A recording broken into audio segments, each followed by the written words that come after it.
Сейчас спустимся. Скажите, вы анонсировали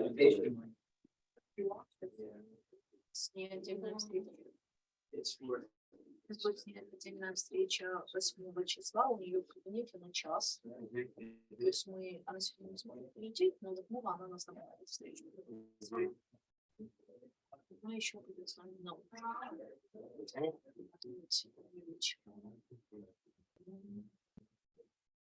Поэтому будете сейчас это лучше.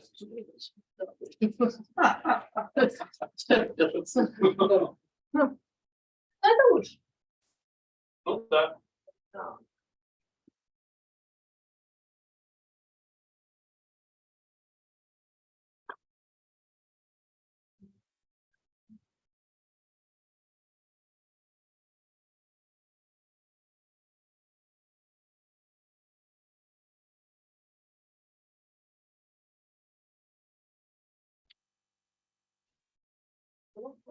Да. Хотя как дома не все сама. Ну, Лучше себя не надо. делать. Я вообще пришла, оказывается, у нас клуб был назад. Давай. Да, я тут все переделывала. Потому что у нас 7-й форум. Ну, 7-й. Мы думали, что 7-й типа 7-го. Да, и мне пришлось это все переделывать. Ну, ничего страшного, все очень быстро сделать.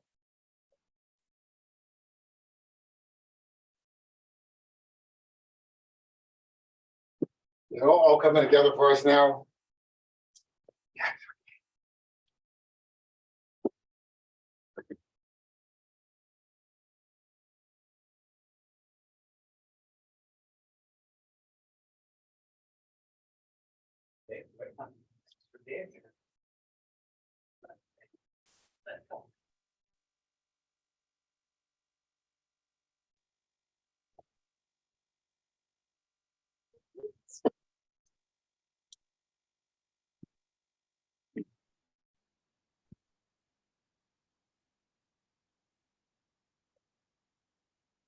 Так, звук, раз, звук, раз, звук.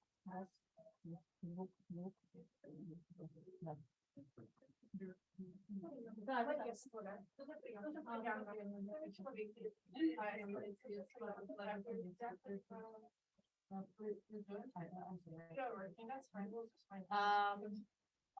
we can start and yeah. So like the sound. Yeah, thank you for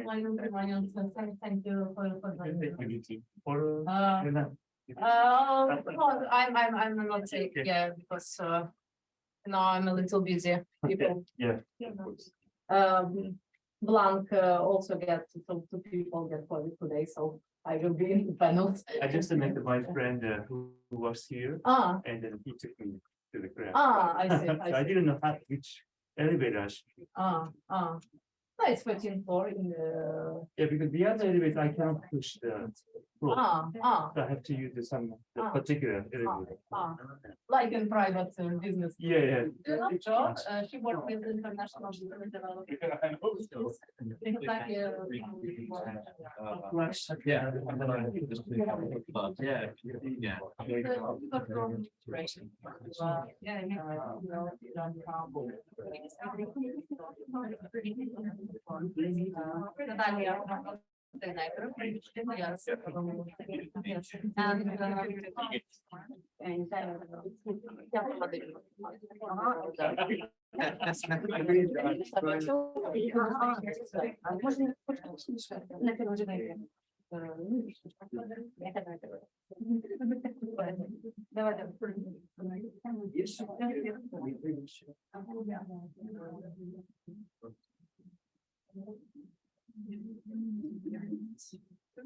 And I wanted to like with our partners in Kazakhstan.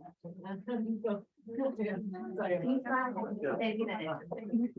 You know, with Japan for a long time.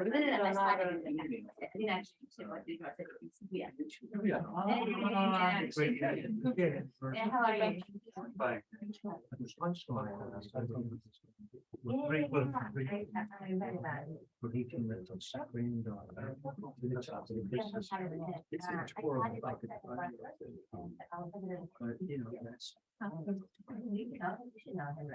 Only the name, I don't know him personally. Yeah, so,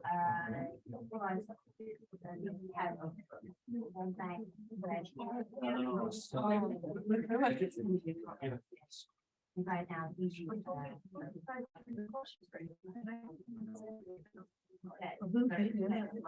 that's why I went. Oh, really? And then, yeah. Enjoy the. Talk to someone. Oh,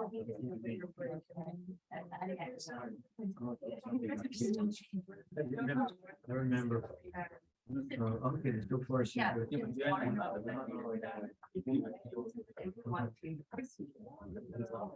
You have time staying here. Much.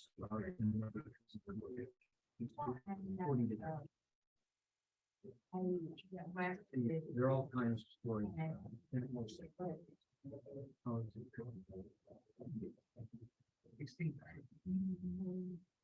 The other is you take the alien called the sun, which it's just different.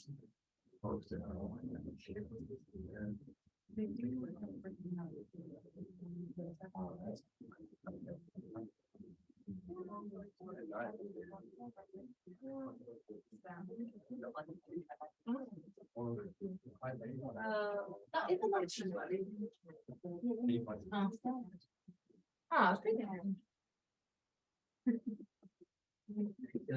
My daughter, it seems. Okay, good morning. Good morning. Yeah, thank you for joining us this Monday. So it's great pleasure to start the work week together. So my name is Katerina Adamchenko. Today I have a pleasure to introduce a little bit IGAPA community and also explain what we will discuss today and what we will do all this week with our international community. So I'm originally from Ukraine, so you know that now people from Ukraine have more attention. That's why I will open today's conference. So what is IGAPA network? It's international community of people who work in government affairs, government relations, lobbying, PR, advocacy, and all related issues. So if we know that in the United States, in Canada and Great Britain, it's quite a settled institution, in African countries, in Eastern Europe countries, in Central Asia countries, it's still a quite new institution. And so IGAPA community with and in partnership with other NGOs like Institute for Democracy and Development, working on creating this platform for communication and platform for success cooperation. Because when we have direct different practices, business culture, mentalities, we need to have platform where, for example, professionals from United States, top professionals give to us direct examples how to work. And we as professionals, I don't know, from Kyrgyzstan or Kazakhstan or Montenegro or Slovenia, help them to understand how it works, communication between business, civil society and government work in our countries. And of course, we build together democracy because it's important part of transparent dialogue in our country.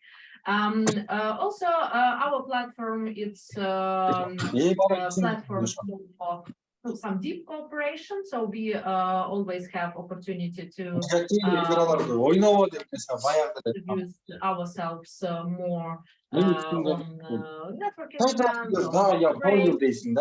We wanted to build a very strong cooperation. It's very hard because we all have different. It's very hard, but hope that it will be successful. Even we have today also Lithuanian community, which is quite interesting. for today. So how we work this week? So this week we have a forum and many people also join us online. So we also will ask their questions. So please remember that you also must pay attention to internet audience because it's many people can't come to United States today, but it's important to work with them. So today we work till 4 p.m. Tomorrow we have our like community dinner in Capitol Hill Club, and on Wednesday we join important Ukrainian advocacy event. So our professionals will help American community to advocate for bills which support Ukraine. So some members of IGAPA help in this work. So we go to meetings with people in parliament. Also, Mrs. Victoria Sparks, she congresswoman from Indiana, invites us on 10 a.m. on Wednesday to her congressional office to discuss women's advocacy. So it's you know, it will be event directly which dedicated to International Women's Days. So please inform me if you will join because it's needs additional registration. And also thanks to Sherry and to our partners and White Ribbon Ukraine, White Ribbon USA and White Ribbon Ukraine, it's my partners. It's non-profit who work against home violence. We will join also tremendous evening events on Wednesday, on International Women's Day. So men's also can join us because it's Women's History Month now in United States. Especially we invite men who work with presidents who women. Yeah, and on Thursday we also continue to work with Ukrainian Advocacy Days on the Hill, and we also have quite different lunch between different delegations, for example, between Slovenia and Kazakhstan, between Americans and Ukraine, and please feel free to join to these activities. On Friday, our international community have Labor Day, so you can explore Washington, D.C. and hope that today's work will be useful for all of us.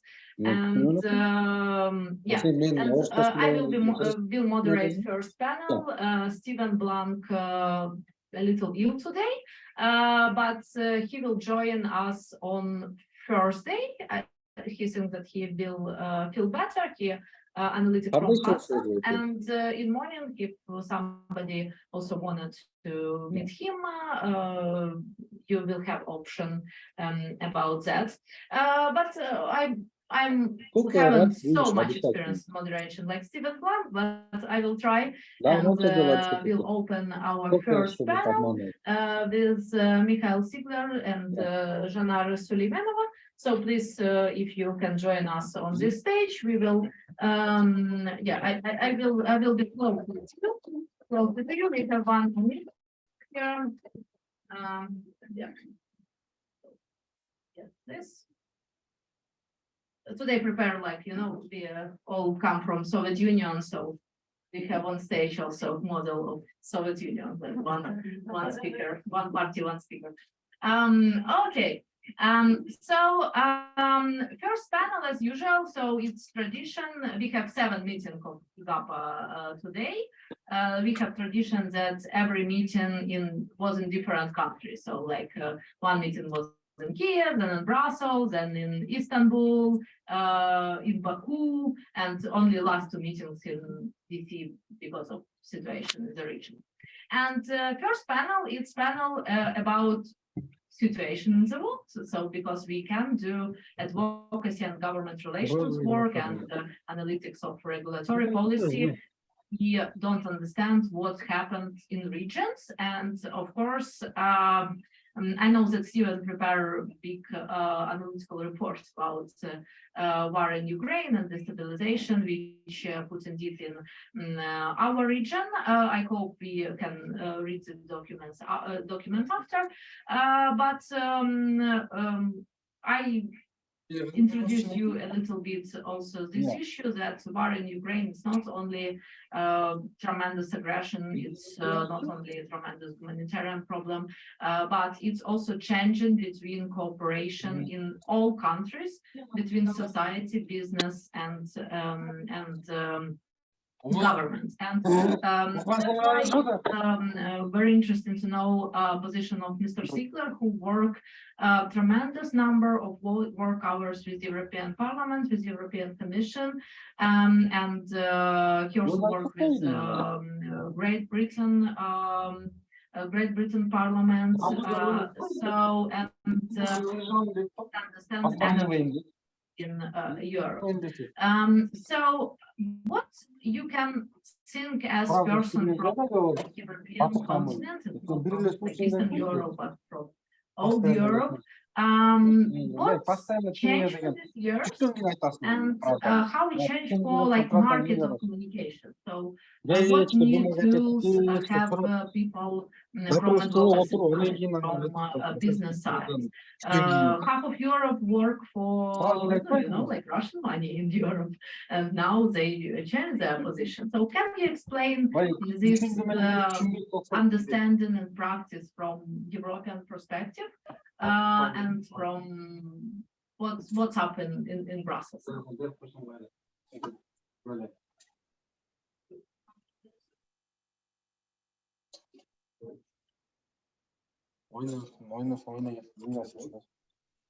You can use mine.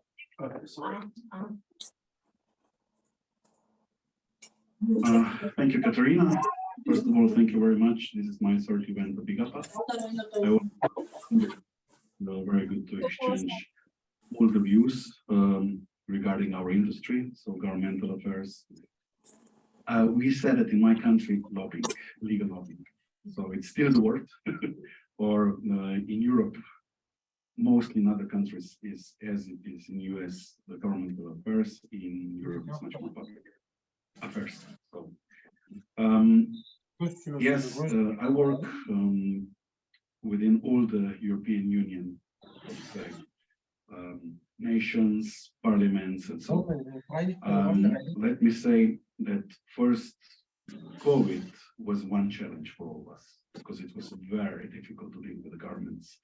It was very difficult to deal with the European Commission, national parliaments as well, European Parliament. We were very restricted, and we are still restricted actually how to access the members itself. Of course, a lot of members are working from home. A lot of their assistants are working from home. So, and we know we introduced these digital platforms now when you have the meetings, Zoom meetings, you have Teams meeting, and so. So actually, when you ask what it changed already a lot within the COVID. But then the next strike came, which was 24th of February. And actually, at the time, I had an event in the National Council, so in the Slovenian Parliament. So it is like, I could say it's an upper house or a Senate. And at the day we had this event with all the international, how to say, associations regarding how we have to communicate better now because of the COVID, digitalization, how we'll actually survive with our businesses in this respect, because lobbying is important, it's always safe. Putin actually invaded Ukraine. On the same day we had the national, in the national parliament, we wouldn't believe it. We were all shocked, but it happened. How can be nowadays in our democracies, and the Second World War over, and we all know what was the consequences in the Second World War, and then, you know, the Putin invaded. And he wished that Ukraine will collapse. So he wished to have a puppet government and all Ukraine. And that's, for us, it was, you know, it was a big shock. So a lot of, afterwards, a lot of things changed, also for our industry. We had at the time as well, we had a new election. because the COVID was tough for our freedoms and rights. And we were calling what it was. So it was a freedom movement party actually won the elections for the first time in our country. So we have now a new government, a new coalition government, which is of course very pro-Ukraine. We are the NATO country, and we do follow up what's going on. But we are a small nation. We are 2 million people. Slovenia just 2 million people. And we are also the country where in the past, Bush and Putin met when we wished to have at the time, the new world. So we were always, how to say,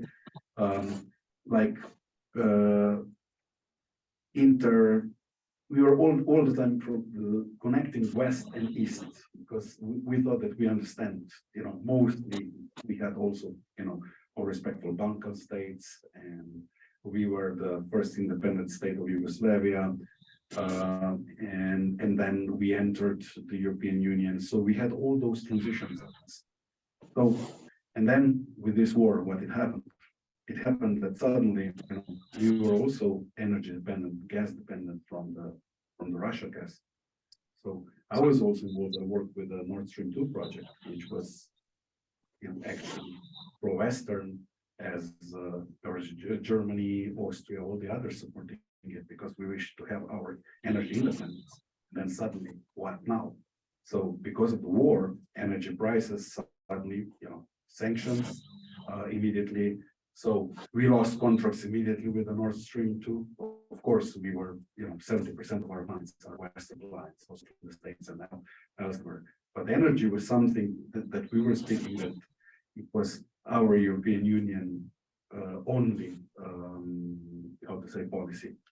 And the thing suddenly were to get, Slovenia were to get gas in that way. So our government immediately after COVID, the next thing it is going to lobby how to get Algerian gas, Middle East, all those things, So you have to lobby as a small nation how you get, this independent energy.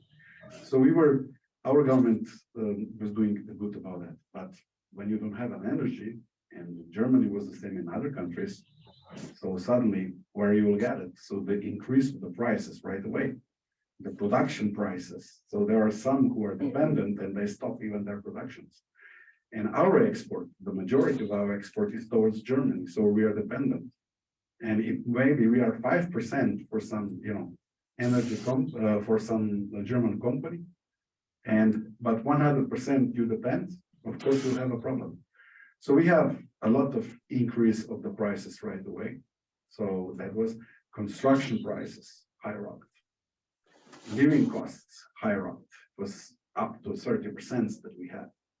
And now you can imagine all the trade unions and all the, all the others, even the public servants, they're all on strike. They wish to have higher salaries. So it's a chaotic situation. And then that all drives to the political instabilities. We have a strong government. We have, majority of the coalition. They're doing well, but there are gaps just because of this war. Because this war, with all the casualties, and we condemn this war, and we stick together. All the nations are sticking together. We are very proactive also within the European Commission regarding the energy. It's actually brought us all together in the way. But still, it is decline of the investments. We had a lot of investments from there are Western countries, or there are also some Asian countries, different. But it's it's very difficult now to invest because you don't know what will be happening because of the prices. And we are also, besides Croatia, which now joined also the Schengen, and they have Euro now, and they have a tourism. We are all those countries who are now within the region. We are dependent on this. So, but we say Putin cannot win this war in such a way. We have to stick together. So for our industry, sorry for this long editorial, but it's important for us. We depend also for the clients who we consult. what they will do, where they will get investments, how they will, doing with all those cut of the jobs, are there any subsidies? And the thing is, there's a positive part, what are the challenges? Thank you. I will add to your speech two additional questions, and we will move to Central Asia. So I know that Angela Merkel has the same questions about Nord Stream, which we saw in her last interview. But for our professional community, I think it's tremendous interesting to know about tools. So because like in European Union, you have not so strict like here, like red flags policy, compliance, registration of lobbyists. But Russians also work quite direct ways. Potentially corruption. So can you explain difference between these methods and connect maybe this speech with your experience of building association of government relations professionals in your country?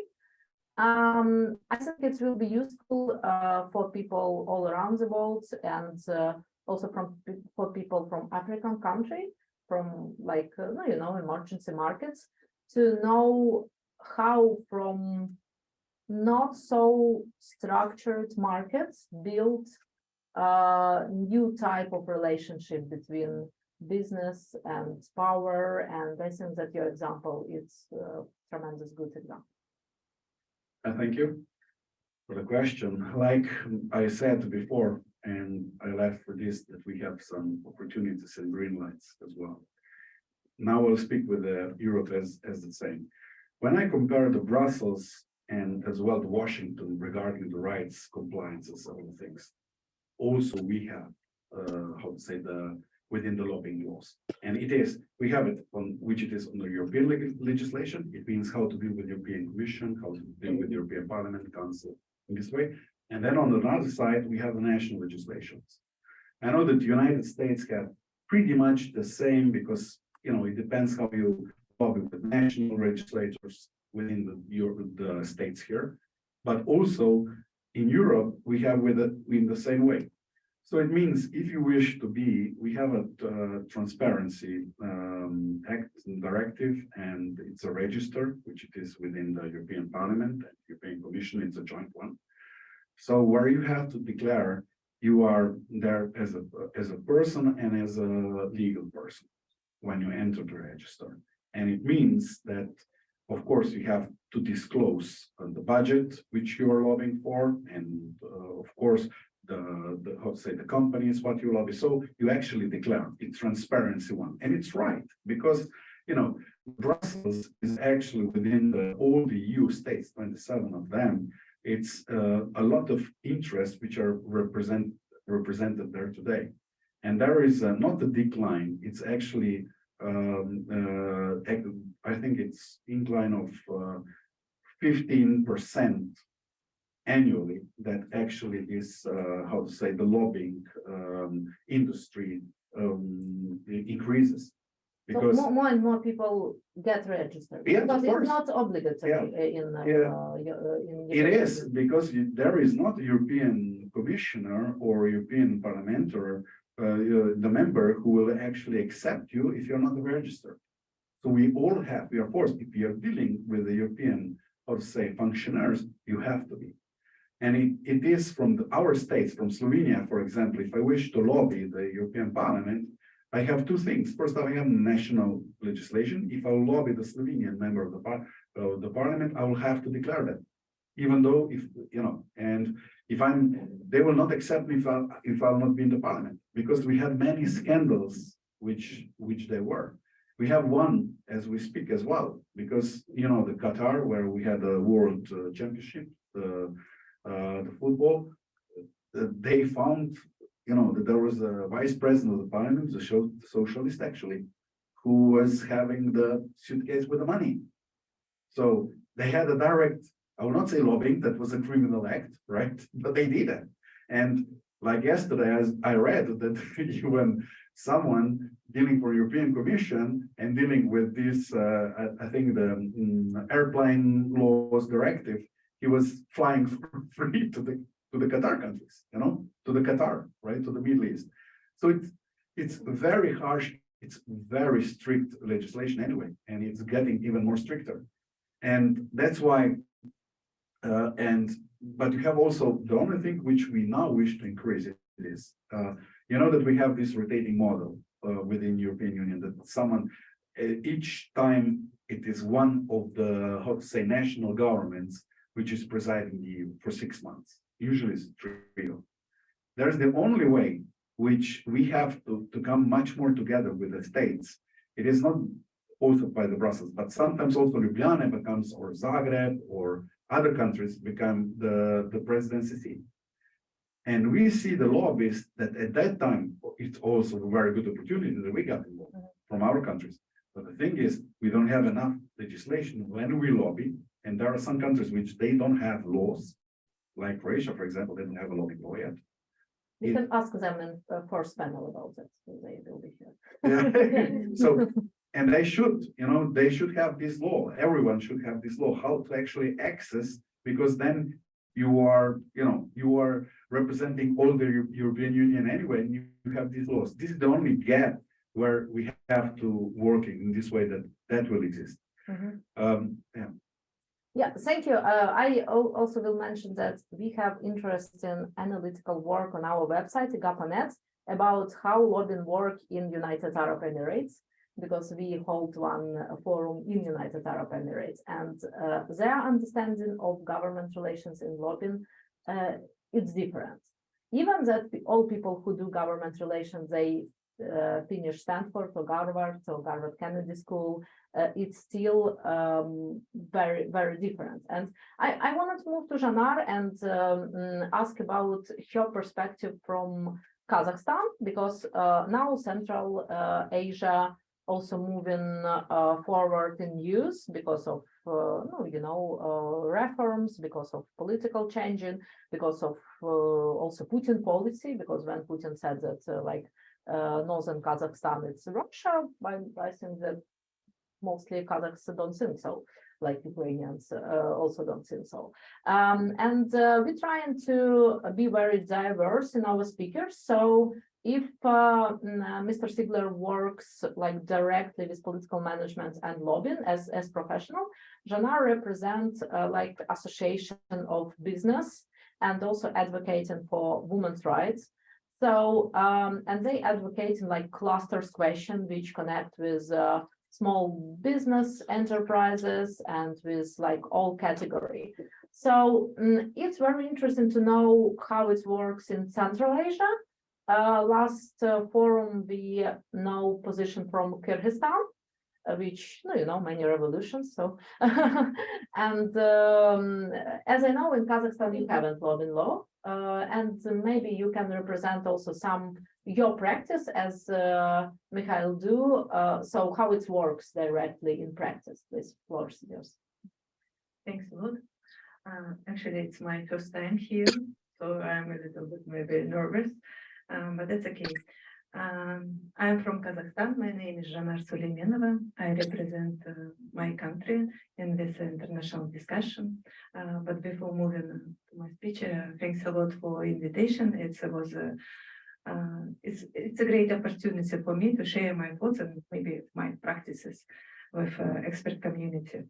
I want to put three main issues. First is modern global challenges and consequences for Kazakhstan, advocacy for the interests of small and medium enterprises in Kazakhstan, and the third one is our first steps of our national public union for sustainable development of regions are still needed. Now, first of all, of course, everyone knows that we had a COVID in 2020. And also in Kazakhstan, at the beginning of 2022, we had huge protests, which were taking place in many cities of Kazakhstan. And the protests of Kazakhstan, for the first time in history, were suppressed by the special forces of the countries of Collective Security Treaty Organization. You know that our president is called for this organization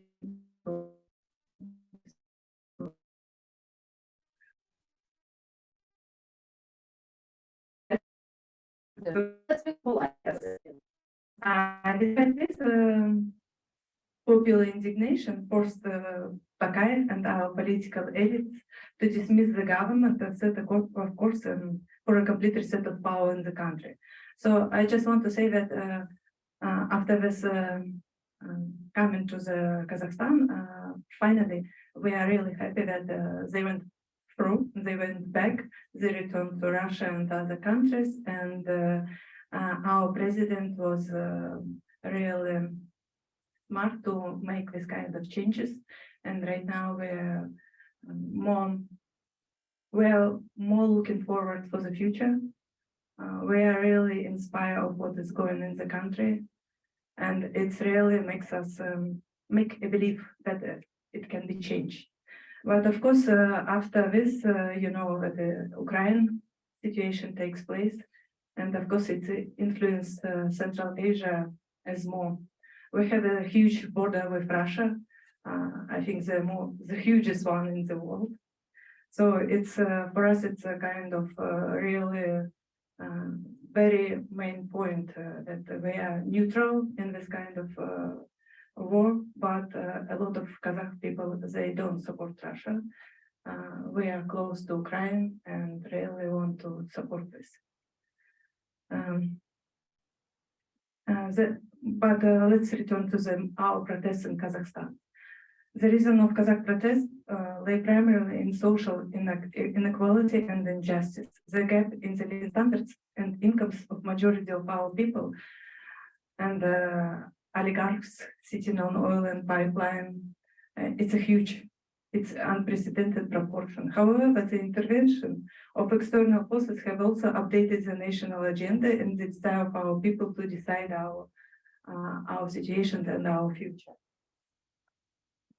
Of course, it's difficult to say that these events completely put our authoritarian systems in the country. However, they open the possibility of reforms and also spheres of public administration, strengthen the processes of democratization of political and public life.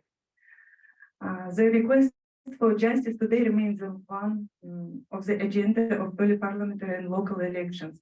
And also the old management elite is doing everything possible to keep the power in their hands. I really hope that new opposition, political projects, and maybe new leaders of public opinion will be adequately represented in power, which means they will have access and the opportunity to influence the adoption of laws and the decision of which the future of Kazakhstan depends.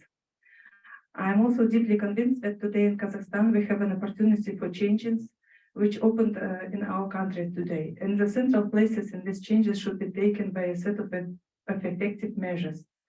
First of all, it's very important to support small and medium-sized enterprises, developing sustainable sectors of our economy, diversifying government revenues, and of course, reducing the dependence of Kazakh economy on the influence of Russian market.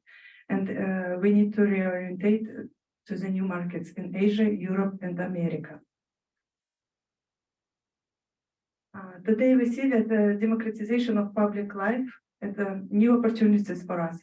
And the situation quite naturally increased in interest of various social groups and tools that can be used to defend the interests of business and society before the authorities. And here, as I am convinced, we don't need to reinvent the wheel, but should study world experience and try to adopt it to our conditions. I am really thankful to Katerina for drawing my attention as an expert in the tools of advocacy and lobbying that can and should be used in dialogue between stakeholders who today represent the interests of business and government agencies. In Kazakhstan, activities related to advocacy and lobbying of the interests and social groups are not regulated in special law and other acts that would ensure its transparency and responsibility. However, it would be wrong to say that such activities are not carried out, and there is no basis for it. For example, in our country, public councils have been created and operate under state bodies. There is a law on access of public information and stakeholders can use in their work. Non-government public organizations often come with initiatives in the interest of business, protecting the rights of women, young people, people's rights, and the environment. We have in Kazakhstan the law of business ombudsman of the Republic of Kazakhstan. This law provides power and function to ombudsman to protect the rights and legitimate interests of businesses in cases of their violation by state bodies and officials. Kazakhstan activists who understand the importance of advocacy and lobbying and who are trying to change the situation today, they are much more lacking in knowledge, experience, and consistency in their work. There is a large demand for international donor support for such training projects. And I am also here to get this kind of experience for myself and for my non-public union. And to move to the last part of my speech, I just want to say that effective case of attempt to properly build advocacy for businesses in the condition of Kazakhstan, I just want to say about the National Public Union of Sustainable Development of Regions, ASUNIED. Our organization brings together representatives of businesses in Kazakhstan, well-known experts on various issues of economic development, as well as public figures who share our vision of the country's development. In addition to this, we bring together caring and active people to create a prosperous Kazakhstan society with a culture of unity, creation, and development. In 2022, when the winds of change started to blow, we commissioned our experts to prepare our analytical research on challenges of businesses. Today, I will acquaint you with brief results of such work till now. According to the expert conclusion, for the present stage, small and medium-sized businesses in Kazakhstan are experiencing great difficulties, not only due to the pandemic. Many issues are resolved by direct administrative method. Illegal pressure on entrepreneurs is recorded. The main problems for the development of our business are related to the lack of funds, increasing financing, inflexible fiscal system, and high custom barriers. As of early 2022, nearly 27,000 of small businesses from 170,000 businesses were closed and ceased operation. We also mapped the stakeholders of Kazakhstan, and after that held a series of roundtables where we presented the result of our research, as well as listened to the opinion and recommendation of stakeholders, and what needs to be done in order to change the situation. And among this, just want to say, first of all, we need increased export duties maybe on the export of raw materials in order to increase the interest of importers in the processing of raw materials in Kazakhstan, while reducing or zeroing rates on the import of raw materials for domestic producers, facilitating small and medium businesses access to credit and financing, changing approaches to public procurement. And the main point is exit of Kazakhstan from custom union. Availability of financing and state support in the field of advertising and sales, as well as we need a support for specialized education. At the next stage, we developed a recommendation for optimizing the interaction between government and businesses. As one of the options for effective solving the problems, we also propose to support candidates in the elections who share our proposals and will seek their implementation in the legislation of Kazakhstan. And I also got in the number. Today I am running for deputies of Parliament of Kazakhstan, and my program Confidence in the Future electoral program for the development of Kazakhstan has incorporated proposals of supports and development enterprises, small and medium enterprises. So thank you for this quick overview. It's really interesting, and I know that many, let's be like open with our audience, that many political forces in Kazakhstan not registered. So like these administrative barriers still exist, and it's really hard to bring civil society to power. So you still have these problems. And I wanna, like we have 10 minutes more, I think. I'm not from Germany, but trying to be in timing. So as you know, and our members from Kyrgyzstan also mentioned that why it's so important to understand this overview from Central Asia and from Eastern Europe, because as we saw in Kyrgyzstan, it's neighbors of Kazakhstan, they have a lot of mining facilities of mining of gold. And they work with really Canadian people from early beginning of their independence. And this issue, only one issue as like rule and rights to take this gold from country, it's for 2 election campaign was the most powerful message of election campaign.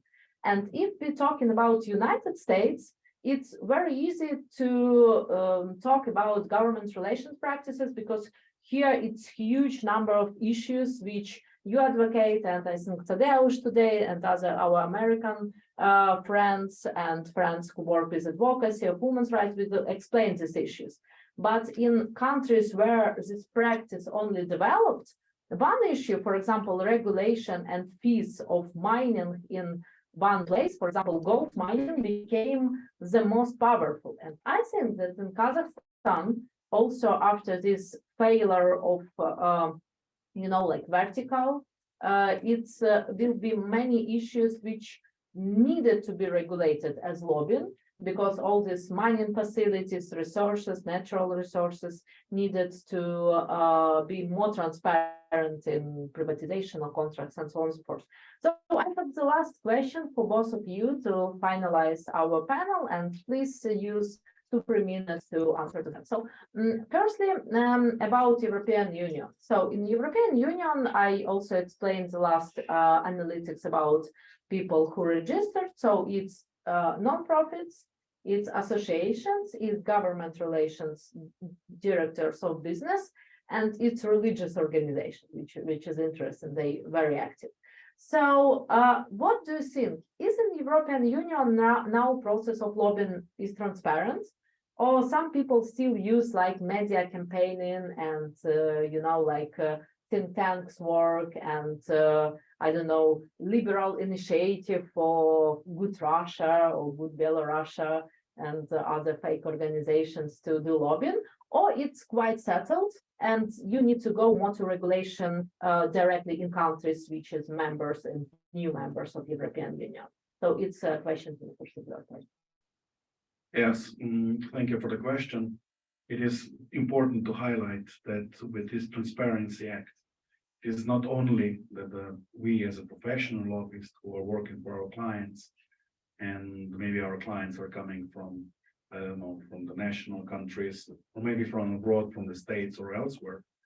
The thing is that not us, but also others like NGOs are entering the register, also some religious groups, attorneys at law or so. Everyone who deals with the European Parliament in the way that they lobby for the interest, they enter. And that is also which is now pushing towards the national states. For example, from Slovenia, we already have a law, and we have and you have to enter the register. There are just 80 lobbyists who are in the register, but we are maybe 10, 15 working. But this will be changed as well, because it means that all the, how to say, the trade organizations will be in there.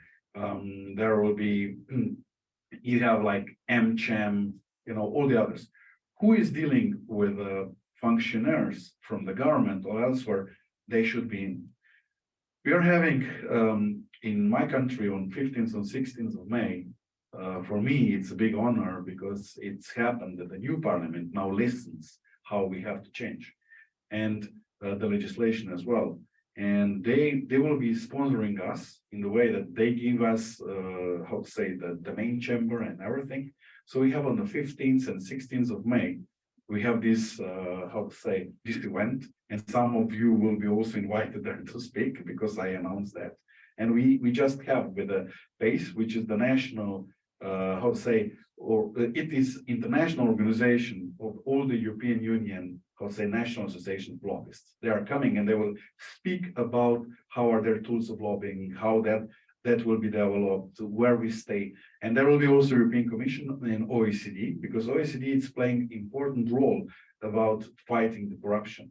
And it means more of the effective professional lobbying, more the registered, more it means it's transparency. So we will speak about transparency. And the last about the media, that's just the last comment that I close down. You know that we have the most challenge it is because you have bypass that if you have money, you lobby the media. It means you have the budget and then the journalists from such media will write in your behalf. And now it will change in Europe in this way as well, that the media will have to declare the budget if someone was paid just for lobbying issues or changing the legislation that way. So we all go with this, we are all aware, but we wish to have more transparency, because more transparency is more democracy, it's more access towards the legislators, it's access to the parliamentarians. Of course, they will speak with their own electorate. The member of European Parliament will still speak with their electorate. We know where that is. It's not a problem, but when you lobby European Union for different interests, which is totally legitimate, you will enter the register. Thank you so much. I think in coffee break, you can also ask Mr. Sigler about working in Great Britain. It's one separate term, which is a completely different regulation. So last question to Janar. So we know that in your country, in Kazakhstan, very active like Chamber of Commerce at Atomican. But it's, for me, it's also interesting. So how it works like together with government. So is it independent and how they cooperate, for example, with American Chamber of Commerce and with European Chamber of Commerce, which is, for example, in Ukraine, if we compare with Ukraine, more effective than, like Chamber of Commerce, National Chamber of Commerce.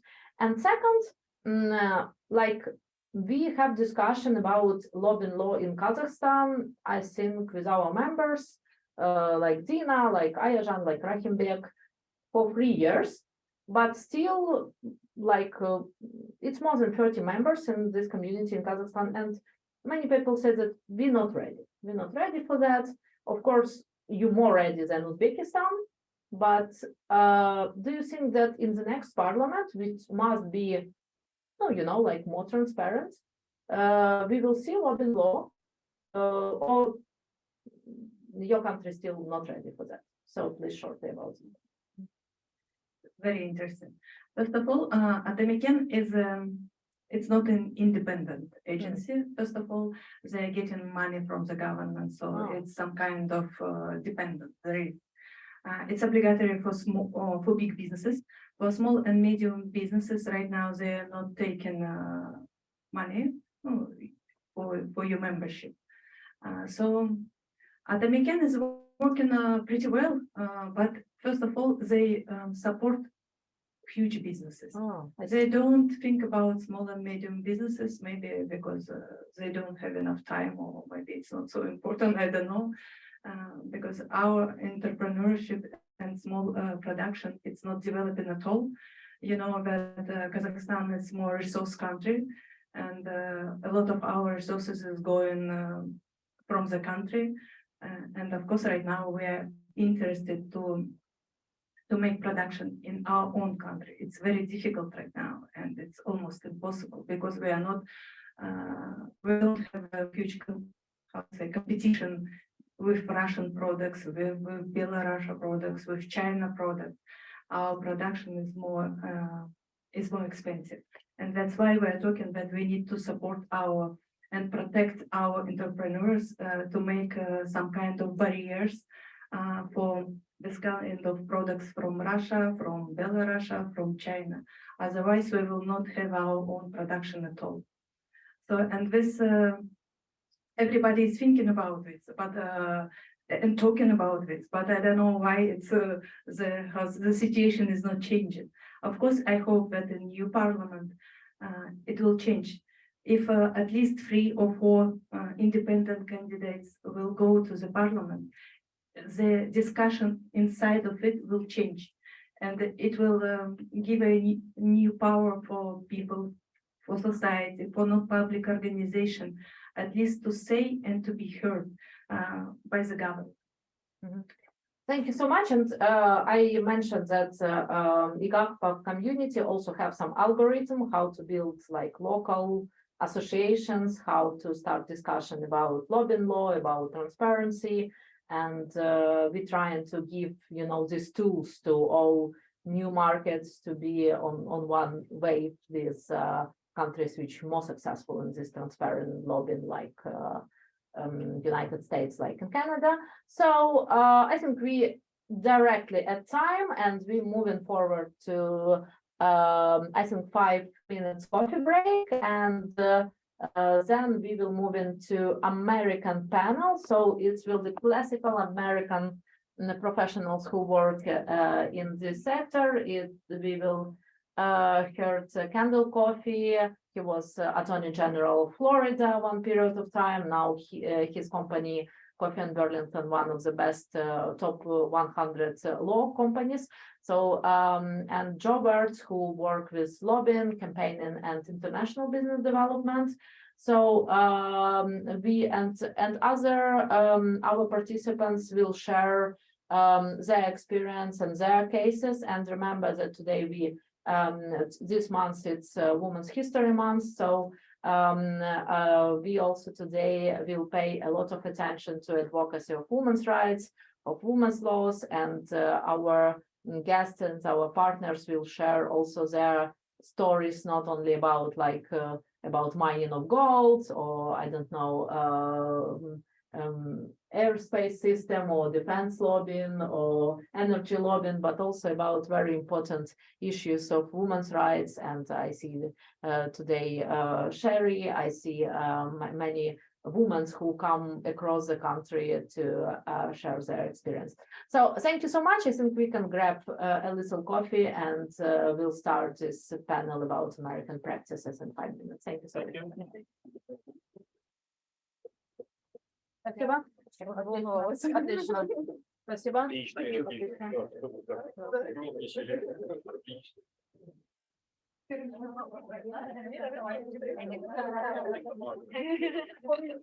Так, ну что, пойдем кофе?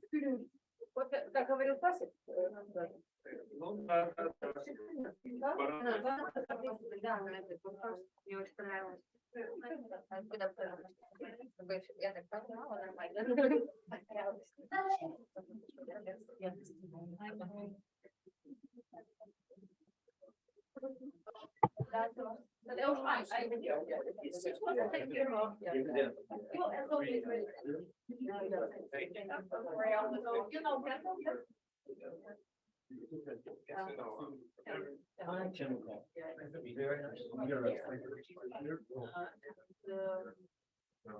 South Florida,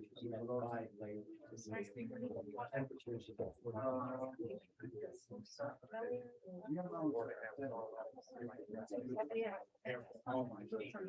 Yeah.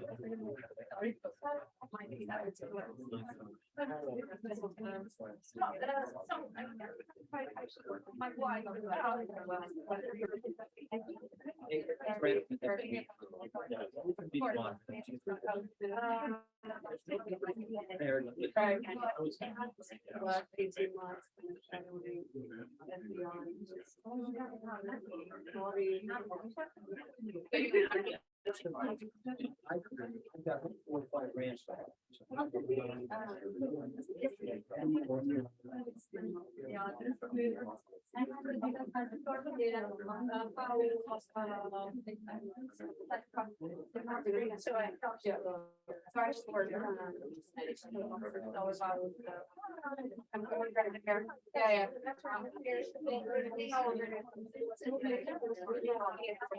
Yeah, I feel like you gotta find people.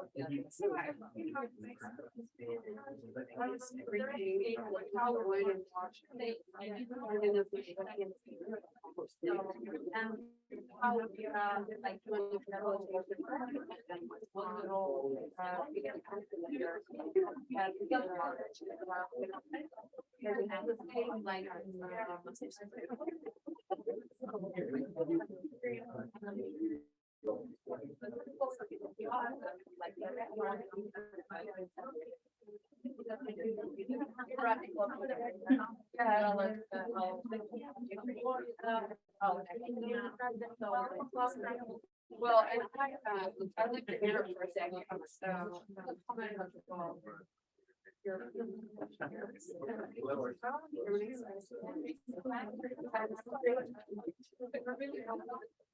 Well, I've done a years there. Like back to My moderator. yeah.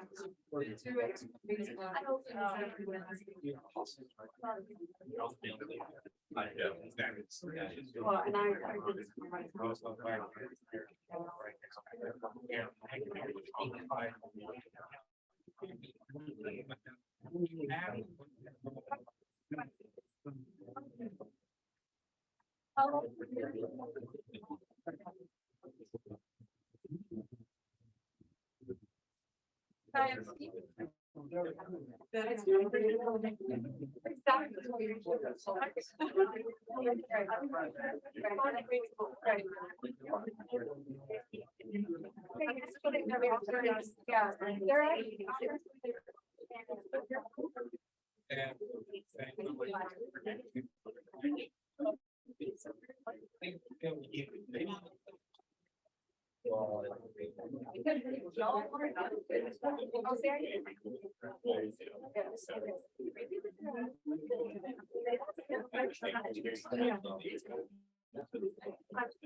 So I went 6 years.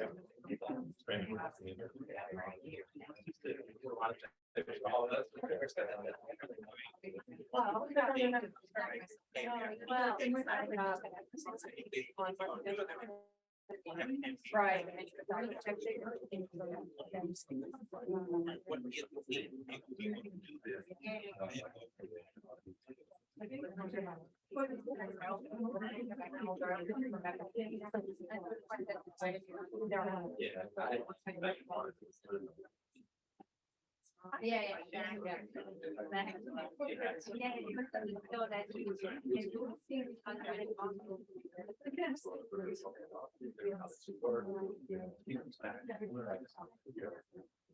Like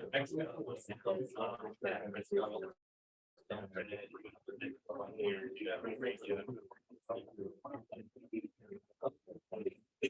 Okay, well,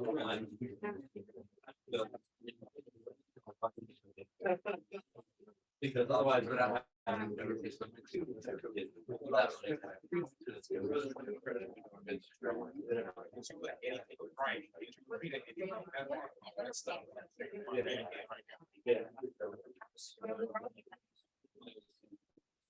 But given I posted a PR.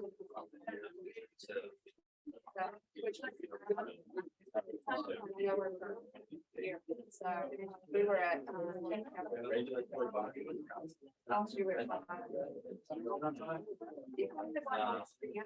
it's just like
So I've been figuring out the whole it's great.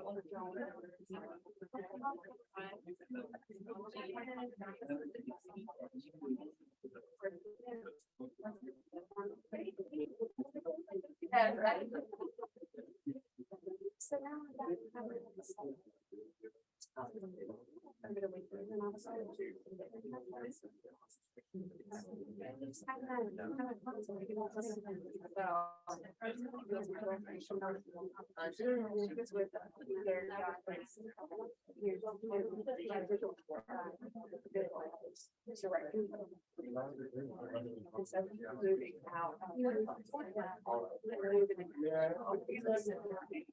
No, just think.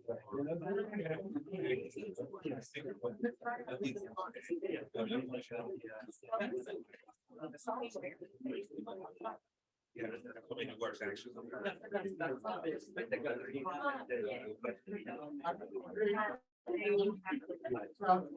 Be like,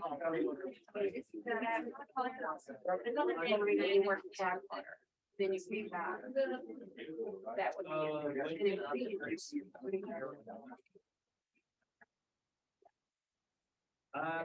So I'm just. He's already done that, so this. He is based in Ireland. And so I hosted him all of them. I've already. So in my girlfriend. I just see you put it like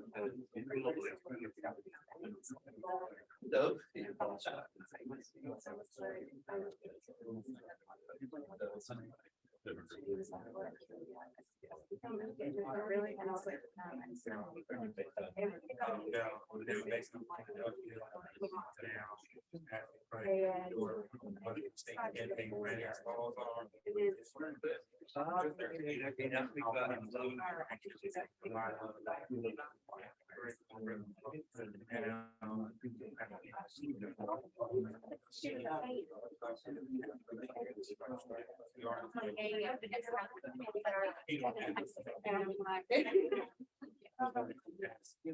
Yes.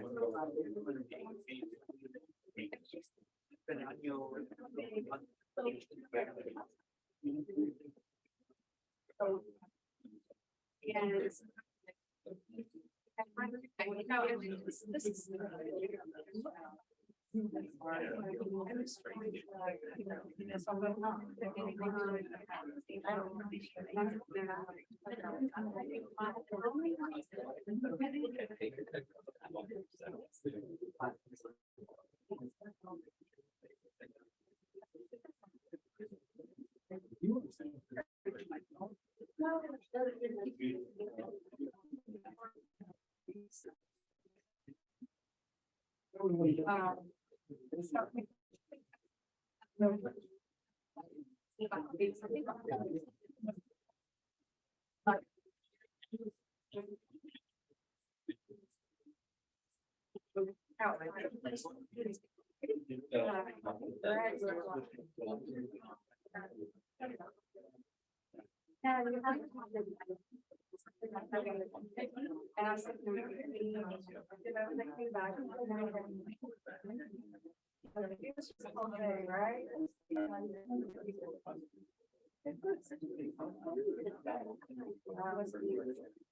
One. I have a proposal to start our next panel because we also will have one more big break for 40 minutes. So everybody can use a big coffee break for additional conversation. Yeah, so today we want Joe Birds and Candle Coffee will join us about cases which connect with practice from Pennsylvania, Virginia, and Florida, and all United States. So please, be searching for Candle Coffee. Candle Coffee.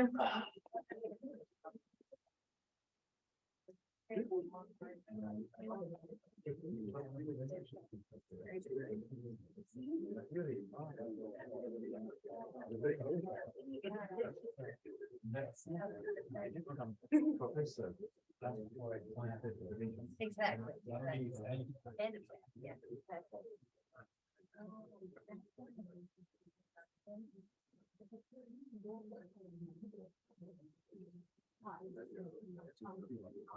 Okay, yeah, and young Campbell also join us.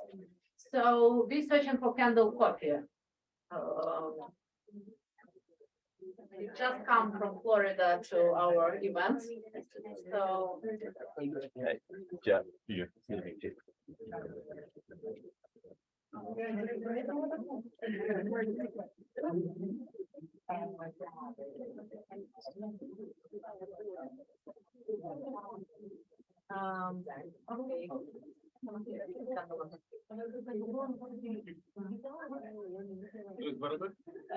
Нет, они бородой, You can start with them. I will Go ahead and search get- for.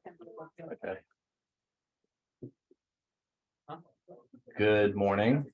My name is Joe Wertz, and I reckon I'm moderating this next panel. So this panel is about lobbying and advocacy in the US, how it works here, tips and tricks, and an overview from each of our perspectives of the system here in the US, as well as about general engagement, and how we work with folks on engagement outside of the US, as well as just, I guess, a general discussion. And so what I would like to do initially, that I think will be helpful, is let everyone introduce themselves very briefly on this panel.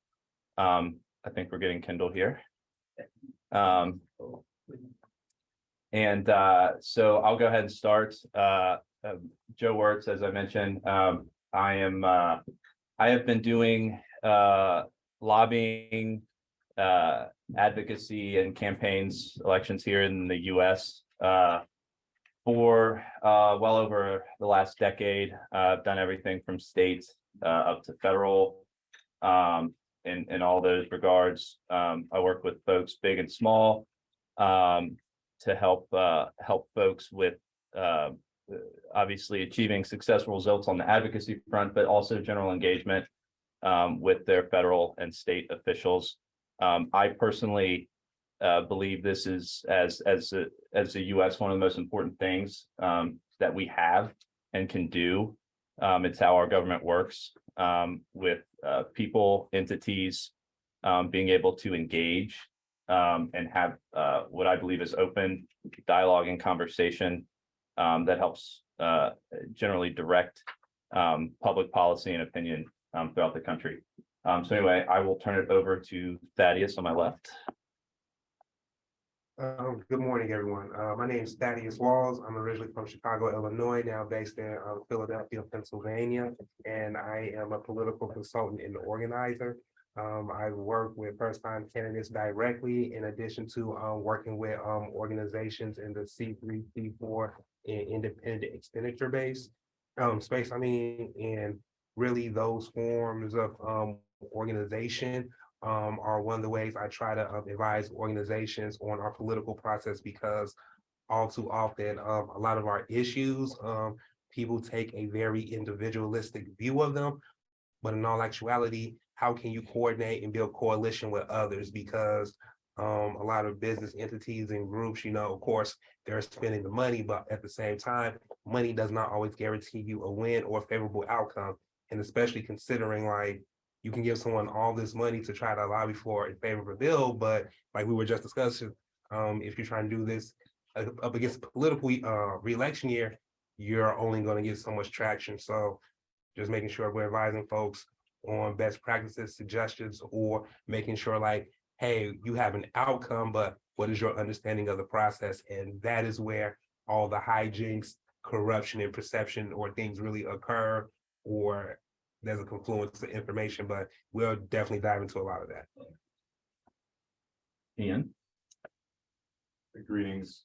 My name is Ian Campbell, and I started in, so I want to thank the organizers, analysts, and everybody for being here. I think this is also one of the most key issues dealing with affecting our government is lobbying. And I call lobbying like the other branch of government, and as a former chief of staff to member of Congress, a lobby, you have 20 staff members to cover 750,000 constituents. So without lobbyists who are experts in the field, you just wouldn't be able to get the information. Now, you have good lobbyists, bad doctors, bad doctors, good teachers, bad teachers. So unfortunately, lobbyists get a really bad rep because whenever you hear about lobbyists, they're in the news being locked up for some kind of corruption or something of that sort. But I transitioned from being a congressional staffer to representing foreign governments and lobbying for foreign governments, and also running campaigns, doing media, field, fundraising, the whole thing. And just by a show of hands, everybody knows the difference between lobbying, advocacy, government relations, and public relations. That's where the confusion happens. Is, lobbying is very specific. It's one line, but everything else is government relations, it's public relations, it's advocacy, but all gets lobbed into lobbying. And that a lot of clients want lobbyists, but lobbyists, you don't get results tomorrow. Lobbying takes time.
the free speech advocates, and the Supreme Court said no.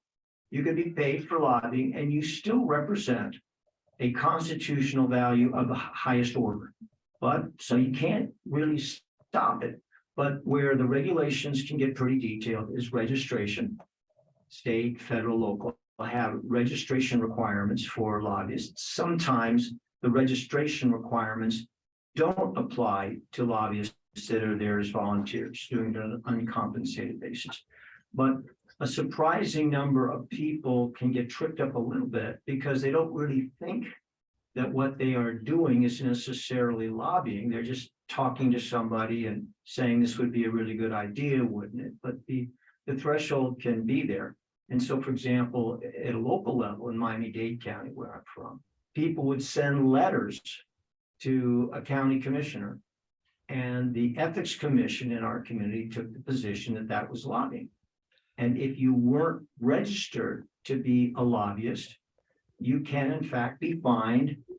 Most of the time, it's not much more than $50 or $100, but it's still anyone in a profession wants an impeccable career. They don't want to be, quote, accused of having violated the law. So that's a sensitive area. Another area that's somewhat misunderstood is the Foreign Agent Registration Act, because that was asleep for a long time. It really was a law that requires that if individuals are acting on behalf of a foreign government, a foreign principal, they've got to register with the Department of Justice. And it actually was created in the late 30s because there were a lot of Nazi support organizations and the government wanted them to have to identify themselves, people who were advocating it. That particular law does not trigger based on whether you're being paid for lobbying, for example. So you can be a foreign agent, there are exclusions and a whole lot of things to talk about. But if you are acting on behalf of a foreign principal, which could be a political party, which could be a foreign government, which could be a city or region in Ukraine, then you're supposed to register with the Department of Justice. Interesting, and this is the final thing I'll say on that. There are a number of individuals who are registered pro bono, very prominent lobbyists, that is to say, they're not getting paid, but they still have to register as lobbyists, that is to say, agents for foreign government, because they're advocating for more weapons, more arms to support Ukraine. So you got to, if you're going to go to Congress and ask people to do that and support the Ukrainian government with arms and weapons, you are under the law an agent of, or acting as an agent of a foreign government or foreign party. But they're doing it pro bono. And one of the speculations is that the same lobbyists that are asking for substantial increases in weapon and technology for Ukraine in the war are also representing defense industry components in the United States, which of course are very willing to sell the weapons that people of Ukraine need to defend themselves. So, Ian, I'll turn it over to you as we're kind of talking about lobbying on behalf of foreign interests. Obviously, you have a lot of experience internationally representing folks in various countries. Can you kind of talk us through what your experience has been, both comparatively lobbying outside of the United States as opposed to in the United States, and what it's, what your experience is like lobbying for foreign interests in the United States, if that's part of what you do, and what that entails and what that looks like for the group, as we obviously have many folks who are interested in that topic. Thank you. Well, the first thing I do is define what the scope of work is. Everybody's going to say they want a lobbyist, but I always ask, well, for what?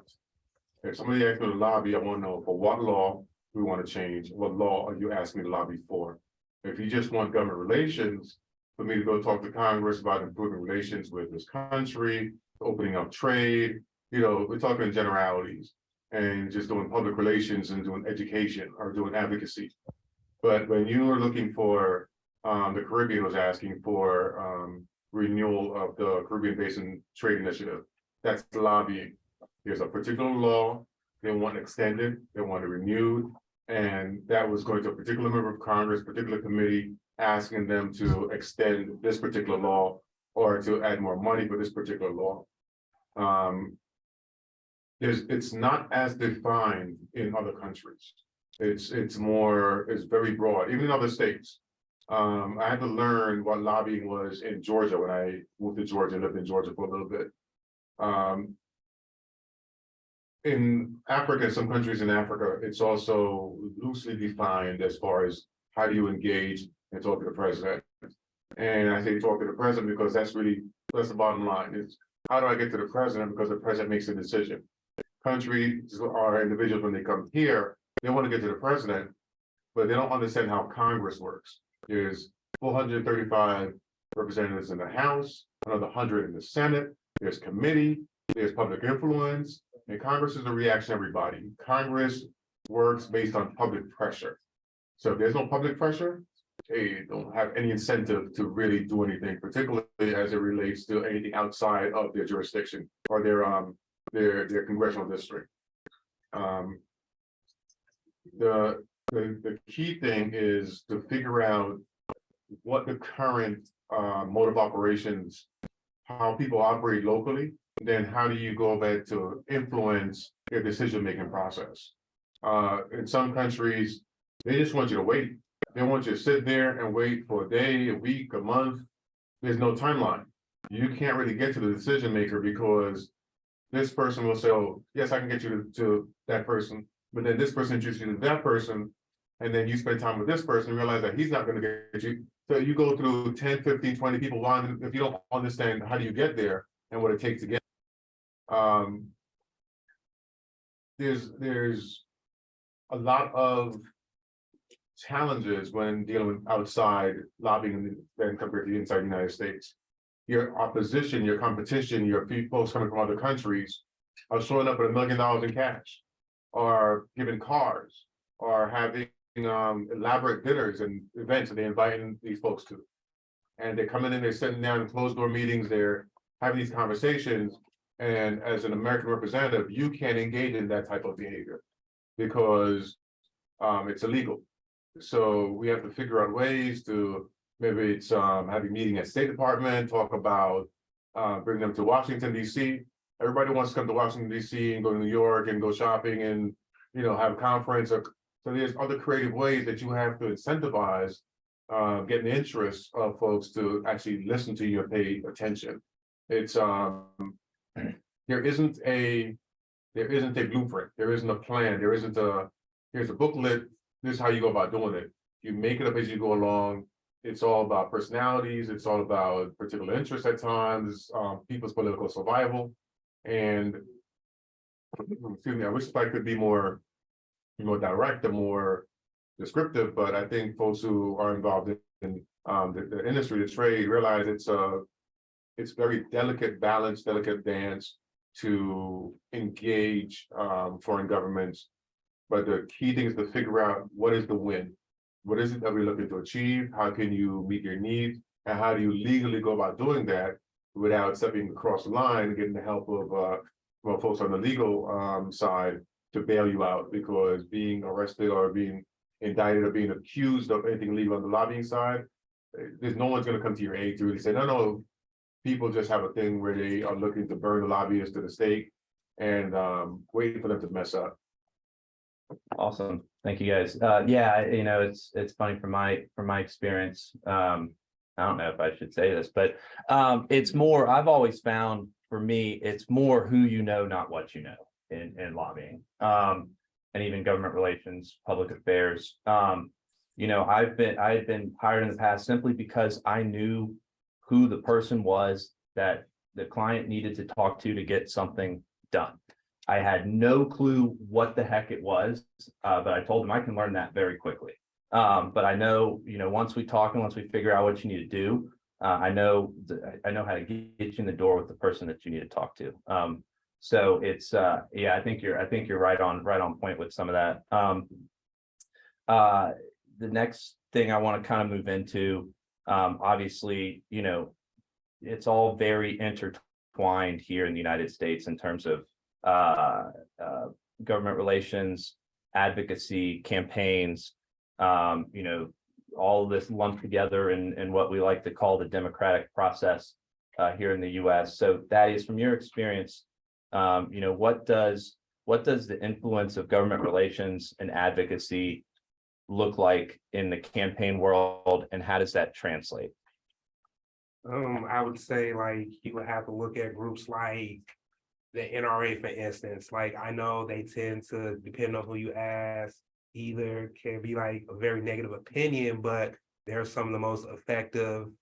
Like when it comes to like lobbying, engaging, like they really have it down packed, and there's a reason why we haven't had gun reform or those kind of conversations come up too much, because they're really effective at what they do. In addition to the pharmaceutical industry, labor, healthcare, real estate, financial services, and now that we also have a large reform movement happening, a lot of activist groups, philanthropy, and folks are like funneling a lot of their resources together into different entities to a lot of the points that we're making. So that's one of the reasons why folks have to be really intentional about, hey, if I'm going to lobby for something with the NGO, then these are the things I can say, can't say, or being really explicit, because these triggers and thresholds, it either doesn't take too much to get you in the news or in trouble with the law, or making sure that you're playing more of the long-term game and not the short one,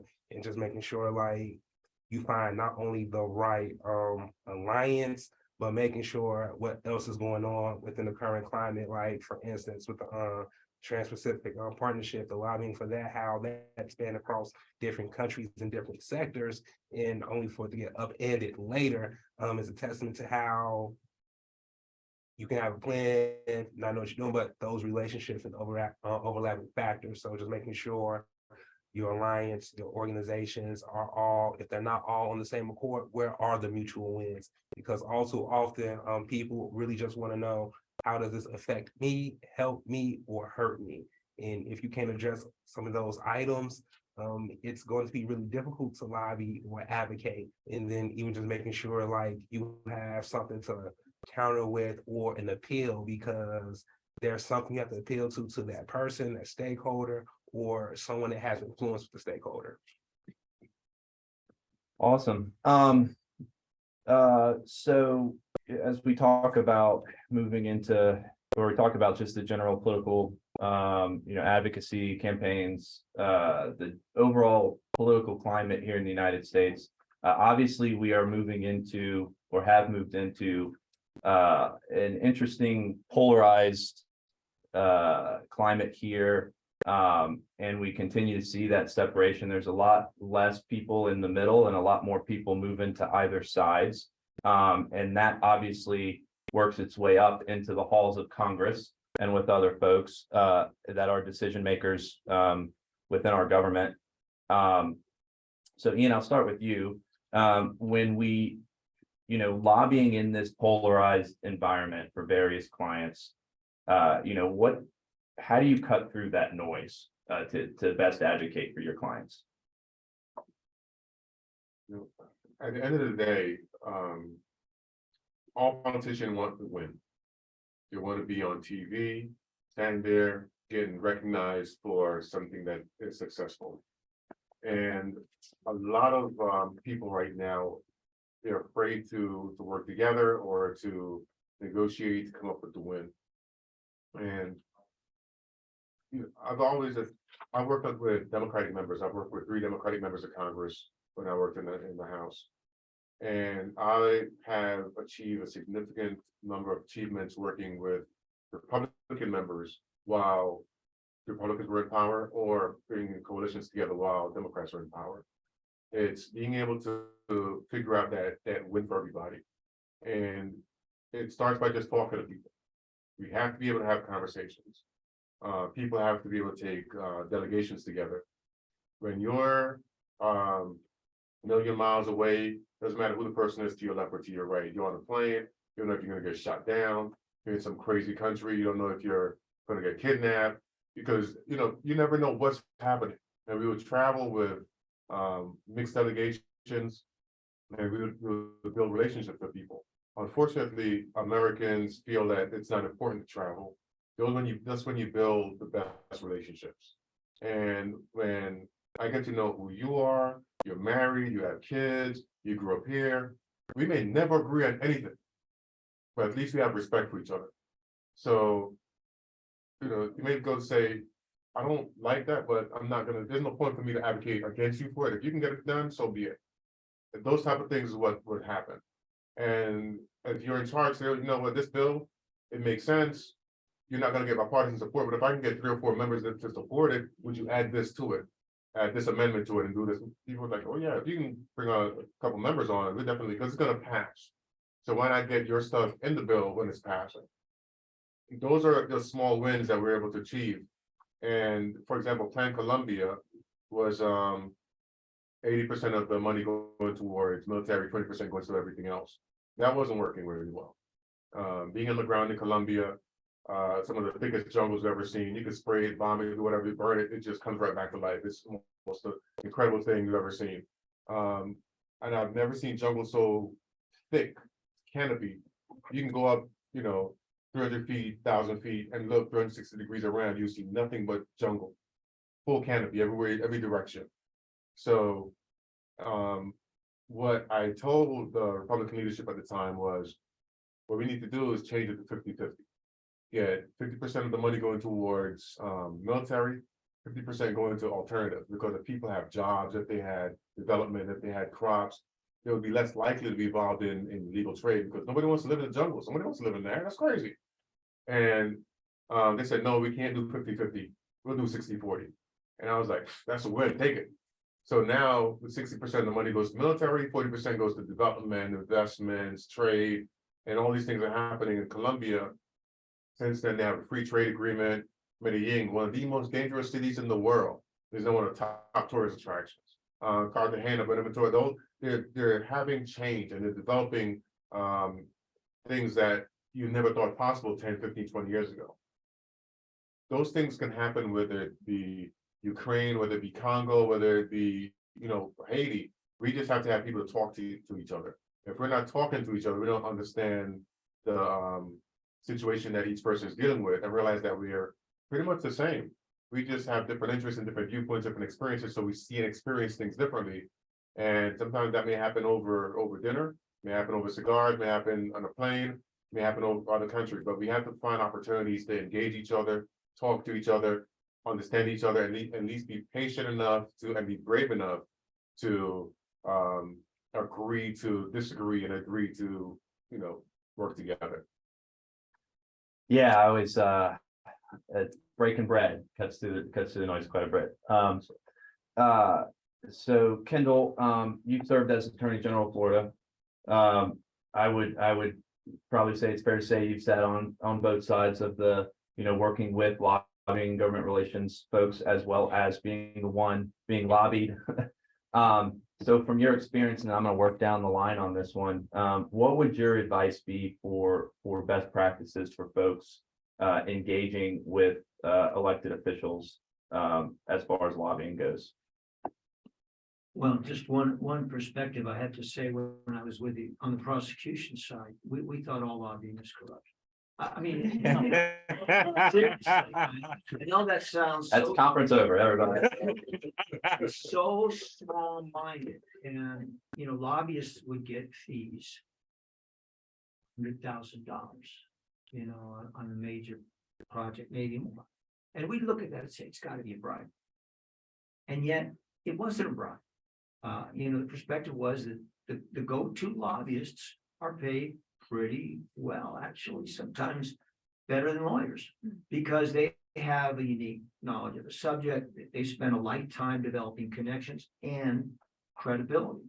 So that perspective from the government got changed quite a bit when I was on the outside. And I realized that the vast majority of lobbyists I've dealt with are, straight shooters. They have to be. You are out of business if you get caught in a lie to anybody who's in public life.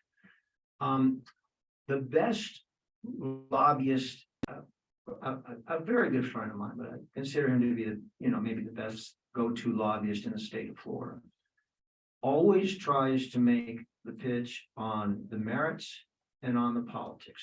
And of course, he's connected and raises money and does all those things, but He goes in, he doesn't want an office holder to end up looking bad or looking embarrassed. So he's real straight about that, but you got to sell it on the politics and you got to sell it on the merits. And if you think you're just going to talk about good government and what's better for the environment, and that's the only thing that an elected official wants to hear about, it's not realistic. And it's a basic formula, but that plus raising money and complete credibility has fueled his success for many years.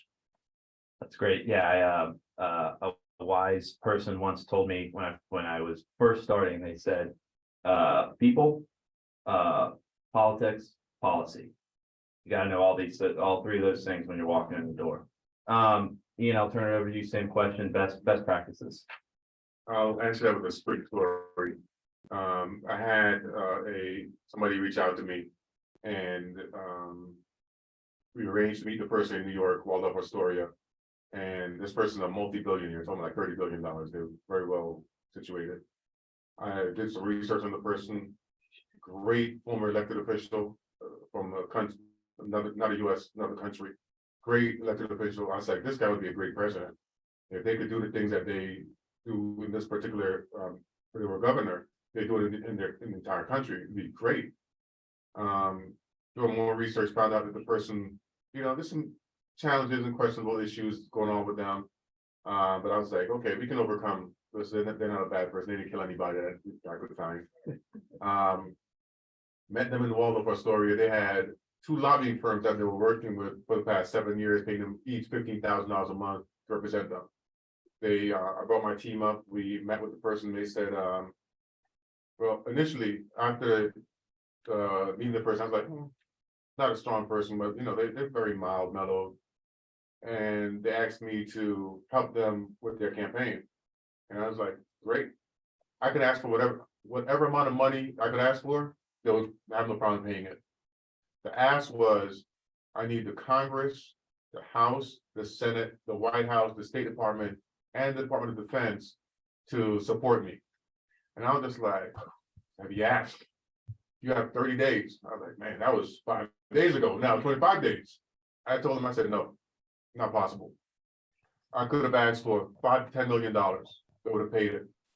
And I would have failed miserably and would have been like, that's the business, that's what it is. Told the person he didn't have enough money. I said, you don't have enough money to make that happen. That's not realistic. You have 2 lobbying firms that you've been working with for 7 years, and you want me to do this in less than 30 days? You're wasting my time. So could I have taken the money? Yes. Would it be a waste of, would I have been able to sleep with it? No, it's not worth my integrity. It's not worth my time or reputation, because you can't say you can do things that you can't actually do.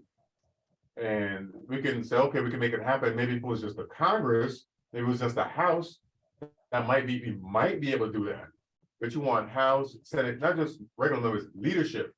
You want the president, the Secretary of State, and the Secretary of Defense. Like, man, it take you about 7 years and 2 different administrations. So you have to be realistic. No matter how well you're seen or perceived, or just have to be realistic, and it's not worth the money. They can't offer you enough money to compromise your integrity, because then you have to register, goes public, you have to put what your scope of work is. People see that, they look it up, and then you're the guy who failed and didn't deliver, and you charge this much money, and then you get investigated. You're charging $5-10 million for 30 days work, you definitely get investigated. So it just was not worth it. So integrity is everything. That's great. So Thaddeus, same question over to you. Best practices for lobbying and advocacy in the US.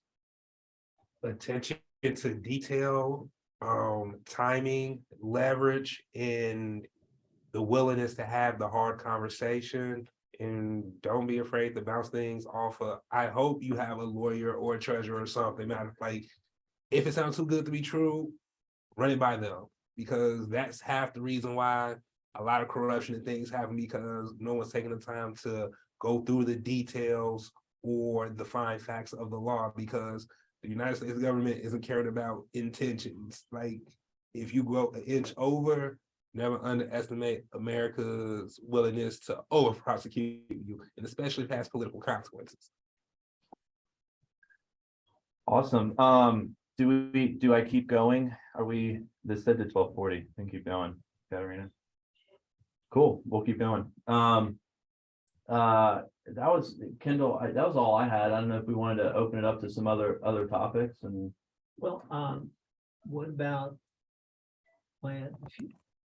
what about the future of lobbying for Ukrainian interests, just to kick around? Here's something I looked at, and I don't even know what the goal would be. I mean, right now I get the sense that a lot of the focus is just getting weapons so that Ukraine can defend itself from an immoral war. But I was looking at some different groups that did a pretty good job of lobbying for what was identified as a national interest. One was the Cuban American National Foundation. Now, this was as it's described, Cuban American. They had a lot of impact over the years.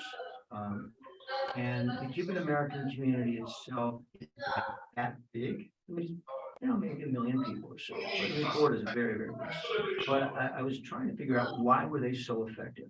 And they took some of their model from pro-Israel lobbying organizations. And they did it for, I guess, the reasons that are obvious. They were bipartisan, although they initially, because they felt this support was much stronger on the Republican side, they started out on the Republican side. But when Bill Clinton came along and he was willing to get tough on Castro, they got very bipartisan. There's legislation that was spearheaded by Democrats. So that was part of their success. They were also very focused on just a couple issues.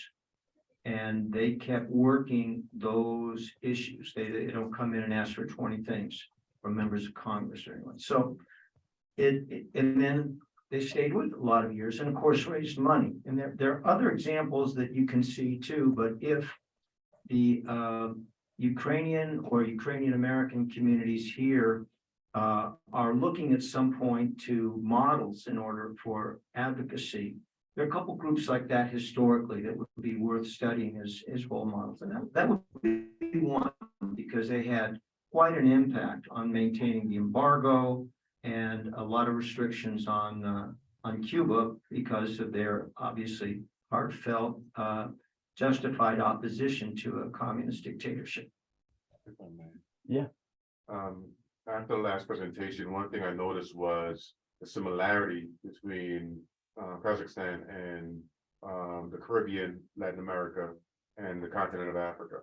The need to bring development investments, the need to bring manufacturing, the need to have more people in the political process and transparency throughout the political process.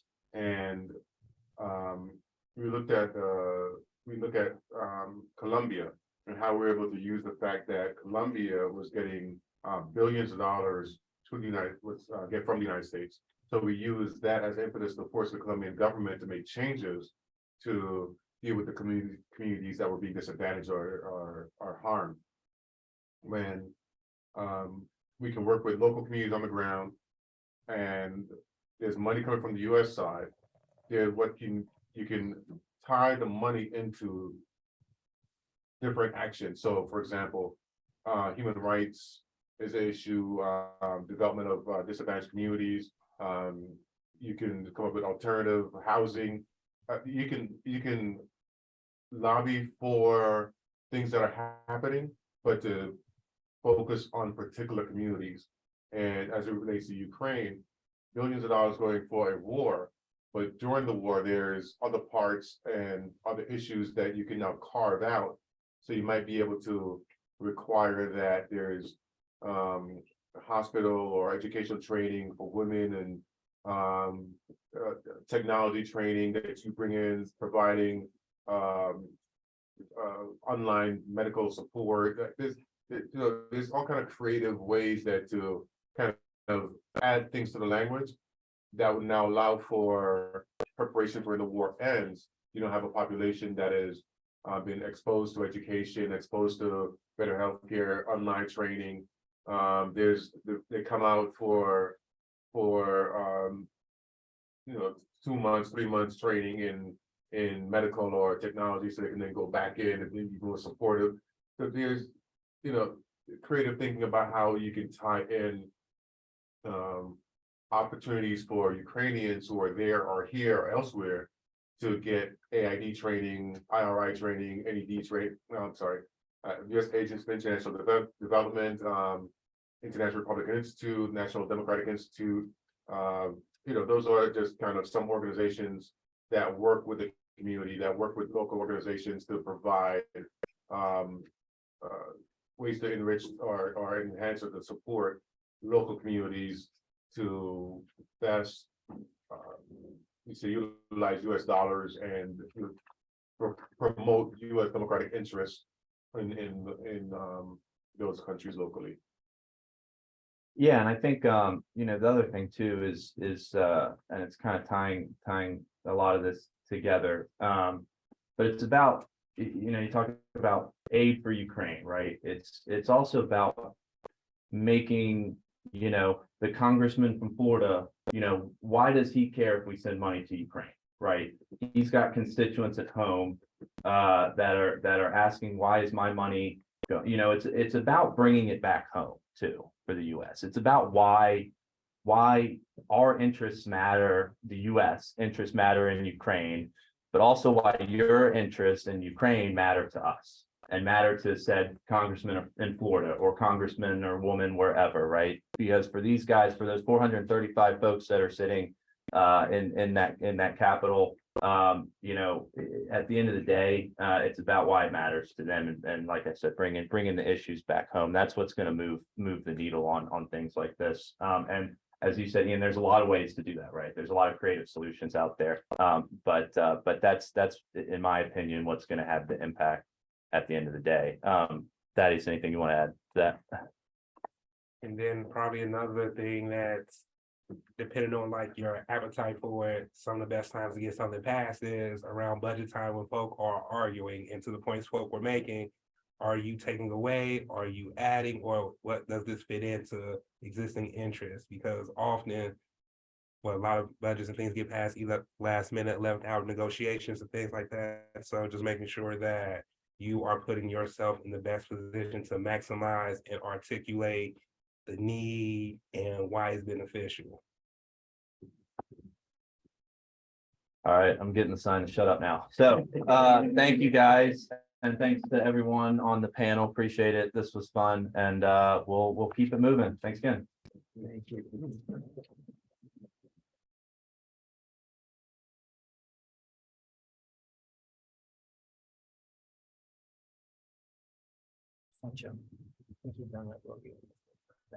I suspect.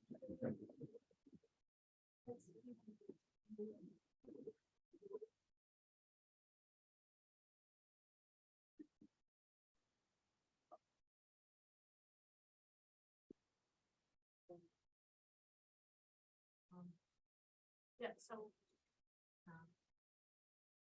if you don't need I organizer of many demonstrations, so I can speak without microphone. So I think we can move forward with the next panel, which will be led by Egon Chikolan, about lobbying in Eastern Europe and Central Asia, and then we have big coffee break. So I think we can move forward with this panel, so it will be interesting panel because Egon has a lot of experience of working with Eastern Europe and Central Asia, even from Soviet Union period. So it's interesting. And we also invite Dina Shahislan, she from Kazakhstan, and she originally for a long time in our government, international government relations community. So she can also drop more experience about working in Central Asia and maybe mention a little bit more about Uzbekistan and Kyrgyzstan and Tajikistan and other countries which not so familiar for Americans. And Natalia Dobrovich from Montenegro also will join to, it's firstly participant in our history from Montenegro. So it's an important day for us. Today also Pete from Bulgaria a little ill, so we have one guest from Ukraine. It's Igor Doban, so I think you can join today's conference because he also was involved to analytical work with many PhDs about lobbying law in Ukraine. But I will ask somebody be volunteer to help to Igor with translation when he will help his speech if it's possible, and somebody can help. I can help with this issue. So Egan, please introduce our panel. We usually have a lot of attention to Eastern Europe, Central Asia, and African countries because their lobbying and advocacy practices very important for democracy building and for transparent process in political processes. So that's why this panel must be extremely interesting, extremely informative. And after this panel and coffee break, I will have your attention about idea of new think tank here, which connected to this idea also. So please, Egan, floor is yours, and if you need additional information, it's agenda for you. Yeah, and Mr. Igor here, just new in our panel, but as Ukrainian, here, not in the schedule like Germans who plan in advance. Yeah. You can hear me, everybody? Is this on? Do you hear me? Yes. All right. My name is Egon Chalakian. I come with a background as a physicist, lawyer, national security, never legitimately practiced any of the above, but had this influence most of my life. I represented in my mild practice what I called heads of state, former heads of state, dictators, and royalty. And to that end, most of my professional experience was obtained during the Soviet period. I would go back a little further, in fact. I was posted into Iran during the revolution, and I represented the military chiefs of staff of the Royal Iranian family and so forth. And then also in my career, I was U.S. Secretary for MOFLOT North America, the National Fleet, Soviet Union National Merchant Marine Fleet. And I was one of 50 Comic-Con finance persons allowed to enter the Soviet Union to do banking deals in behalf of North America and Europe. With that as a backdrop, I'm listening to the folks preceding my speaking now. And I was talking to myself as I'm sitting here, and I'm thinking, interesting, they almost collectively were talking from the perspective of approaching a foreign government, even though they were representing one way or another the foreign government, they were really truly approaching them as an outsider and as a conduit, but from an outside point of view. I never had that privilege. I don't think anybody really ever hired me and said, you be our person based in Washington, represent us over there. And I was talking to myself here as I was listening, and I'm thinking, I was in the room with them when we were plotting the strategy. I was one of them. I didn't represent. I worked with Mr. Reagan at the White House. I never represented Mr. Reagan. I'll step back a little bit on that same note. When the Falkland War broke out, for instance, you had the dictator of Argentina at the time. Then you also had the foreign secretary. He was the face of the war at the time between Maggie Thatcher and Mr. Reagan. He was also my ex-roommate at Columbia University. So he was a much older gentleman. I was a young kid, but I knew Dr. Nikena Costamentis for 9 months as my flatmate. So again, even though I was the Yank, the American in the deal, I was in his camp. I'd also worked for Mr. Reagan, ironically, just by happenstance, not by design. So I came from a different perspective. I kind of knew what the enemy was all about because technically I was in bed with the enemy. And so I come into this dialogue with that as a background.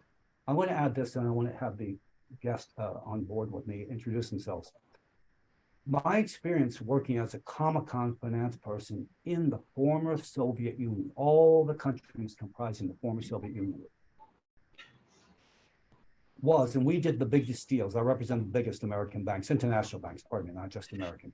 So we did the biggest Bank of Foreign Trade, USSR financing ever undertaken to the history to this date. At that point, the Russians, who spoke for everybody, were paranoid about having a bad reputation in the West. They paid their bills on time. They did not want to violate a contract and that was a fearful matter for them, or they would get bad press with the Wall Street Journal, et cetera. So my role, aside from performing my professional duty, was in fact to sit there and say, if you don't wear that color tie, you're going to offend this person. If you don't get your hair cut this way, don't go in there drinking. Get rid of that before we go in that meeting. And I would beat them up as their parent. And I'm talking, Mr. Putin was a young man at that point. He was part of that club. I went in there and I beat them up so that they would appeal to the Western public. So with that as an introduction, I'm going to have my guests. I'm going to have, first of all, Dina, if you can kind of introduce yourself to the folks and let them know your background, what you bring to the table. Hi everyone, my name is Dina Shaketon. Thank you so much, Egan, and thank you so much, Katya, for inviting us. Yes, I also represent Kazakhstan, like Janar. What I wanted to tell you about, you guys, is about lobbying efforts in Kazakhstan. So as you know, and as Katya said, lobbying in Kazakhstan hasn't been registered yet. And hopefully, we're saying yet, but there have been already 8 attempts to do that since 1996.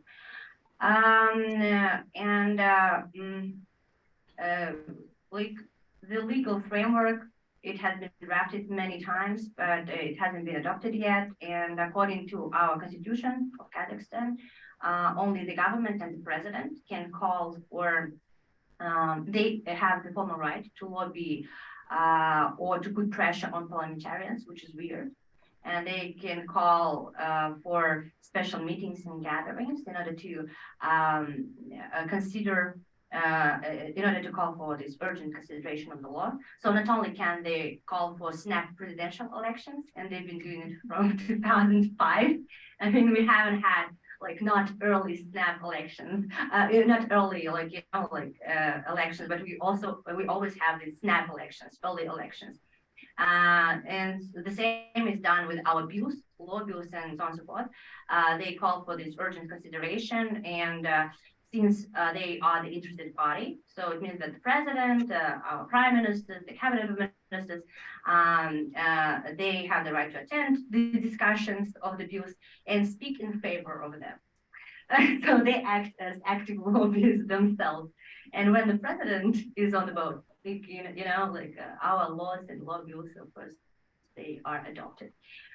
So since we don't have lobbying, and this lobbying practices, they're not registered yet, so we often encounter such a phenomenon like shadow lobbying, right? I mean, when we're doing it behind the scenes, and they unspoken, we have unspoken rules about that. And so, as George said, it's not about knowing how, but mostly it's about knowing who. So when we when large corporations want to do that, they just approach certain people, certain members of parliament, a special circle of people that can influence decision-making process. And of course, this circle of people, it mostly consists of large financial and industrial companies, mostly people in mining and oil and gas. I mean, because only they can afford to lobby certain views. As Jana was saying today, for instance, small businesses and medium-sized businesses, they're not represented in Kazakhstan. Why? Because they don't have enough resources to approach these certain people. And I think it's not only in Kazakhstan, but also in Kyrgyzstan and Uzbekistan, in all Central Asian countries. As I said earlier, we've had about 8 attempts to legalize and to register lobbying efforts in Kazakhstan. It was, we think, right, that it was initiated by oil and gas and mining companies in Kazakhstan. Because the thing is, when they drafted the law, and of course we know that who is the sponsor of this law, right? In Kazakhstan, we don't know. So, I mean, these lobbying laws, the law bills, they didn't have an author, so that's why we don't know. But since we saw the drafts, so we saw that they were supporting large businesses in mining and oil and gas, and they have, since they didn't list the name, of course, but and the process was not transparent, and it was obscure. But they wanted, these rules, they included like having a large building, having not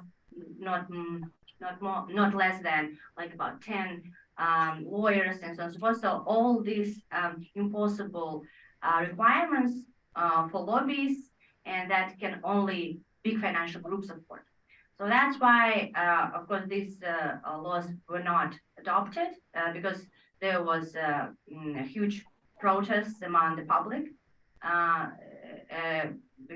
Of course, because the law itself, it was done specifically for oil and gas industry. So this is like to sum up about our lobbying efforts, but right now, we have a huge hope for things going better in our country, because of course, we have the snap elections, parliamentary elections. However, the first time in our history, in the history of our country, independent candidates like Zanar, self-nominated, right? They were allowed to participate and to run for elections. And we think that maybe the first step for us to adopt certain laws and to maybe represent certain businesses and certain interests, right? And to lobby certain laws that can better our society, that can contribute to the development of democracy as it is, right? Not shadow lobbying, not like bribery and corruption, not doing behind the scenes stuff, right? And not about knowing who, but actually doing something that will set the rules and show us how to do it in a proper way, more transparent, in a democratic way. So. Thank you very much. I'm going to ask our next guest, please introduce yourself. Please give an idea what you can bring to this table. What is the pattern practice in your jurisdiction? Thank you, Ika. My name is Natalia Dubrovic. I'm here to speak and represent on Montenegro. And I come with a background in political science and liberal arts. And really what sparked my interest in contributing to the panel was speak about the situation in Montenegro and to bring that perspective. All right. You are new to our realm, and we have a translator, or can you handle it? Окей. Ну, кто переведет, ну, вопросы я понимаю, но просто чтобы был кратенький ответ. Кто будет мне помогать? Ну да, у тебя красиво получается. Ты все равно уж на сцене уже, да? Уважаемые коллеги, добрый день. Мне очень приятно находиться в вашем обществе. Я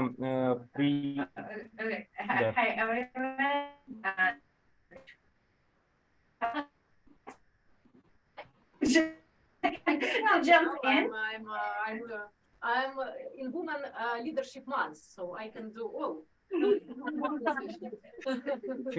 Communicates, yeah.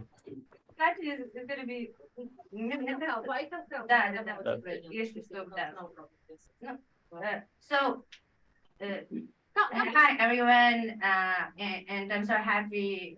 Thank you for having me here today. Я приехал Кате по приглашению, мы собирались выпить кофе, и в двух словах я рассказал о том, что я защитил докторскую диссертацию по теме коррупции. We know each other for a long time, and he worked with anti-corruption issues in Ukraine. Not only work, but his PhD work was about anti-corruption policies.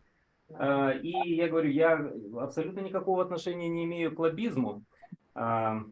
So he's not working as lobbyist or not professional lobbyist. It's important point for today. Но когда мы поговорили чуть-чуть, и я рассказал о том, какой путь мне пришлось пройти, она говорит, внимание, внимание, иди садись, рассказывай, сейчас будет интересно. Yeah, but I insist to taking part of in this panel because it's very interesting to know his experience also as Ukrainian. Первый случай, когда я столкнулся с лоббизмом, у меня 4 детей, это самые лучшие лоббисты. So he have 4 kids, and he said that it's better lobbyists and advocates for anything. Но если серьезно, будем говорить про Украину. If serious, we will talk a little bit about Ukraine today. Украина парламентская президентская республика. So we have parliamentary president republic in Ukraine. So parliament have majority. Но, к сожалению, я уверен, что практически никто из вас не знает, кто глава парламента Украины. But I'm sure that if we will do a little poll today, nobody don't know who is head of Ukrainian parliament. So maybe we can ask people. Will somebody know who is the leader? No, here people know all these events. В Украине существует несколько ветвей власти. Это исполнительная. So in Ukraine, classical structure of branches, so it's executive, legislative, судебная, и есть еще часть чуть-чуть журналистская, которая тоже называется одной из... Of course, we have media, yeah. Да. So we have better situation than in Uzbekistan. Значит, после того, когда господин Ющенко пришел к власти, so Yushchenko, президент Украины, President Yushchenko, maybe not all people familiar with that. It was Orange Revolution. It was like revolution, first revolution in Ukraine for Western vector of growing of Ukraine. And Mr. Yushchenko, he was president who led the revolution, and this revolution was in 2000. Вы сейчас поймете, почему я про него вспомнил. Господин Ющенко согласился с идеей, что ему нужно услышать свое общество, и в каждом из 26 регионов были открыты приемные президента в каждой области. So Yushchenko first decided to open like public offices to communicate with voters. В этих офисах люди первый раз в жизни могли увидеть прокурора области, губернатора области и рассказать о своих проблемах. До этого никогда такого не было. And it's firstly when people can see governor, attorney general, and communicate with them. So, but for Americans it's not a surprise. Да. But for us it was. Да, в Украине такого никогда не было. И это был первый случай, когда информация шла напрямую к президенту, минуя его аппарат и губернаторов. And this was first in Ukrainian history when president have direct information from voters, not from his like community or his advisors or governors. So like he mentioned that this was first practice of like direct dialogue between people and president on his point of view. Эта вся информация стекалась в один офис. Этим офисом командовал я. На протяжении 2,5 лет мы демонстрировали лоббизм со стороны низа, со стороны пересечных громадян, со стороны людей. И до тех пор, пока Ющенко этим вопросом занимался, мы были достаточно успешны. And he leads this office of like direct dialogue, and he thinks that this was direct example of public advocacy and advocacy of not business interest but public interest, which works for several years when Yushchenko was in power. So it's a good example of like this transparent dialogue. Второй пример лоббизма. Украина выиграла право в 2012 году проводить чемпионат Европы по футболу. And second good example, it's example of like international, no, he said like international lobbying. It's our fighting for rule to get soccer championship over 12.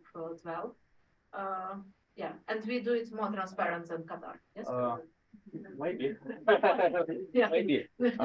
И в 2007 году, когда Украина уже выиграла это право, у нас оставалось практически 4 года, чтобы страну подготовить к проведению этого чемпионата. But interesting that when we get this rule in transparent way, we have only 4 years to prepare this championship. Yeah. Наши украинские законы были абсолютно не похожи на законы европейские, по которым всегда проходили соответствующие чемпионаты, начиная с систем безопасности, начиная с систем принятия решений, начиная с систем финансовых элементов. And it's very interesting example because it's about changing regulatory policy. Because regulatory policy of European countries which hold the same sport championship was totally different between Ukrainian regulatory policy. And as I understand, they work on и вы работали над... Был создан центральный орган исполнительной власти, министерство, основной задачей которой была поломать систему и синхронизировать европейский международный опыт к опыту Украины, к законодательству Украины. Департамент. Не, ЦОВ. ЦОВ, министерство. Центральный орган исполнительной власти, не департамент. So it was created as regulatory solution was created some. It's not department, but it's like like new ministries. It's called Central Executive Office. It's like government structure who work on this synchronization, and it's like also one more example, not about lobbying from business, but also about G2G lobbying, like government to government lobbying. And this is a very interesting point because we not often talk about G2G lobbying, government to government lobbying. И я почему привел два абсолютно. So I get this two like advocacy or G2G example to you because of. Их объединяет единственное. К сожалению, в Украине хорошо лоббируются вопросы до тех пор, пока первое лицо государства заинтересовано в этом. And my main point is these two examples only in one issue about lobbying in Ukraine and Eastern Europe. That it works till first person in country interested in that. То есть должна совпасть политическая воля, и должны быть хорошие юристы, которые упакуют эту политическую волю в правовое поле. So his example that in like Eastern Europe, it's important to have political will and people who able to write very good regulatory policy for this will. Because if it's only one, it don't work. And maybe it will be true for other countries. Как только заканчивается политическая воля, какой бы юрист хороший не был, у него никогда ничего не получится. But if we have a political will for anything, even it's advocacy or lobbying, it's even the best lawyers in our country can't push it to be done. And yeah, he sees a big difference in practice here. И, соответственно, когда нет таких больших политических заказов, существует очень много разных небольших, маленьких заказов от тех или иных корпораций, которые успешно лоббируются в нашем парламенте. And unfortunately, if we haven't like big, this big, he said like society asking about that. Like corporations and big corporations, it's in Ukraine called oligarchs. I think that in other countries the same. They push their direct points without transparent lobbying, but in hidden way. And it's which we mentioned today as one of the big problems. И, к сожалению, с чего я начал, когда я изучал все примеры лоббизма, они пересекаются в том числе с нарушением Уголовного кодекса, о чем я узнал, написав соответствующую диссертацию. And of course, like it's a criminal case if this work doing under the table and in the way like of direct impact of no, it's not corporations like oligarchs, and he work on that in his PhD. But I'm asked to be more shortly because we have lunch. Я сейчас, да. Yeah. Но я уверен, что именно сейчас, когда весь мир помогает Украине финансово и политически, необходимо запускать институционные механизмы, которые сейчас будут работать на то, чтобы создать правила игры для реализации финансовых проектов, экономических проектов и политических проектов. Нельзя упускать время. And why it's important now? Because now in Ukraine we must vote for these transparent procedures, because now it's the time to vote for that, because Ukraine have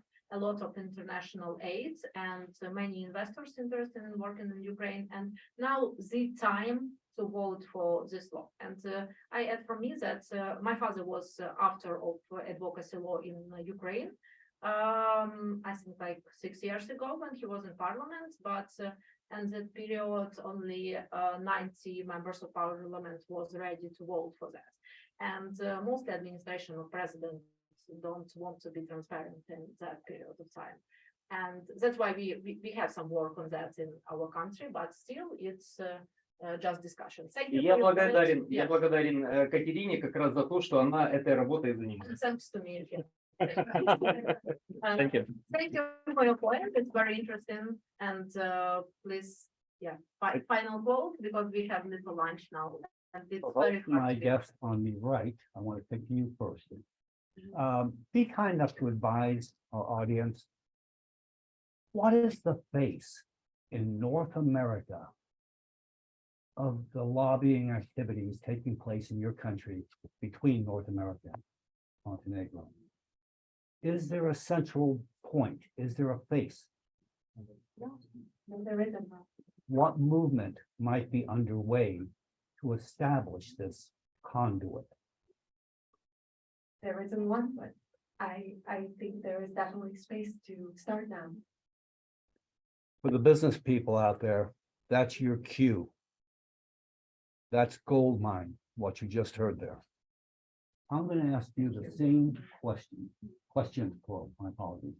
What is the face? What is your image? Not in DC, in Los Angeles, investors in Boston. If I had to ask any prominent person I know in North America, cite one entity in Kazakhstan that is synonymous with success, great return on investment, that you want on your resume. All of us want resumes that are built up. What can I brand on that resume that you can give me from Kazakhstan today?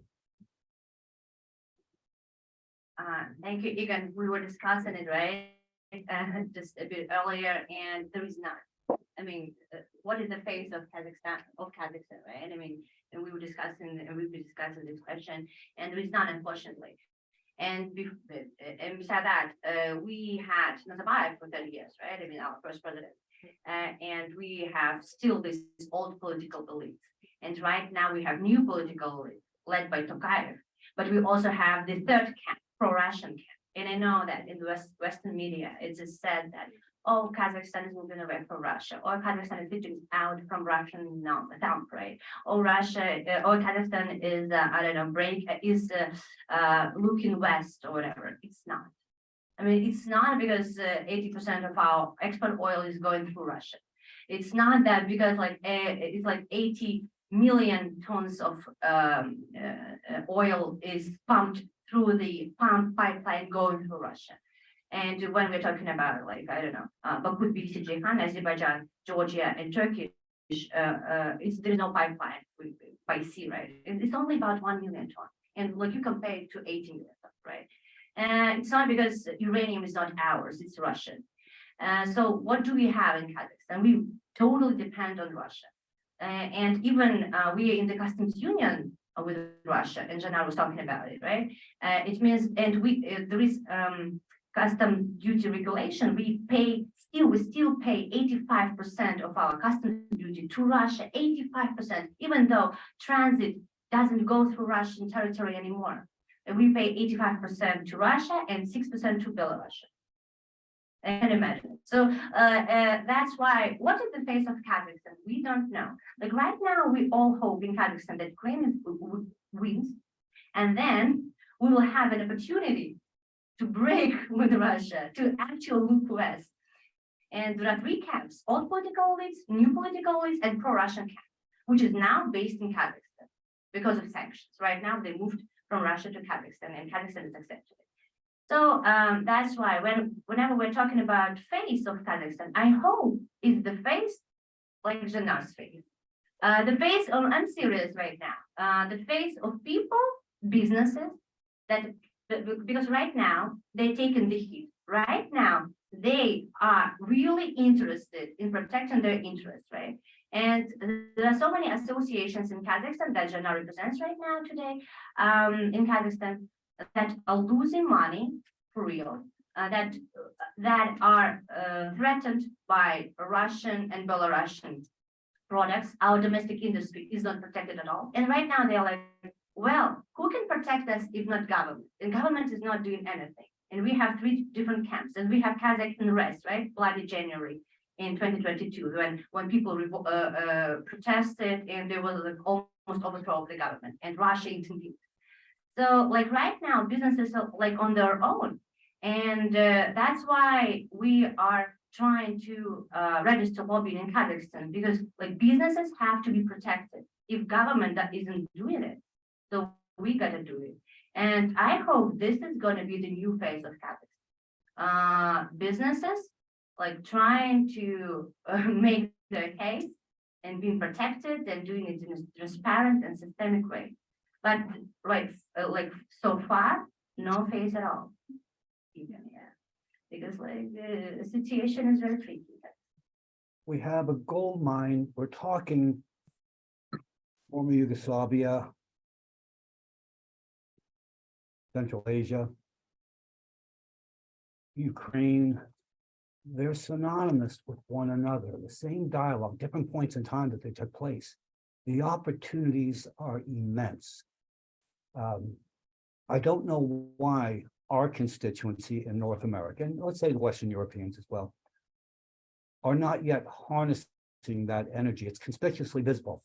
Case in point, if any one of us in this room wanted to go out today and do a quick article, I don't mean an academic article, I mean stuff that gets inserted in the Wall Street Journal, on the web, same day stuff, op-eds, character of that nature. And we picked any one of these subjects, you would have an audience immediately available that would want to consume the subject. 1 year ago, we would not have had that audience. Nobody would have cared. Now they care intensely. Lobbyists are capable of filling that. That's the role they should fill. And they're there. And the audience is rich right now. They're waiting for people. Somebody's looking for a messiah right now. And whoever wants to grab that little baton is going to win that marathon. Trust me, it's open for anybody. I laugh at Wall Street Journal. Often, when they hurt, they come to people like me and say, please do a quick story. Give us some of your background. We're looking, they need content. That's their way of saying we're starving for people to pitch in and get involved. Speaking engagements at the better universities are looking for people like us with this background. There's no conduit to put them, to plug them in. The demand is there. And the product is in beautiful, it's in showcase Vogue, it's center stage right this very second. So if you garner nothing else from having me on the stage and these wonderful people who come this distance to pitch in and tell their story, take that home. You can build a firm based on that. You can start at home with your computer and just start doing little quickie op-eds or little quickie insertion articles.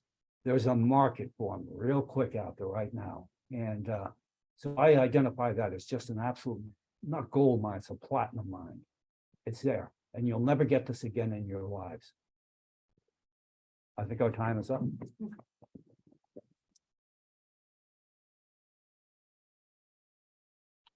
Все? So we are ready for lunch.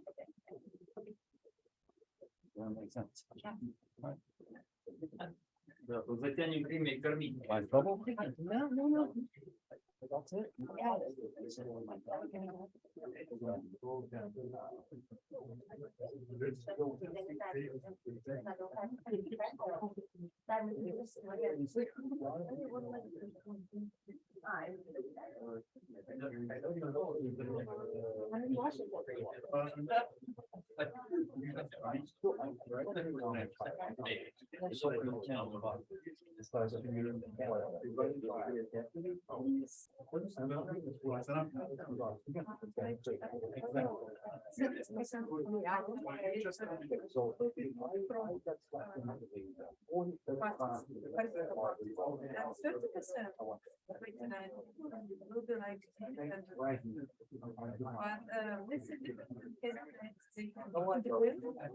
Or they can be again. So it's some kind of and especially right now and can you imagine for example for one so it's some kind of strange situation because they're so now and I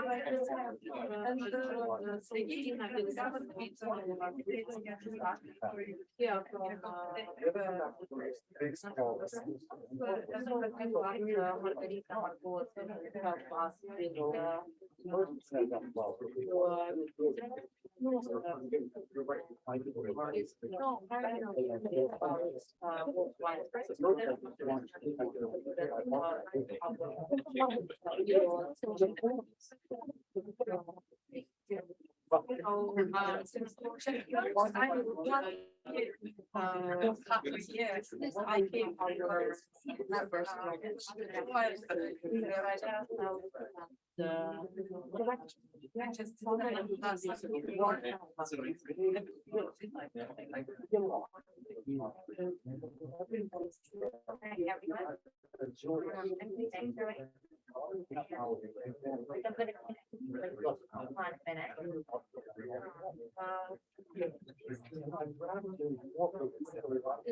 especially for Kazakhstan, because you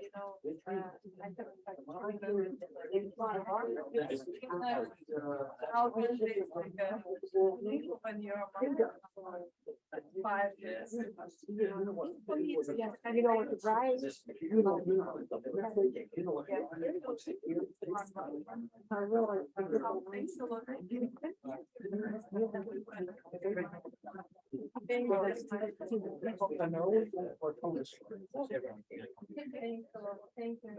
That's all. That's been on my mind, and it's actually on bread. Which was in New York. Yes, it was a great experience, and there's through these overlapping trends right now. In what is happening with it's a unique opportunity. The registration, you can break through it, but if you don't, we're lost in the pool. Okay. And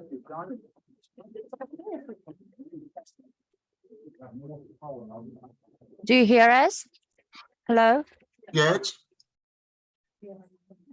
Can you hear me? Okay. Hello, I hear you. I hear you. I'm waiting. Hello, I can hear you.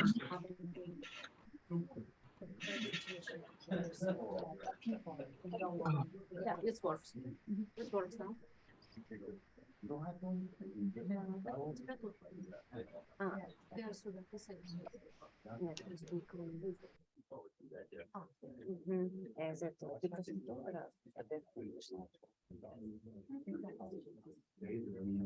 Social media. Don't know where I'm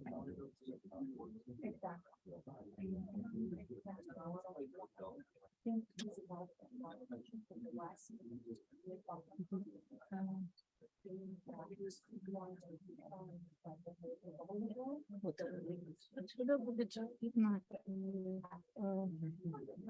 Wanted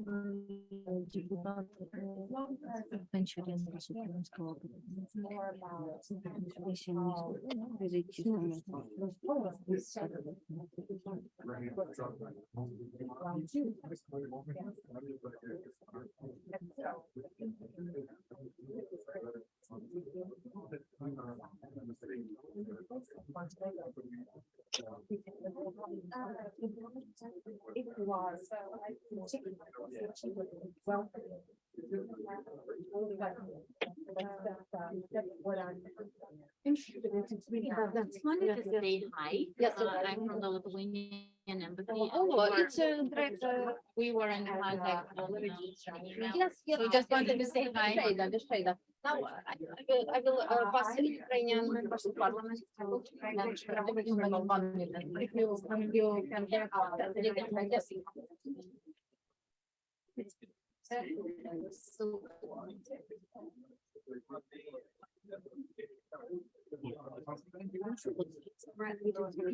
Нет, это мне самое главное.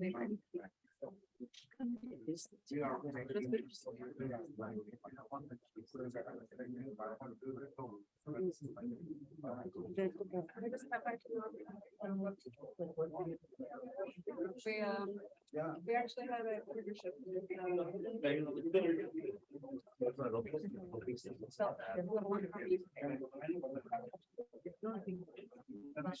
So what is our plan? I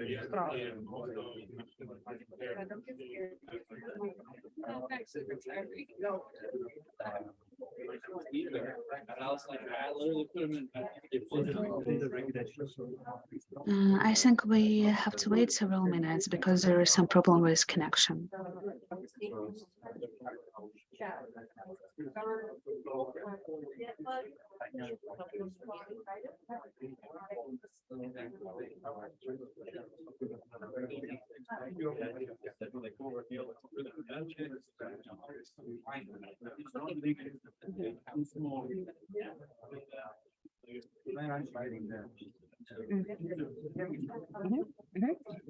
Hi, everyone. Hi, everyone again. I'm sorry, do you hear me?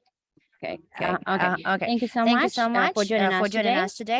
So, this is going to be an online panel. Today we discussed different tools from Central Asia and Eastern Europe. And right now, in this panel, we're going to discuss effective tools and lobbying efforts and advocacy practices in African countries and in CIS countries as well. Okay, I'm sorry. Is it better right now? Okay, yeah. Okay. The sound was again, my name is Dina Shegizlam, and today we're going to discuss different tools and lobbying practices from CIS countries and African countries. So like right now, we're going to start with Alexei Goncharenko. He is a Ukrainian politician and member of the Ukrainian parliament. And also a member of the European Solidarity Group in Parliament. Alexei, I'm giving the floor to you. Please, could you share your practices in Ukraine and what you can bring to our table and to our discussion today? Hello, thank you. Yeah, my name is Alexei Goncharenko, a member of Ukrainian Parliament. Also, I represent Ukraine in the Parliamentary Assembly of the Council of Europe, where I work as a vice president of the Committee on Migration and Refugees. And today we are really for Ukraine, the question of lobbying of our country in international community is vital. Because Ukraine is in the war which started Russian Federation, the aggression of Russian Federation against our country, which is a pivotal moment in the first half of the 21st century, and from which so much is dependent on, and the war which will influence the life on the whole planet. Definitely the most important is for us, for Ukrainians, because it's both the war for independence and the war for our values. And Russia is committing genocide in occupied territories. That's why it's really existential threat for us. And to win this war, we can only with support of the free world.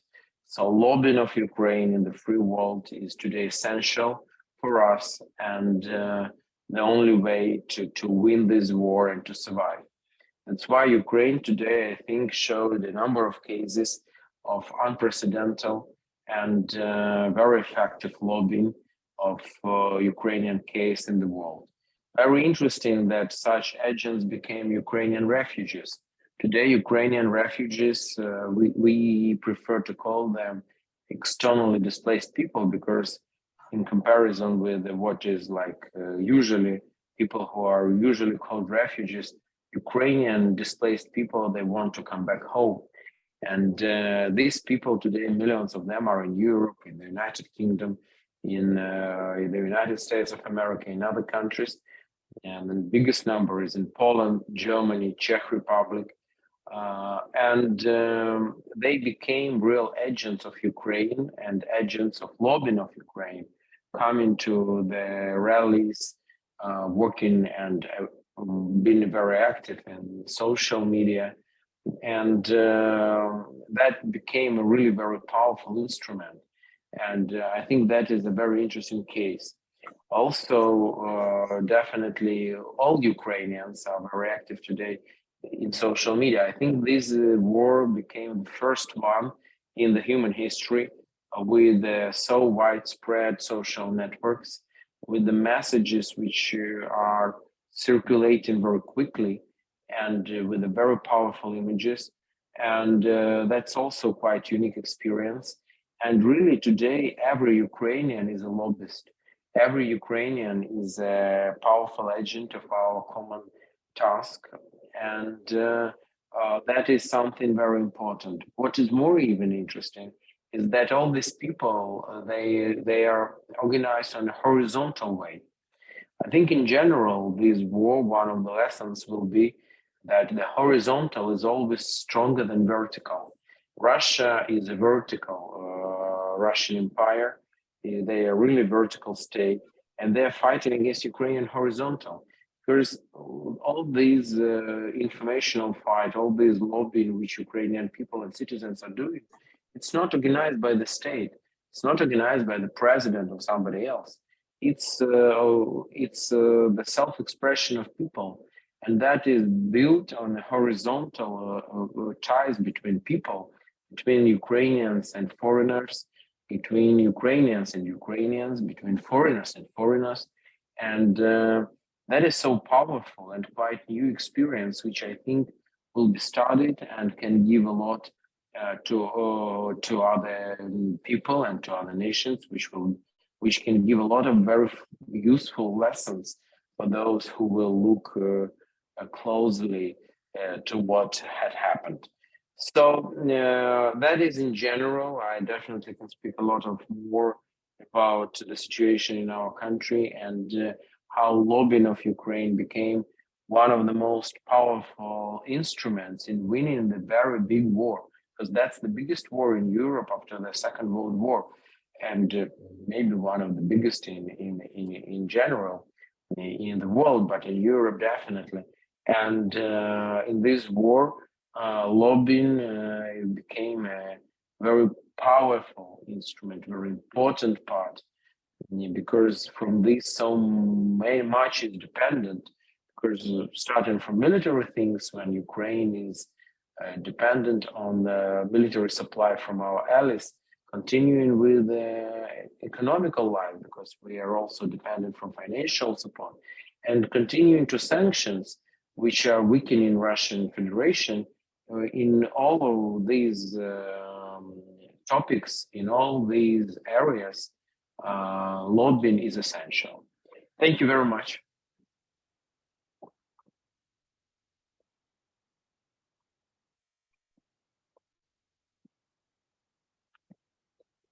I'm sorry, I don't hear anything.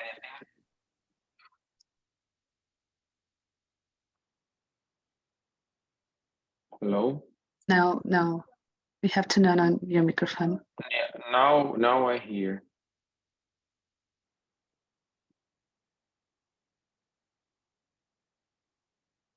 No, Dina, it doesn't work.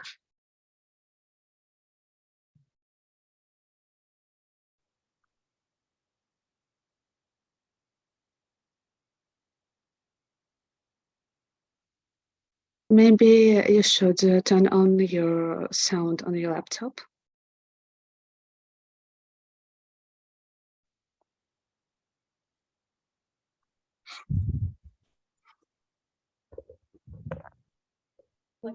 Okay, do you hear me right now?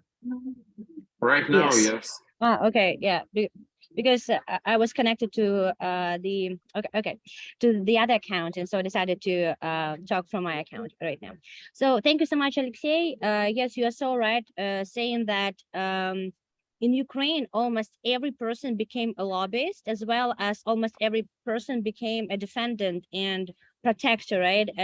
As you may know, Alexei also joined territorial defense forces in Ukraine and fought against Russian occupation and also against the media propaganda, Russian media propaganda, and fought against hybrid warfare against Ukraine. So and you're so right when saying that lobbying efforts of each Ukraine citizen is of vital importance right now.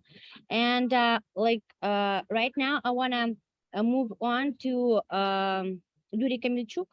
He is also a politician, Ukrainian politician, and he is a founder of the charity program platform. It's called UA Help, that provides humanitarian aid to Ukraine. Besides that, he is a member of Energy Committee.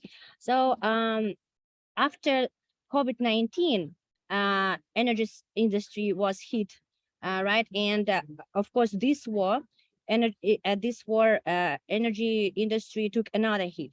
Please, could you tell us more about it and how you are handing on, like what are you doing, and what are the tools of working with such a pressure? Okay, hello. First of all, I want to thank you for the invitation to this important forum. So how Ukraine hang on? Because we are strong, we are brave, and we don't afraid Russians, we don't afraid Putin, and we don't afraid rockets right now.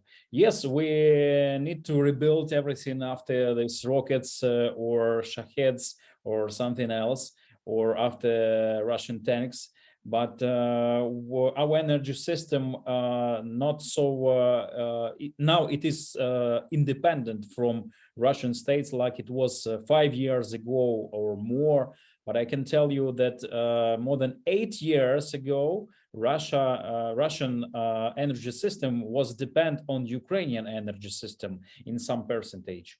Now we are independent, almost independent, because we have some, we need to get some energy from Europe right now. But all Ukrainian nuclear blocks in power stations now works. So right now we don't have any blackouts. And we have enough electricity for everyone, and I hope it will be so for the future. According our main topic of the conference of our forum, I want to say that I am also, like Alexei Goncharenko, a member of Ukrainian delegation to Parliamentary Assembly of Council of Europe. And I am before I came to the Ukrainian Parliament, I was businessman. So I had a lot of interest in business, and I understand everything. Why it is so impossible to make a good connection, good communication between businessmen and between government, between all local authorities. That's why I want to organize a special temporary commission in Verkhovna Rada, Ukrainian Parliament, which will help Ukrainian business community to make it better, those all connections, all communication between business and between our Ukrainian government. It also depends not only Ukrainian business, but also depends international business. I know we have a lot of business associations, and they cooperate in different ways. So they try to maybe sometimes lobby interest of one of the group or one of the company, but still there is no national process or process which goes from the deep, from the regions, from the small cities, with understandable strategy of economical development, or how to find investments in small cities, in big cities, in regional cities. So we still have this strategy. Some NGOs or government organizations try to find those strategies, but they still have no general map for all the country. So that's my aim. That's also I want to organize special interfractional association in Verkhovna Rada for support of Ukrainian business community, which will include those who are ready to join this important topic. In addition, I will initiate the creation of temporary special commission that will contribute to the improvement of communication between the government, ministries, and business representatives. And also, I need to say that I hope that in near future, Verkhovna Rada Ukrainian Parliament will consider a draft law of transparent lobbying rules, and I'm sure that it will bring positive results for the Ukrainian economy and society at all. So I'm ready for any propositions to this draft law, because maybe I will join this working group for this draft law in Ukraine, and I also ready to hear any experience, international experience, US experience, or other countries, how it organized in your country, that we can do it like in clear way, so everything is transparent, everything is understand for any part. That's it. So I want to thank you again for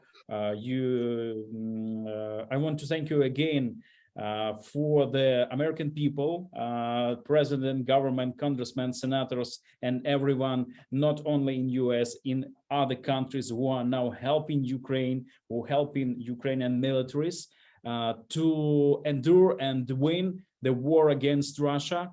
And I hope you will have a big, beautiful experience in this forum during this day. Thank you very much. Thank you very much, Yuri. Thank you, Alexei and Yuri, for sharing your advocacy practices, especially in the wartime, which is very specific and special, you know, like in the wartime. Thank you very much. And of course, we wish you the best of luck, and we really hope that this war Ukraine will win, of course. Yeah, sure. And as soon as possible, and we are all praying for this victory wholeheartedly. And right now, we want to move to the African-American relationships, and I want to introduce Ejike Edit Okpa. Mr. Okpa is from Nigeria, but he works with the US. Actually, Mr. Okpa and his extensive experience in lobbying is huge. He is working with the whole African continent. He has good relationships with all African countries, and he's promoting the US interests in African countries and vice versa, which is a very interesting case. And Mr. Okpa, could you please kindly share your lobbying practices and your experience in strengthening American-African relationships? Thank you. Okay, well, thank you for such a generous introduction. I didn't know I can do all of that. You know, like you said, I was born and raised in Nigeria, but I've been in the US since the late 80s, and I live in Dallas. And I have participated on trade missions to African countries. I recently was on the US Exim Bank Sub-Saharan Advisory Committee for Africa. And so, you know, my interest is always, you know, there's, you know, politics, and then there's business. You know, when you have those two things working in unison, it makes for better understanding, for better society. You know, talking about lobbying, you know, lobbying, apart from, you know, its general dictionary definition, when you go from geopolitics, you begin to have different interpretation. What is lobbying in the West may not be seen at the same fashion as lobbying in some developing countries. But what I try to do, in fact, when I became a citizen in 1995, when you take the U.S. oath of citizenship, it says that if your country of birth is to go to war with the U.S., you're going to fight on behalf of America. And so when I took that oath, and it occurred to me, I said, oh my God, so if there's a war between Nigeria and America, I'm going to be shooting because I still have family on the other side. So that's why I decided to say, I'm going to know every political person that represents me, from my local to my state, to my county, to the federal, and so I've been fortunate to be gone to the White House. I've met every American president since Bush Senior. But in any event, when it comes to lobbying, there are a lot of factors that affect it. If somebody has to believe in who you are or what your cause is in order for them to lobby for you. And as the lobbying interest and desires shift from geopolitics, to international and even regional government, which is what is happening between Ukraine and Russia, it changes. It takes different dynamics. If you look at the case of Africa, in 1994, Rwanda had a genocide. Most countries didn't even respond. Most people didn't even know it was there until and Clinton was the president, and there was a U.S. ambassador in that country. It was after the fact that people started saying, oh my God, how come this happened? So there's nothing that happens in the world that somebody doesn't know about or somebody wasn't planning it. It comes to where, what is the West interest in various parts of the world? It's very unfortunate what is going on in Russia and Ukraine, but don't forget, there's a huge conflict between Democratic Republic of Congo and of Rwanda. Thousands of people have been killed, but if you go to Washington to bring that up, nobody will listen to you. So is it a case of, life over there doesn't matter? Or it's only when it is an European issue that everybody start to lean on and say, it could lead to World War number, whatever that number is. But, go around the world, there are pockets. And if you are white, your issues take front page. The lobbying interest is there, whether it's vertical or horizontal. Excuse me, it is what it is. The wider your skin is, the more attention you're going to get from Washington, from Europe, or anywhere. But if it's from Africa, who cares? They don't. So we have to get to where we start to become more humanistic. A bad thing is a bad thing. And then when a bad thing is a bad thing, and we condemn it, regardless of the geography of where it is, then the lobbying becomes effective. But if we're going to choose between lives, which is what the West does, there are 54 African countries. Yeah, Africa has more nations or countries per continent than any other continent. It has more members in UN, but its issues don't get attention. So, because you have the Security Council, the UN Security Council, and the UN Security Council, whatever it is you do, they're going to decide who gets what. So if we're going to be effective, again, we need to look at the charter membership of these organizations and say, it's going to be every nation gets one vote, regardless of your status, regardless of your money, not to where after the fact, a group, I think members of the Security Council are 5 of them, they just get together and they can veto, they can override. We are human beings. So for me, we have to look at lobbying, from its local. I live in Dallas. I'm in Texas. We have our local officials when our legislative session is in session. Then we go there and we lobby the state government for certain things we want happen in our local thing. I heard one of one of the earlier speakers talking about, how do you communicate between local government, state government, and federal government? It's all the same issues. How do you how do you reach out to each other? What it is that you're trying to achieve? Are you trying to do it by law? Are you trying to do it by more money to your region, more money for specific issue? That's what this is all about. When we do that, then we go continent to continent. I mean, I think love has to be proximate. Love thy neighbor. Russia and Ukraine are neighbors. Why are you guys fighting each other? And why are you drawing the whole world into it? Rwanda and Congo, you are neighbors. What are you fighting for? If it is mineral resources or control over it, why don't you say, okay, fine, we're going to sell 1 million barrels of oil, and then this is the ratio of share. Instead of wasting life, destroying properties, creating this emotional stress that at the end of the day, many people get angry. You waste life. And then the leaders of these countries are in secured environment. I mean, nobody's going to go shooting at the president of Russia and the president of Ukraine. But every other person is going to expose themselves to danger, getting killed, being out in the open. So this is 21st century. This is no longer the century of slavery and colonization where people go in and take over your country. We're supposed to now migrate to a higher level where we can deal with human beings, respect human beings, recognize their issues, and begin to say, hey, this is what we can do for you if you do X, Y, Z for yourself. I'm not a subscriber that the West has all the solutions.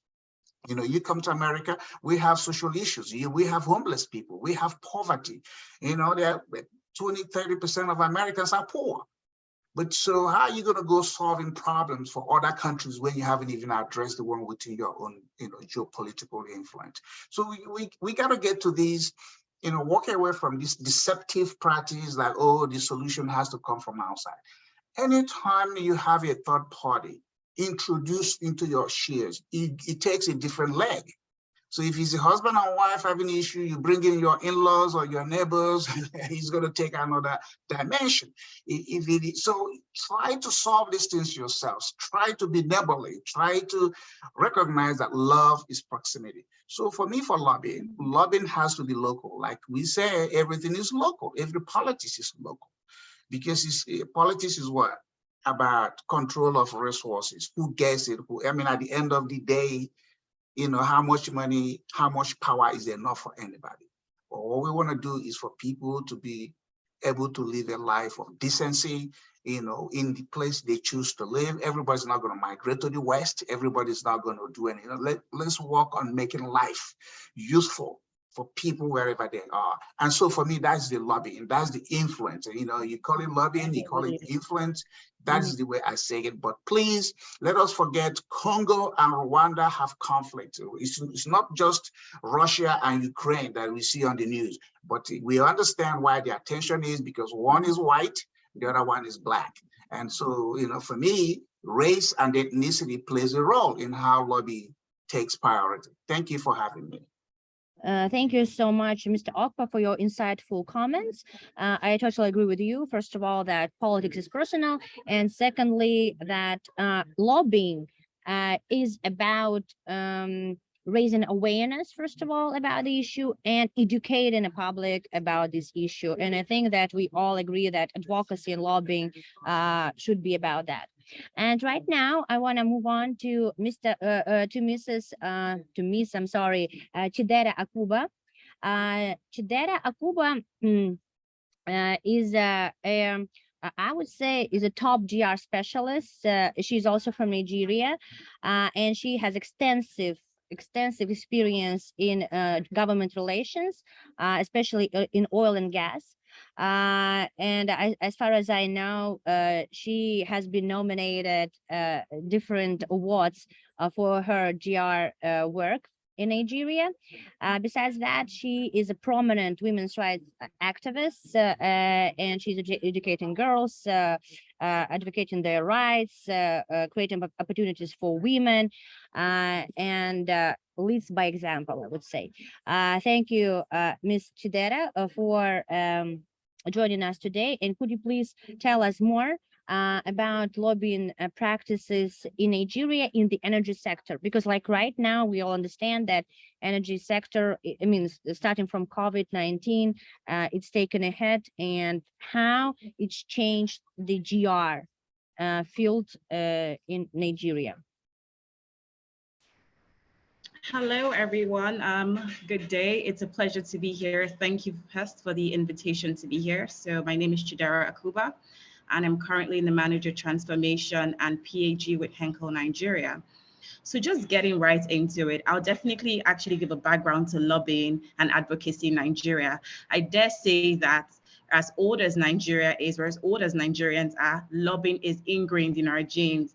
So back in the 1400s, 1200s, 1300s, we as Africans have been advocating and lobbying for various things in our communities. So back in the day, lobbying was basically done by men because women were not allowed to advocate or lobby. So back in the hundreds, lobbying was done by women in the pre-colonial, was done by men in the pre-colonial era.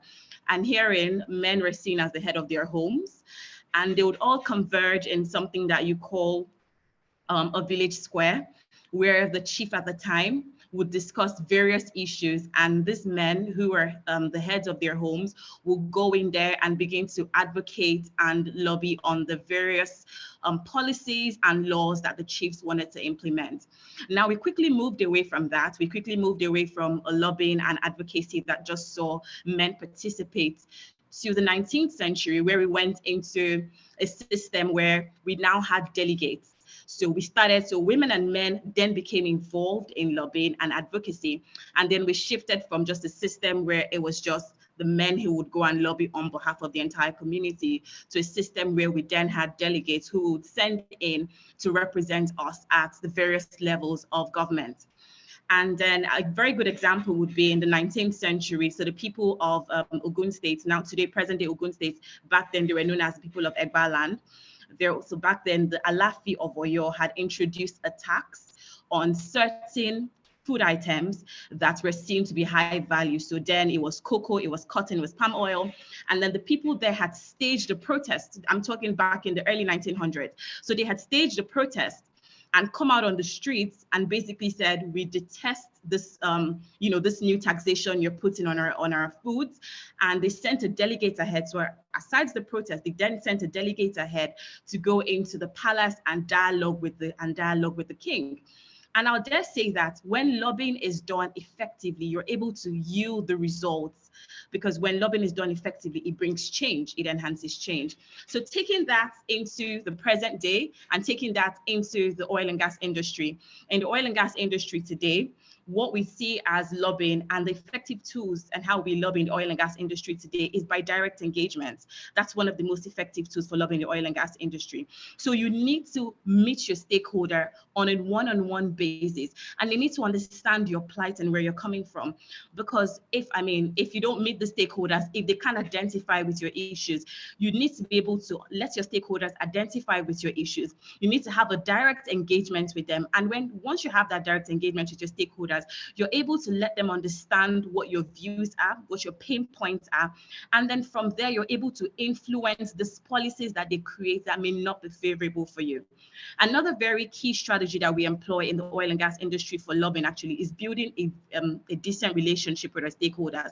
And I say this, I've been someone who has enjoyed this as well. So by building very strong relationships with my stakeholders, I've been able to, lobby and influence for change. So I'll give a very good example. So in the oil and gas industry, we're regulated by the people called NMDPRA, which is the Nigerian Midstream and Downstream Petroleum Regulatory Authority. And therein, on a yearly basis, everybody is supposed to have a license to operate in the industry. Now, we all came together as members of Major Marketers Association of Nigeria, and we engaged them and we said, okay, a lot of things are happening right now in the industry. Some people, due to circumstances in the country, may be unable to renew that permit. And without this permit, you can't operate in the industry. And because of the relationship we had built with them as an organization, we were able to lobby for these licenses to be postponed by 6 months. So we were able to get that based off of the relationship that we had built with our stakeholders. So because we have a trusted relationship with them, because we were partners with them already, we were able to lobby our way in such a way that we were able to, delay the renewals, able to continue their business operations and get their licenses renewed in good time. But again, based on relationship, we were able to achieve this. Now, another very key thing about lobbying or in the oil and gas industry is actually understanding the policy that you're trying to lobby, understanding the audience and understanding the policymaker that you're engaging at that particular point in time. It's very important, especially in the oil and gas industry, when you're trying to lobby a policy. Who is this policy? Who is the policymaker that has the power you need to change this policy on your behalf? So you need to understand who the policymaker is, who is the policymaker that you're targeting for change. So it's very key and very paramount in the industry because we have several regulatory authorities and so at every point in time when you need to change or when you need to introduce change, you need to understand at the point in time who you're engaging, and then that will then decide your next steps. And of course, when you understand your audience, the next thing that you do, you carry out your research on them, and that informs. So I say that when you do this already, you're already 60% successful, because once you're able to identify your audience effectively, once you're able to carry out that research effectively, I dare say that the other steps left are just basically meeting and speaking on how to just improve the policies. Another point to just also note here would also just be that it's very important in the oil and gas industry. Another tool for lobbying is building coalitions. So it's great as a singular company, you can get the desired result, but usually it's better when you go as a group of people, when you're able to build alliances with other people who share the same view as yourself. So for instance, like I gave an example with MOMAN. So MOMAN is a group of the largest downstream companies in Nigeria that came together to form the organization called MOMAN. And as MOMAN, we were able to lobby to get an extension of our operating licenses. As a singular company, would we have been this successful? I don't think so. But because we're able to build this coalition system, we were able to approach the policymakers as one body speaking in one voice. So definitely, I definitely say that, building coalitions, understanding who your audience is, a direct engagement with the policymakers. And also sometimes when we don't build coalitions, we can also go through like a lobbying firm, through like a certain body. So for instance, we have different bodies. We also have some people called like the Manufacturers Association. This is like a trade union that we go through, and then they lobby on behalf of these industries. So in conclusion, I'll definitely say that in lobbying in the oil and gas industry, it's very important. The most important thing is building a relationship with your stakeholders, because with relationship, you're able to influence things positively for your sake. Thank you. Well, thank you so much, Ms. Akuba. This was also very insightful things that you said, and you mentioned, especially like about not only knowing about how, but also knowing who, right? First of all, and also building coalitions. And right now, I want to give the floor to Aslan Abzhakov. Mr. Abzhakov is also from Kazakhstan, like me, and he is a very experienced GR specialist from Kazakhstan.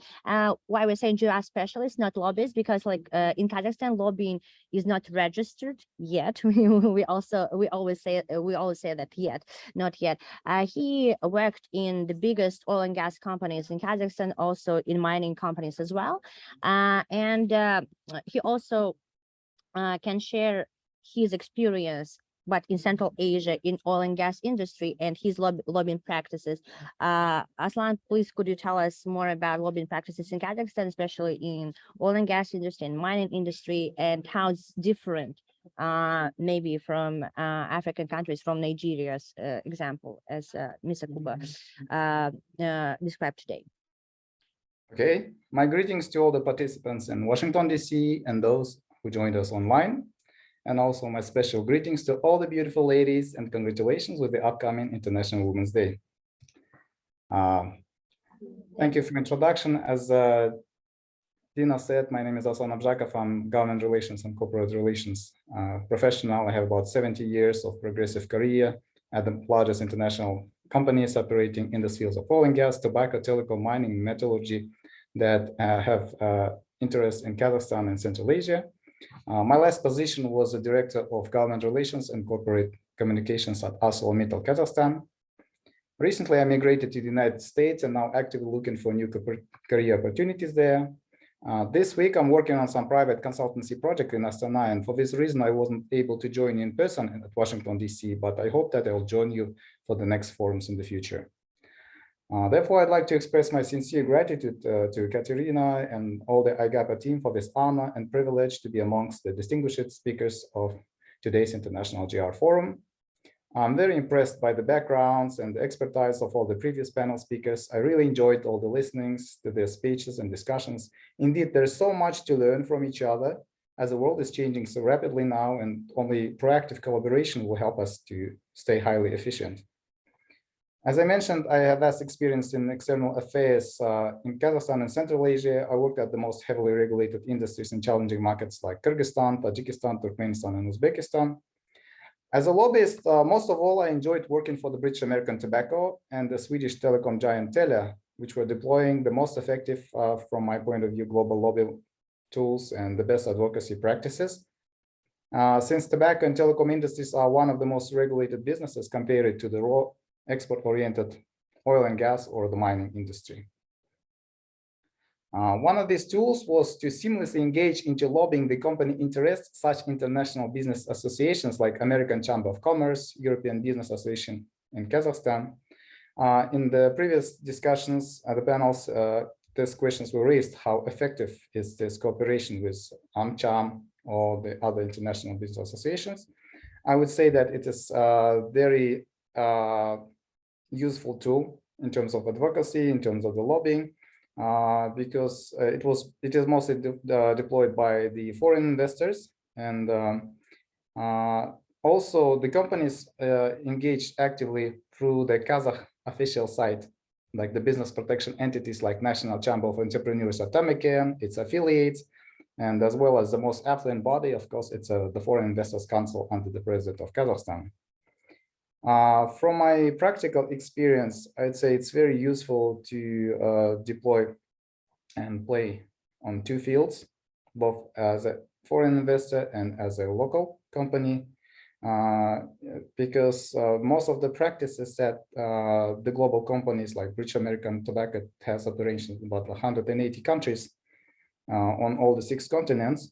So in case if there was some negative case scenario that happened in one country, they are quickly lessons to be learned and necessary adjustments made into the other markets.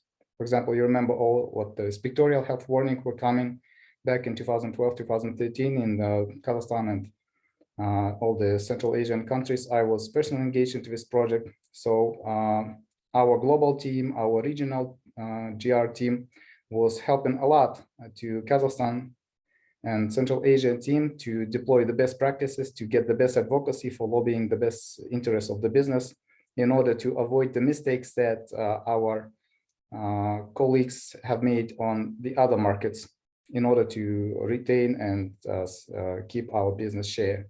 That would be negatively impacted by those new changes in the legislation. So as I said, it is very crucial to have this global experience, with global exposure, to have this global cooperation. We had this non-stop calls during this acute phase when we had this, I would say, like drastic changes for the company. So I would say it's very interesting that local companies are also quickly learning, and they also trying to be as active and as diverse in their methods as the international companies nowadays. That's interesting to know. So in the previous discussion, you also mentioned that like small and media business is not that protected comparing to, of course, the largest donors to this state and regional budget, like oil and gas or mining or other sectors of economy. Yes, it's partially true, but there are some, I say, very distinguished lobbyists who are acting on behalf of HORIC Association. You probably know Veronika Nurpisova. She recently has been very successful in adopting a good package of changes into legislation that would protect the restaurant business in Kazakhstan, especially with the tax levy So there are certain examples that small and medium enterprise is also learning quickly and acting and engaging efficiently through the legislative chamber. This is good to know. Thank you so much, Aslan, for your contribution. And our next speaker is Anar Rahimov. He's from Azerbaijan. What is interesting about his organization, he is the head of General Affairs Department in the Karabakh Revival Fund of Azerbaijan. So they work as a state investment agency, and they are aimed at post-conflict reconstruction and investments in the post-conflict reconstruction of the Karabakh region after the Second Karabakh War in 2020. I think it's a very interesting experience that you have and how you draw these investments. And please, could you share with us with the tools and your practices in this area? Hello, Dina. Can you hear me? Yeah, we can hear you perfectly. Yeah, okay, so no problem with connection. Joe, greetings from Baku, capital from Azerbaijan, just to all the participants, and thanks for moderating this very interesting panel, Dina, and thanks for just making such a good introduction and very interesting. But I think just if you don't mind, I would make just a very brief intervention from my previous experience as a person engaged in various international organizations, and in this context I would like just to share some common views, but at the same time I would like to just first of all to thank Katarina and her team for inviting me to participate in the event as a speaker.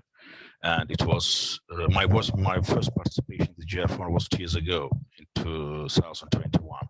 But the surge of the COVID at the time was still on the agenda, and we had opportunity to discuss the various challenges and trends posed by the pandemic. Now we just are in 2023. Just actually we have new trends and new challenges, and now world is facing tremendous breakdown of the international security architecture. And this process has not started 1 year ago with the Russia-Ukrainian war.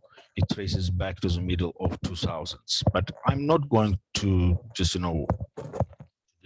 and to initiate some kind of debate about just the reasons and consequences of these challenges and this breakdown. Just my very short intervention, just my very short contribution to discussion would be connected just to some ideas in the context of lobbying as its institutional development, if you don't mind, because now in my current position, it's another case. So I'm dealing we are dealing now with reconstruction works on the liberated territories of the Karabakh region, but now it's another case, and I think there's a need for for more broad discussion, and I don't want to waste your time to bother you with that. I just want to share with you some ideas about the perspectives of lobbying and development of institutional framework. It is obvious that we're on the eve of a shaping of a new world order, and with new rules and standards that in turn would affect all fields of public policy, as well as lobbying and advocacy practices. Primarily we must perceive that lobbying is a legitimate act of political participation, granting stakeholders access to the development and implementation of public policies, and allow policymakers to learn about the more these aspects and how to implement it, how to learn about the options and trade-offs. Previous lobbying rules, mostly unwritten rules, to be honest, might not work in the world. So in this framework, I think there is a need for broader institutional development of these lobbying institutions to make it as a unified and let's say the most common standard for the lobbying and advocacy practices. And in this framework, the first step is being done by the Organization of Economic Cooperation and Development. I made some research, and they adopted a recommendation about that. It's about the international guidance and principles of lobbying. And this document is quite interesting. And I think just, it would be very nice just, to scrutinize this document and maybe just, in future there is a need just, for lobbying to come out from the shadow and to be just, more transparent and integrate institution in the future. That is my idea in the context just, what can international organizations and as a just multilateral diplomacy just, would contribute to that issue. That is my idea in the future, and I would advocate for that idea in the future if you don't mind. And your platform seems very just useful for that debate, and maybe just in the future we can initiate that. Just I know maybe just this approach sounds a bit idealistic and romantic, but in future we must think about it. Thank you. Thank you very much, Anar, for sharing your lobbying practices and tools that you use. Thank you all for joining us today online. We really hope that next time we're going to see you offline, and you're going to join us here at the National Press Club. Today we heard different lobbying practices and tools, the most effective tools that are used worldwide in different countries, in different continents. Thank you so much, guys. And like right now, we're gonna move to our next panel. Really, we think that it's going to be very interesting as well. It's going to be about practices and cases from companies and business associations. We're gonna hear not only about B2G, but also about G2G, which is also a very interesting case. Thank you so much, and please be online, and we're going to move on to our next panel discussion. Thank you.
Okay, so after lunch period, always very difficult to start. So I have proposal. We have a lot of people today on Zoom, and it's very good that people from Nigeria, from Ghana, from Azerbaijan also join us, even in the hybrid variant. So I have proposal as today's moderator to, I will shortly represent idea of think tank which we have. It's connected with analytical work on Ukraine and Central Asia. So I as you see in agenda, will take 15 minutes on that. And then I propose to work maybe together on our case panel and panel of women's leadership. So because many of our members say women's leadership and they have their own cases, so we can connect that to moving more quickly today, and we all work in these countries where you must be flexible. So if it's okay, I wanted to ask 15 minutes of your attention to represent our think tank idea and to ask your points about that. So on this QR code, you can find, so I'm trying to be paperless. So I still don't use artificial intelligence, which all people discuss, but I'm starting to use QR codes. but if you don't like, I have paper version. So it's presentation of our Institute for Democracy and Development. It's non-profit, which we work on in Ukraine for 9 years. So yes, we're quite old. We worked 9 years with this non-profit in Ukraine. And originally, maybe not everybody know my story, but I'm originally from Ukraine, and my father was 4 times in Ukrainian parliament, so he insists on pro-Western political movement in Ukraine, and his office cars was shuttered when pro-Russian government we have in Ukraine, and now he in Russian list of like hidden list, sanction list of Russian Duma. So that's why my career also was connected with campaign management, with lobbying, with government relations in Ukraine. And in free time and free resources we give to think tank work. And we do for this 9 years really more than 500 events, which was educational event for young people. We also write book about transparent election and about how to be elected without like big oligarch money. So we also do a scholarship program for students of political science, and we do a lot of analytical reports about inner policy, about foreign policy in Ukraine, and also helping to adaptate European directives to Ukrainian legislative part. So you can see all this work on Polita.org.ua, and now when we come to United States because of war, we also start to do a lot of projects here. And like all this year, we do many online analytical events, like events on Russian disinformation campaign, like events of connecting volunteers and non-profits on our platform to do more impact on humanitarian issues. And so we decide why not to register this nonprofit in the United States, because it's open more opportunities to, do fundraising, be tax deductible. It's important for Americans. So we invite also some people from here to board members, and I wanted to share with you some our aims and projects, and know some feedback. Is it a good idea or no? Main aim is, of course, democracy building and transparent procedures in Ukraine and in Eastern Europe and in Central Asia. Our countries have the same problems because we all was unfortunately Soviet Union, and Soviet Union not only do famine and kill people directly as Nazi period, but also they kill culture, they kill language, they kill minority practices, which is if you wanna to talk your language, it's a problem. It's if you wanna go to your church or your mosque or your synagogue, it's a problem. If you wanna even have your specific foods, it's a problem. So unfortunately, all this now Putin trying to use this pattern of nostalgia to Soviet Union and use this in his Russian disinformation campaign.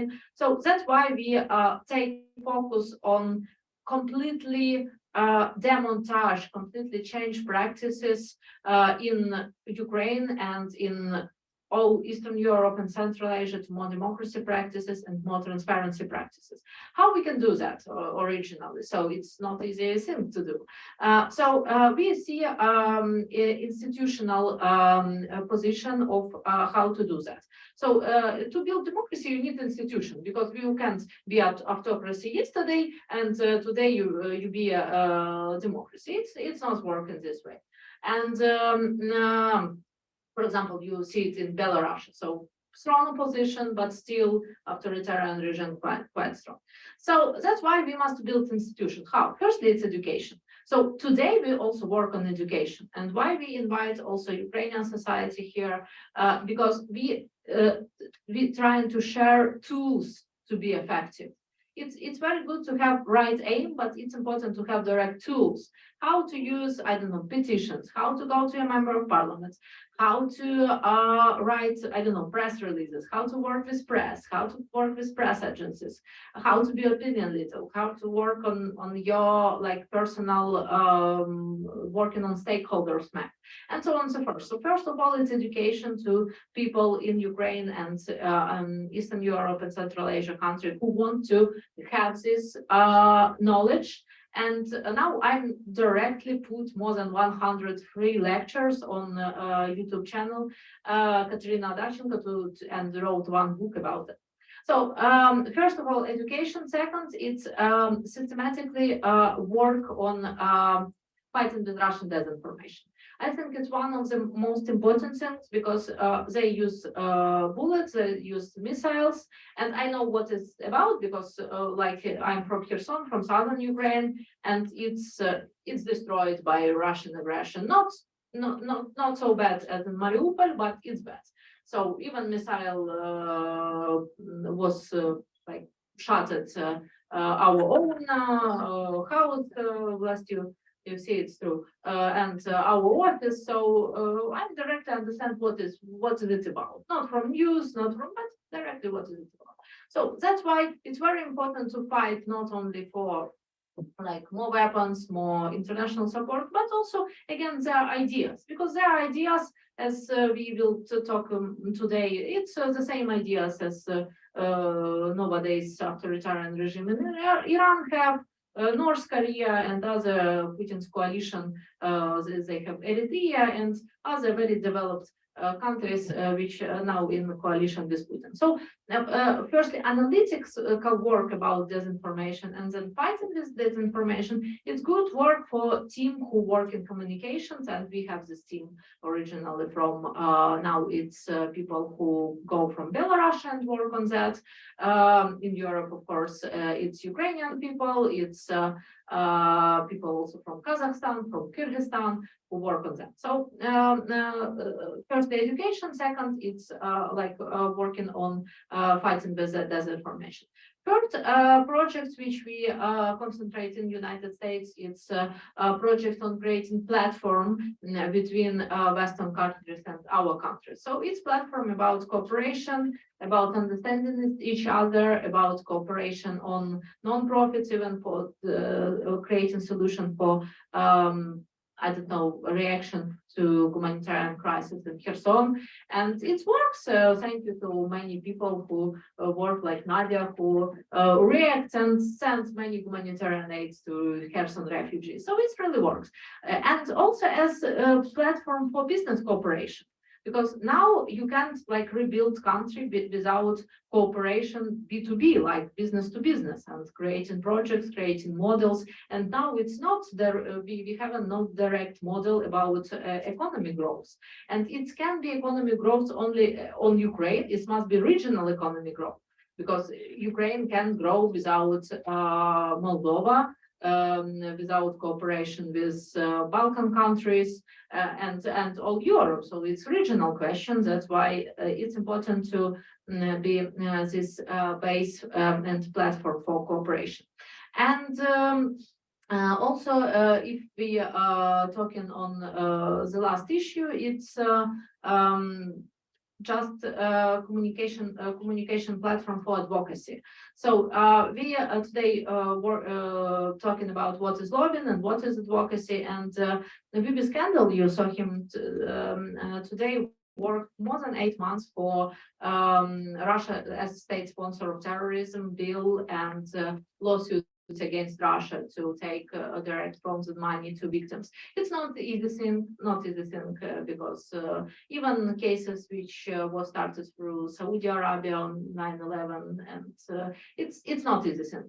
But we're still working on, and we believe that maybe not in this way, maybe not in this bill which we have previously, but it had to be done. And that's why it's advocacy work, and advocacy work not only of honorable people from diaspora who really do great job, but also for people who now come to, because I'm not diaspora, I just come because of war and because like agent of FSB work in my office, and it's a scary thing when you have 3 childs. But it's very important to cooperate diaspora and originally Ukrainians who want to come back and who want to work with Ukraine. So it's the aim of creating like our think tank, and of course it supports to our minds, to PhDs, to scientific workers who now haven't worked. Let's talk directly that people from universities now haven't any job, any contracts now. So if we don't give to them direct resource for their research, they will go and work in not PhD work, in other not so pleasure work. So that's why it's very important to support minds and to support intellectual potential of Ukraine, of Kazakhstan, of Moldova, who can sit together and be extremely qualified to write direct good documents about economy growth, good documents about structural reforms, because sometimes you just need good expertise. And the difference between Eastern European countries and United States that we haven't this strong institution, and let's be open, we not so respect this intellectual work. So we don't so respect people who PhDs, who scientific work, who work in analytical centers and so on and so forth. And we must change it, and now we have opportunity to change it. So please, if you have time, look through our presentation, and we will be happy to, have some advice how we must cooperate here, advice about fundraising. Maybe you can also advise some people additional to our board of directors, and we also wrote a plan for the next year, and we originally on this year have quite successful work on examples of Russian disinformation, and also start series of discussion with Ukrainian top economists about economic growth of Ukraine. So feel free to help us in this aim. I think that it's good aim, which will have huge impact for democracy development in the region. So I will finish my short presentation in this point. Thank you so much for your attention to this issue. And we will moving forward to our next panel discussion. It will be panel discussion about cases, and also about women's leadership. So I invite Nadia. Nadia, originally from Dnipro, it's Ukrainian. Ukrainian town, and now she represents Ukrainian diaspora and US Ukraine activist nonprofit. Please, yeah, any. And Nadia and Catherine do any. You can choose any. Do tremendous work because they organize rally every day near White House. Every day rally for Ukraine, and it's only part of work. Yeah, it's very effective. And since February the 24th, 2022, we US Ukrainian activists, our nonprofit charity organization, has held rallies every single day in support of Ukraine.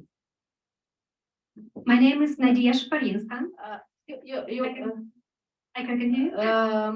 I'm trying to do it as panel discussion. If I think we will do it together, this panel discussion with Sherry, Debbie. So today I'm no Sherry from my friends who work with women's advocacy issues and against home violence.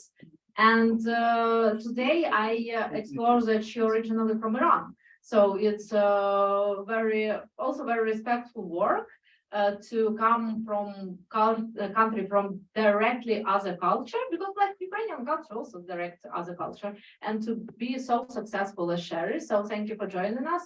And Dr. Sophie Saidi also joined us to this panel. So she PhD and she member of Foreign Affairs Committee, National Council of Resistance of Iran.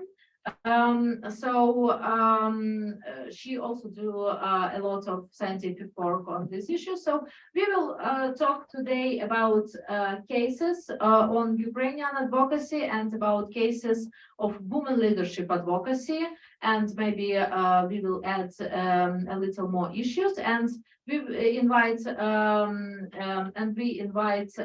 one more speaker. It's Mark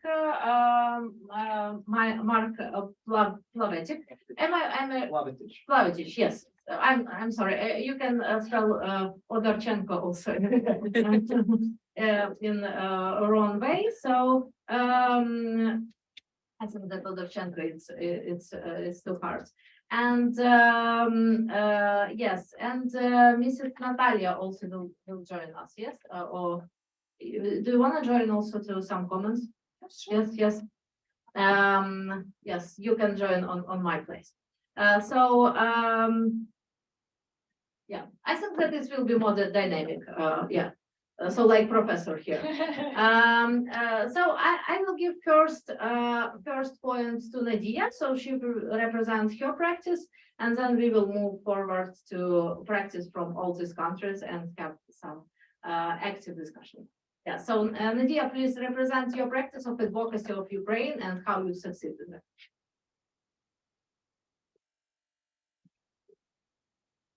It is only in the past year, since Russia's full-scale invasion of Ukraine began last February, that our organization, US Ukrainian Activists, began engaging directly with American decision makers. Since then, USUA has met with the offices of several dozen members of Congress, both House and Senate. Some of the meetings were very small and casual, with just a couple of people from our organization, meeting with staffers from a congressional office. Most of these meetings have been in the context of large Ukrainian advocacy events, where people from different organizations and states came together to meet with many offices.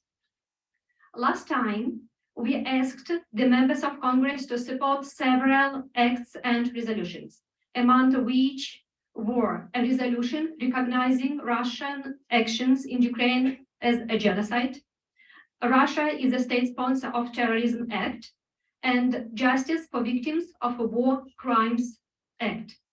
The last one was passed, luckily.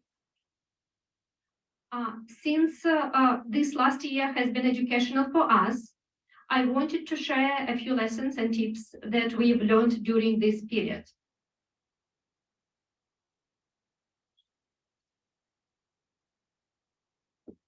It is easier than people think to access our representatives, especially here in Washington, D.C.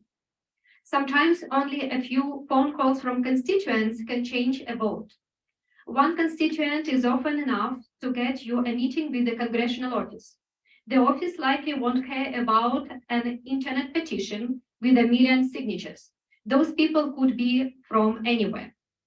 But bring their voters in to speak with them, and they will pay attention.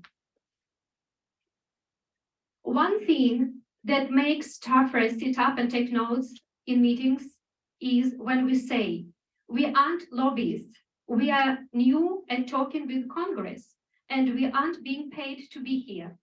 We are here because this issue is critically important to us. Of course, not everyone here has the luxury of being unpaid volunteers like we are. Even if you are paid lobbyists, you can seek out community supporters to back you up and demonstrate that you are talking about an issue that people care about in their district.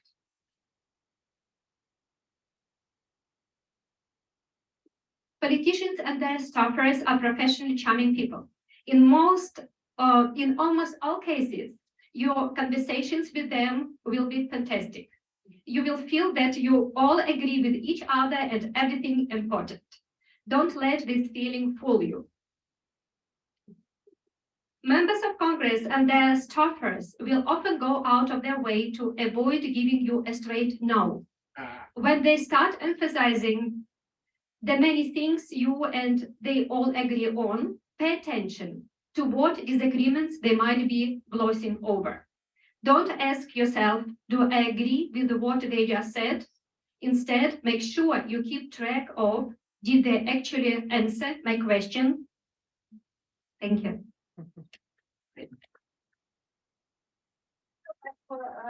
Work, and I wanted to pay one more attention that you can join Ukrainian advocacy days on Wednesday and Thursday if you want.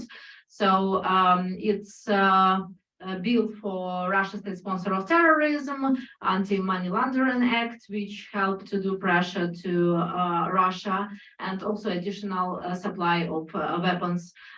So if you're interested in details about these bills and this act, we will provide to you, and it's open event for not only for diaspora or Ukrainian, but for all Americans who wanted to add. So Nadia, thank you so much for your work, and it's really tremendous work when you not only believe in these values, but you work on these values. I also, Mark must be with us in the other panel, and you in minority today. Mark, can you please explain how in Horvatia works like lobbying? And also, I know that we changed your panel, so now you also can represent us. What about women's leadership in Horvatia? We will then compare it with Montenegro. Then we will move on Iranian issues, and Sherry, of course, will present her brilliant practice of this work in the United States. Please explain what's up with lobbying in Horvatia, and how you work with European structures. And also, I know that you represent organization which do some advocacy work for Horvatia here. So how it works. And the last question about Women's History Month, what's up with women's rights and women's advocacy in your country? So a lot of questions to you. Yes, okay, thank you. My name is Mark Plavitic. I am the executive officer for the National Federation of Croatian Americans. I actually do a lot of advocacy work for the organization sponsoring public relations efforts in order to strengthen Croatian and U.S. relationship building in terms of energy, and also in terms of business and integration. So I'm very appreciative of the National Government Affairs and Professional Association for inviting me to provide a report on behalf of the National Federation of Croatian Americans Cultural Foundation regarding recent developments in domestic and international initiatives.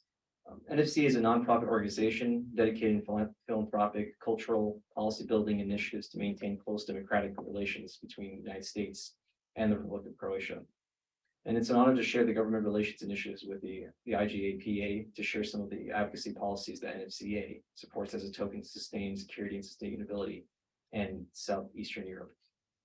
I'd like to applaud the amazing support and work that both NFCA and the Association of Croatian American Professionals have achieved in advancing signing the Avoidance of Double Taxation Treaty.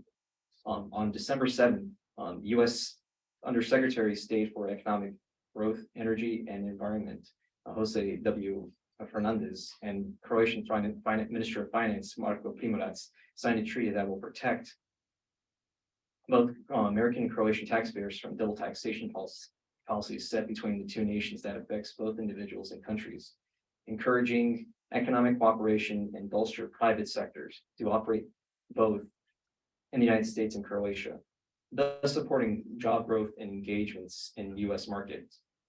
The treaty is currently in the U.S. Senate Foreign Affairs Committee for deliberation and is in need of approval by a 2/3 majority from the Senate. So currently, NFCA is working on a strategy to address the policies and obstructions that include tax evasion and information sharing between two nations, including with the majority leader in the committee. And this actually remains in active communication with the Croatian ambassador to the United States, Pierre Simonovic, and all U.S. actors involved in double taxation treaty ratification. So over the past few years, NFCA has become a strong supporter, along with numerous Southeastern European embassies in Washington, of the 3 Cs initiative, and the Transatlantic Telecommunication Security Act, or the TTSA. 2 years ago, the president of NFCA, Steve Rukavina, sent a letter to the House Foreign Affairs Committee on Chairman Gregory Meeks and Ranking Minority Leader Michael McCall for the U.S. to support the TTSA as an integral part of the 3SI. The tangential 3Cs initiative is critical in advancing the importance of investing in regional cooperation for diversification of energy and telecommunications infrastructure sources throughout 12 of the Central European nations, including on the Southeastern Europe, and also to promote connectivity through digitalization, energy, and security initiatives. Among the 12 nations are Austria, Bulgaria, Croatia, Czech Republic, Estonia, Hungary, Latvia, Lithuania, Poland, Romania, Slovenia, and Slovakia. This initiative was set to counter Russia's aggression and the use of Gazprom energy to coerce their allies, and Chinese expansion of the Belt Road Initiative to compromise European security through telecommunications companies like Huawei, ZTE through weakened deficits from Soviet-era infrastructure. It is important that the U.S. continues to support the finance the 3Cs initiative and help the European Union achieve independence in energy telecommunication diversification throughout Europe and bolster the digital use infrastructure and collective defense of NATO systems. Along with the 3Cs initiative, NFC supports to engage in the role of strengthening diplomatic engagements between U.S. and Croatia in terms of energy cooperation. And since the beginning of Russia's invasion of Ukraine, Croatia has risen to be a significant contributor of Europe's energy security through LNG terminal on the island of Kirk, to increase capacity as an alternative gas supply route for Central and Southern European countries. And they actually increased at least 300,000 cubic meters of gas, and also to bolster their current capacity of 2.8 billion cubic meters of energy diversification within the island of Kirk. And it's also getting distributed over to Central and Southeastern European countries. So in addition to the 3Cs initiatives, energy infrastructure and investments in renewable energy, the U.S. Department of Energy, Croatian Ministry of Economy and Sustainable Development, and the Atlantic Council of Global Energy Center hosted the Partnership for the Transatlantic Energy and Climate Cooperation, the PTECC. The meeting was hosted on March 1st, 2nd in Zagreb, focusing on the decarbonization initiatives for Central and Eastern Europe, strengthening energy security in the region, and creating business engagements with U.S. companies, focusing on clean energy infrastructure. U.S. and Croatian relations in this initiative was confirmed when on January 4th, U.S. Secretary of Energy Jennifer Gauhen and Prime Minister of Croatia Andrej Plenković met to confirm plans to strengthen energy cooperation and also bolster alliance and partnerships. And the PTTCC is a multilateral initiative comprising of 24 Central and East European countries focusing on energy infrastructure, connectivity, and security, while also combating the risks and dangers of acceleration of climate change.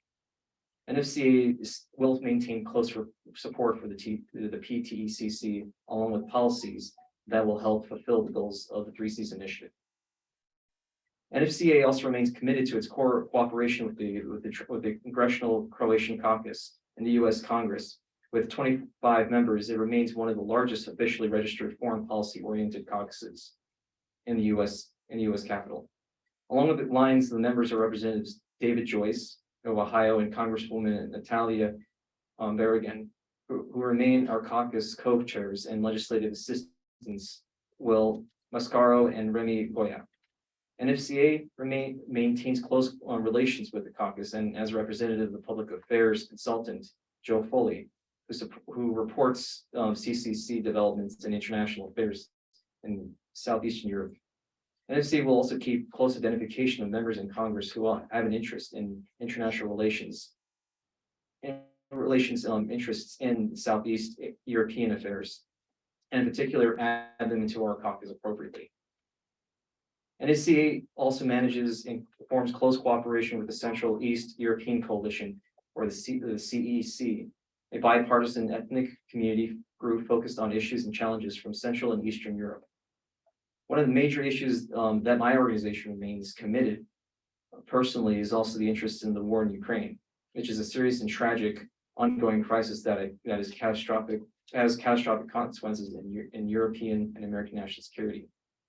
On February 24th, in commemoration of 1 year of Russia's invasion of Ukraine, NFCA and executive officers, along with myself, all voted unanimously to support the CEEC statement for U.S. and its allies to remain diligent to act and swiftly to address challenges in humanitarian security assistance in Ukraine and support sanctions against Russia. And with our ardent support for Ukraine, my president and I will attend the Ukrainian Days Advocacy event in Capitol Hill on March 8th and 9th, marking our third event in the organization and Russia as a state sponsor of terrorism. My colleagues and I, along with the several Ukrainian advocacy organizations, look forward to our meetings with our respected congressional members this week and the CCEC hosted Advocacy Day scheduled for April 26th. And the National Federation of Croatian Americans are also very committed in sponsoring empowerment for women as well, and also promoting opportunities. And we also are in close cooperations with the former Madam President of Croatia, President Petrovic, which we actually formed ties and also close relations with. Also, thank you for these details, because we must move in a little dynamic. So it's very interesting to know Mark's practice, so how they choose direct members of Congress whom they work on. Because it's also very interesting from his speech that they focus on some direct caucuses, because sometimes people who trying to advocate, I don't know, like women's rights or human rights, who not professional, they trying to work with all people. So it's very good example how to concentrate. And Nadia also know that with Ukraine it's a little easier because you can find sponsors or direct committees or caucus which support for Ukraine. But it's also very important to be focused when you work on this issue. We will come back to your practice, but I wanted to ask also Natalia, how in Montenegro looks like women's advocacy, because in some countries it's more international donor organization work. So like USA give money and people do some work on women's rights. So or sometimes it's grassroots campaign when I don't know if somebody was affected by home violence, then organize movements and organize some important legislation about that. So how it looks like in Montenegro, and do you have problems with some discrimination? Because in Ukraine it still exists, like that woman wants to do soup at home and paternalistic society. But please shortly about that. Yes, I'll quickly share. Yes, in Montenegro there is in the last, I would say, 10 years, so since we became independent, there's been a fair amount of investment in women's advocacy and nonprofit organizations. So there is a network that's focuses on women's issues, several nonprofit organizations and human rights organizations, and there is also a safe house that's more grassroots that does an excellent work in terms of domestic violence. So that is already there. And so that has all been done in the last decade or so that the work has started. Of course, there's always more to do, and Montenegro is very patriarchal. But I think also Montenegro has like very sort of almost like contradictions within itself, because it's always been a conservative place, but it's also always been the place where women have been sort of the leaders of changing and reforming society. And now it's interesting because in sort of conservative frameworks that was sort of almost accepted. So in some ways it wasn't conservative. So this an interesting contradiction of being both modern and conservative. But now with everything being so politicized, with Western democratization, we're getting into this almost interesting situation where we're becoming more, in some ways, more conservative, or seemingly more conservative than before, because some things that are considered conservative today, my grandmother would probably laugh at in some terms. But these patterns are really interesting. And I think in sort of in the last few years, so these modern hybrid trends, but that are also very sort of reactionary. Do you have voters in political parties like the vote? Like what? Very well represented. Women are very well represented in politics. We've had that, since always had a strong women's movement. They're very well represented. I think the patriarchy, it's more nowadays, it's sort of like going hybrid, and it's very strange to understand. Because, yeah. Let's ask Dr. Saidi about that, because it's very interesting that we have little conversation in coffee pause about traditional society and some traditional values, for example, for people who are Muslims, and in women's rights, because what I know, it's deep respect in Muslim culture to women, but if you ask Americans or even Ukrainians, they see many movies and cartoons that like Muslim people who don't give rights to women. So can you explain a little bit about your work, and also about your advocacy work against the Iranian regime, and a little more about your culture, because we still live in some stereotypes, and I think that for the community where all people, I think, have PhD or even master's degree, it's not normal living these stereotypes. And maybe you give to us some tools which you understand as most effective tool for advocacy for women's rights. Thank you. By all means. First and foremost, thank you so much, Katarina, for inviting me to this wonderful sets of panels. Enjoyed and benefited greatly. But you do realize that your questions are phenomenal, but they take a long time. I wanted to also, I take that into consideration. I'll try to respond. I do want to be respectful of the panel and stick to my 5-7 minutes, although I'm going to go through summarizing 100 years of history and women's activity in 5 minutes. That in and of itself is going to be a record breaking. But I'm here, as some colleagues are here, we'll be more than happy to answer afterwards, because this would be a very fascinating topic for the audience. You've alluded to the topic of religion, women, the Middle East, Iran particularly. A lot of things are going on, and I'll try to address those in my talk. First and foremost, as we today, and this particular panel, talk about women's leadership, let's just put things in perspective. Now, statistically, worldwide, women represent 6.7% of boardrooms and about 5% of CEOs, as well as political leadership worldwide. Women are 22%. So there's a lot of work that needs to be done. But I'm here to tell you that we do have a phenomenal case example with Iranian resistance that is unprecedented in the world, documented.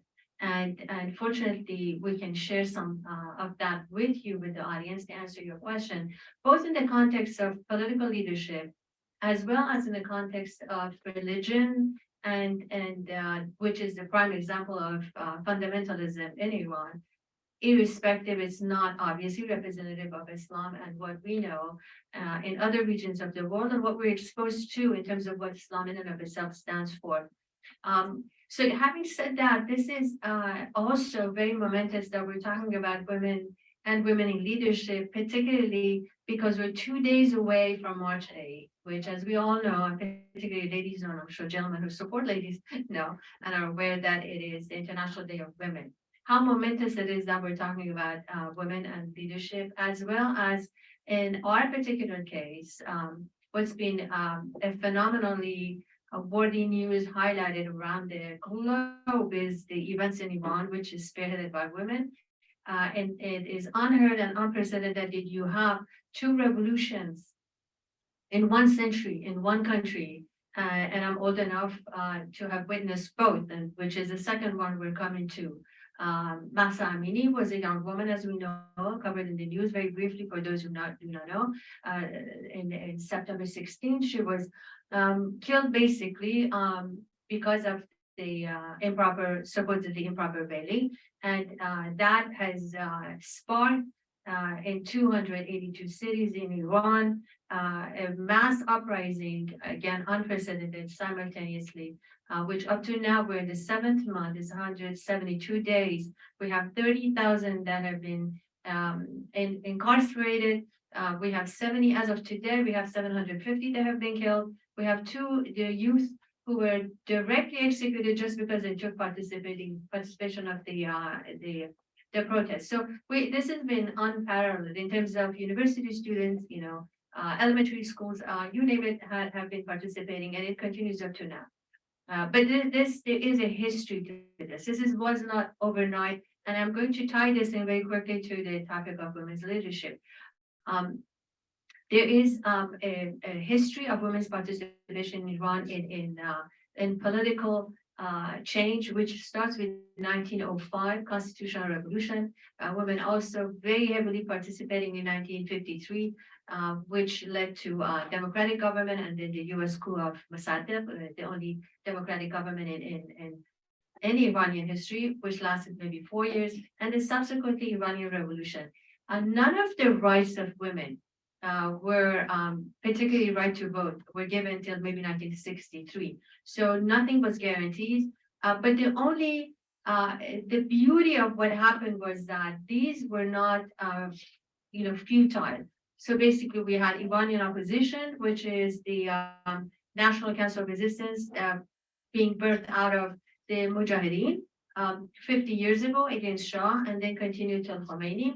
Women played a central role in there, and it was given priority. So they realized, and here's the point with Islam, here's the point with fundamentalism, and the hegemonic power of Iranian women in the resistance movement, that as long as you're faced as a woman in a country that has both not only a dictatorship and theocracy in power, but also it has direct policy of gender apartheid against you as a female, and all the laws are embedded to work against you and subjugation of women, then you really definitely have this powerhouse of women who are fighting against this dictatorship. And this organization, which is the Iranian resistance movement, Mujahideen, dedicated in 1995 to have a woman elected as a leader of the organization, continuing up to now. And again, very quickly summarizing, we have the policy of hegemony of women was established, because here's to the point of where we're at with worldwide leadership. Unless you provide and you guarantee women's hegemonic power of representation, political representation, you will not have gender equality. And these are really speaking directly to the statistics that I just quoted at the beginning of my talk. So that is where the truth lies. This organization has been committed. The central command leadership of Mujahideen right now has 1,000 women in the leadership. Entire leadership is hegemonically by women. And male members are phenomenally good participants and advocates of women's leadership. They understand this. Nothing has been forced upon them. They realize the contribution they're making to the future of Iran and country and worldwide, because this is the prime example that has never existed before. National Council of Resistance established in 81, and I've been in National Council of Resistance since 25 years ago. The main opposition organization to the Iranian government, the strongest and most widespread, with 25 member committees within the National Council of Resistance. Again, I'm one of the majority females of the National Council of Resistance. And Mrs. Mariam Rajavi, who is also the president-elect of the National Council of Resistance, obviously a female with 50 years of history of struggling against Shah and the dictatorship of monarchy, and also now. So we have abundance of experience to offer worldwide. This has been put into practice for 8 years now. So there's nothing about this that is symbolic. There's nothing about it that has not been experienced, and they can definitely, and they'll be more than happy to share with any government.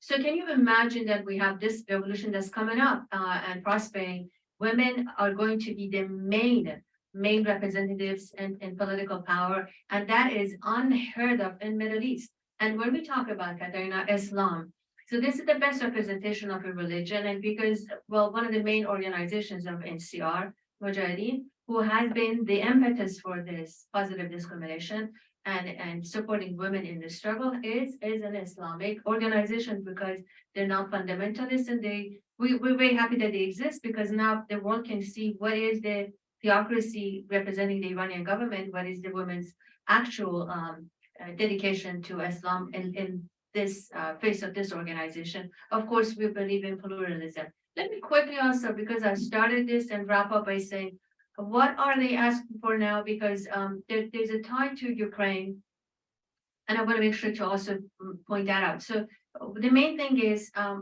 the ask of the opposition government is now to stop supporting the Iranian government and having a nuclear deal with the government that has no representation for the people. That should be stopped right now. You should expel all of their diplomats from worldwide embassies that they have. Close the embassies. They're not representing Iranian people.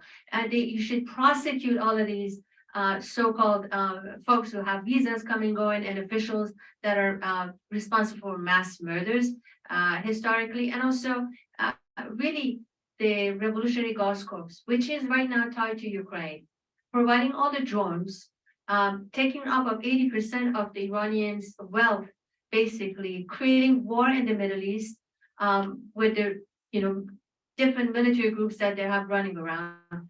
They should be put on the list of terrorist organizations in Europe, most significantly worldwide. And the last thing that I want to mention, and I apologize to the panel for taking it this long, but related to everyone else who is interested in Ukraine here, obviously, there is a $1 billion contract that is being pursued and actually put in practice soon, apparently, between Revolutionary Guards Corps from Iran, as well as the the Russian government. They're not really hiding that. And that is to build actually the factory to build the drones. Already 100 drones, several hundred drones have been sold to Russia and have been used for destruction, massive destruction of life and property in Ukraine, which is absolutely abhorrent. But there's nothing being done about that because there is an alliance between Russia and the Revolutionary Guards Corps and the dictatorship in Iran. And very soon, also in October, according to the resolution 2031, there is a possibility of, which is actually coming to an end, the missile technology that's being banned on Iranian side, and that is a sunset clause. So in October, Iran can provide actually the missiles to, and there are very intentions, obviously, to do so to Russia. So that if you have a new government in Iran, that's how you come with a new policy, if not sooner. Thank you so much for the time. And I apologize for running a little bit too long.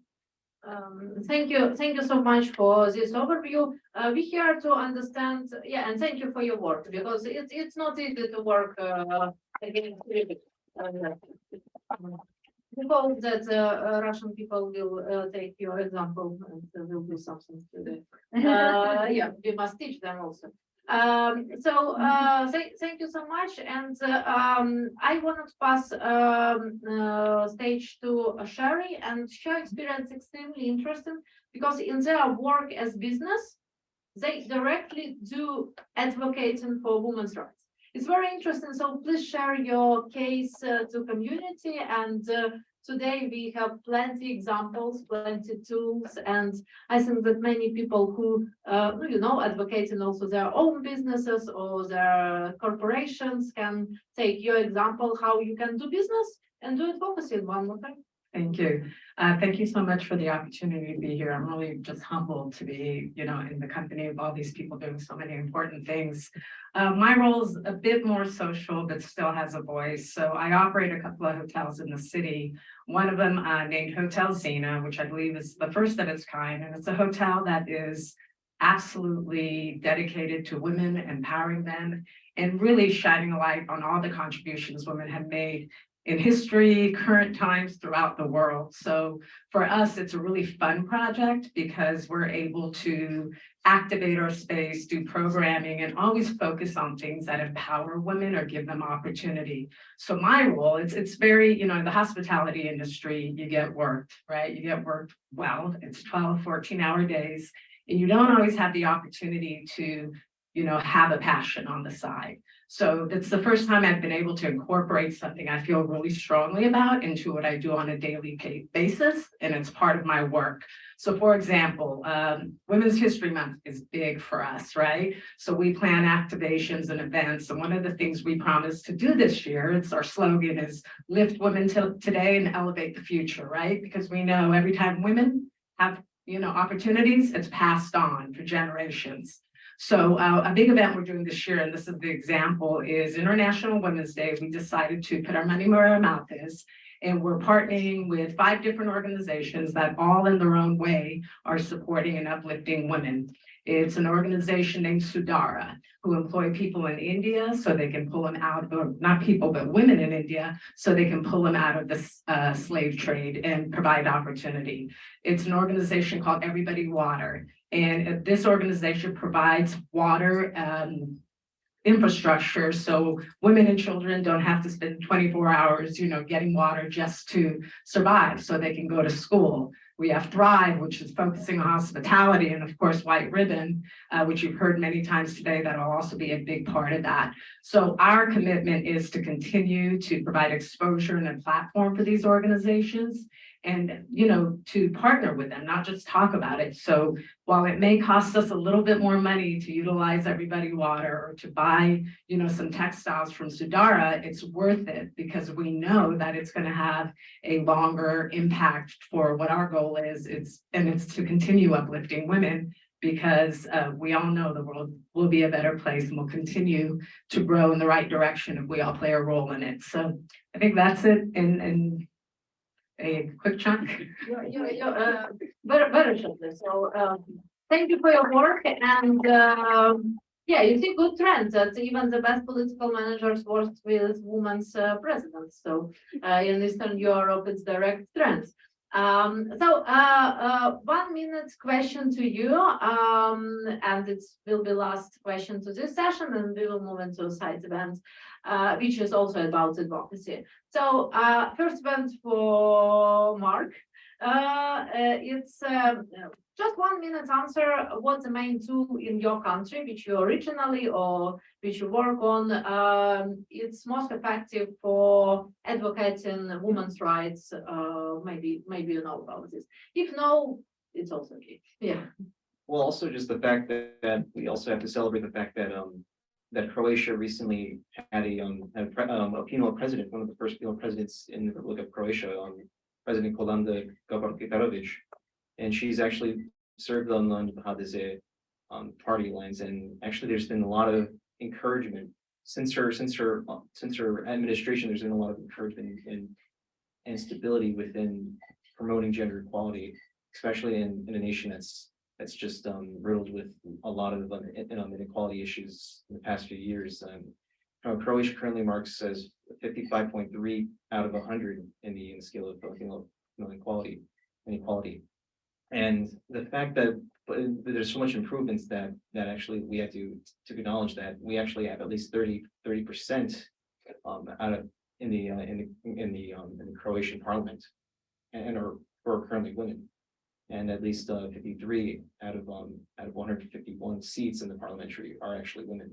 And it's really something that we have to acknowledge and celebrate, the fact that there's so much progress going on. Though I wouldn't say complete progress, but there's definitely some work to be done, because there's currently a situation where there's a lot of sexual harassment, and actually a lot of situations where women are being treated unfairly.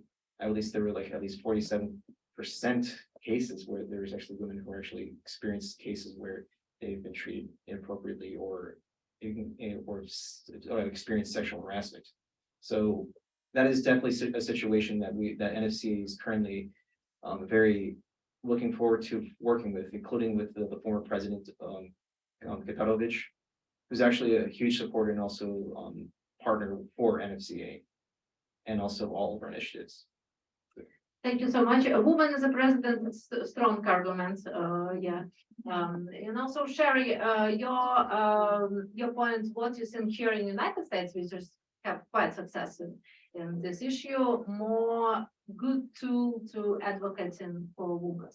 So what's the best tools? It's yeah. I think you know, it's so many layers of it, right? From an employer standpoint, it's about making it a priority. It's about, you know, blind resumes. It's about giving people opportunity within the organization. I think, you know, we also have to take some of it on personally, right? We've a lot of us, at least here in the States, historically, you go through school from from kindergarten to 12th grade, there's not a lot of women in history, or so the stature of men is really prominent. So it's, you know, it's kind of easy to believe we don't have much to contribute. So I think education is a part of it. But I also think that I know myself, and I know many women that I've worked with or talked to, there's always this kind of self-doubt that comes from it. And I think we need to learn to take more risks. And what is the, they say men will apply for a job if they feel 60% capable, and women will only apply if they feel 100% capable. I say apply. What do you have to lose, right? And if anything, the worst thing that can happen is you're going to get an interview and you're going to learn something. So I would say taking some of that on ourselves to be able to, you know, write our own narrative in a lot of ways.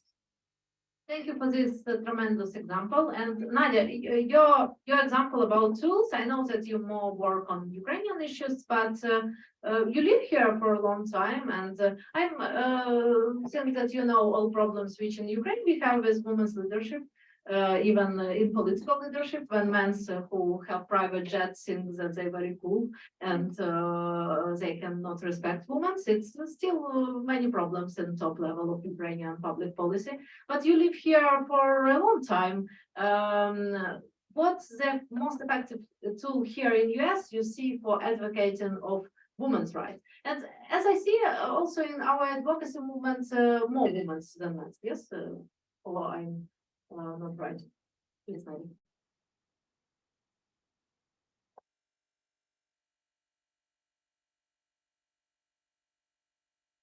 It is like advocacy when we visit the offices. Of course, it's like personal meetings and writing letters and contacting via phones. And I can say that I see very strong leadership of many Ukrainian Americans, women here. Like there are 3 large nonprofit organizations which were created when Russia launched the war in 2014, and their presidents are Ukrainian Americans. Like my organization, and I was active since 2014 supporting Ukraine. And then I created a group, US Ukrainian Activists, that later grew up into a nonprofit charitable organization. And the other 2 local organizations like United Help Ukraine, their president is also Ukrainian American, and Razum for Ukraine. And the partners of my organization, big partner that we support is Hospitalis. Hospitalis is a volunteer battalion of frontline paramedics. And it was founded in 2014 when Russia launched the war in Ukraine, hybrid war in Ukraine, in eastern Ukraine, in Donbass, as you know. And their president and their head is Yana Zinkevich, and she's a woman. And deputy is also Anna Fidelovich, is also a lady. So, and I hope that the next president of the United States will be a lady as well. Thank you. It's a great example. So, and your example is also a great example. Dr. Saidi, what you think about what most effective tool in Iran? So, is it protest as a tool or something? The most effective tool, which is now, I think we're witnessing, is organization. Because individually women, as I mentioned to you, for 100 years, we have established history of being participating in their rights. But what is a game changer right now, and this is also based on my own eyewitness research in Central America and South America with various liberation movements and making a comparison of women's status there and Iran. So I'm going to finish in 1 minute. So basically, in none of the movements you had the rights of women who participated, did everything, because as we all know, women have done everything and they continue to do so. None of the rights was guaranteed. So for the current situation, we're not looking for women to do any more than what they're doing. Historically, they've done enough, but looking for which organization does actually guarantee your rights before you attain power, as we witness an ongoing revolution right now. And the only one which is actually, as I mentioned to you, put into practice gender equality and women have hegemonic power is the National Council of Resistance and the Mujahideen organization. So that's where we're looking at. Did you already give women the right, the equal right, and beyond that, the hegemonic power that they need, political leadership, before you attain a revolution? Because afterwards, you forget about it. That is, they will always have excuses, which you've always had. And I've done the research. I've talked to women who took up arms in these struggles, and then afterwards they were forgotten. Because the answer to them was that we have other priorities. Women's priorities now. Thank you. Thank you so much. Natalia, 30 seconds about your situation. What's the most effective tool for women's leadership in your country, which you respect most? Yeah, thank you. I'm really echoing the organization comment. That's really on my mind, especially and also the comment around what organizations would stand behind women's movements, because in the past few years, as you know, we've seen more sort of anti-liberal and also anti-women empowerment take hold. It's been fairly surprising how quickly some of the things that we were taking for granted institutionally have disappeared, which also speaks to, how new the institution and these mechanisms are. So I think for women in Montenegro in politics or in leadership, it's something you would have on top of your mind of how to organize where you can be effective and also not expose yourself to those sort of trends that are extremely negative in society now. And I think the hope for women is that we do organize so that it doesn't move beyond that. Yeah, thank you so much. And I have a lot of comments about this time about Ukraine, because in Ukraine, you sometimes, if you work in political management or in public policy, you must be in movement, but tough person, because, it's Katerina, she's a tough person. Because we still in Eastern Europe have these paternalistic patterns, which we have a lot of work to work on, because on local councils, it's great woman leadership. On central level, we still have a lot of work. So if you're interested, we can continue it in the coffee pause. And thank you so much to all panelists. And now we have a side event from our media partners, Alatra. So they advocating for creative society issues. So they also work with climate issues, and they present like their tools of work for this 20 minutes. And Marina will explain their aims and also her colleagues. So Marina, if you can take the stage, we'll the first. Or after the coffee break. Okay, then we can coffee break after, yeah. Because if you will go to coffee break, it's not works. We have some experience with that, yeah. Okay, anyway, yeah, stage. Лярочка, отойди, пожалуйста. Do you need one more?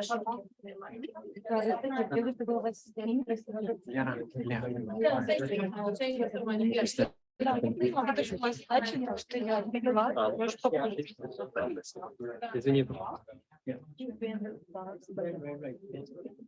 Oh, yeah, I want to go.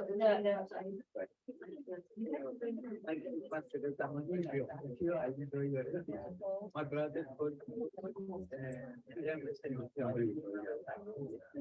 the time for a couple.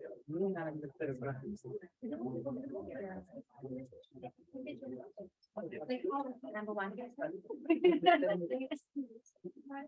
You don't look like a groupie. What? You don't look like a groupie. Groupie. No, I know, and what about right now? Well, they do a thing. Yeah.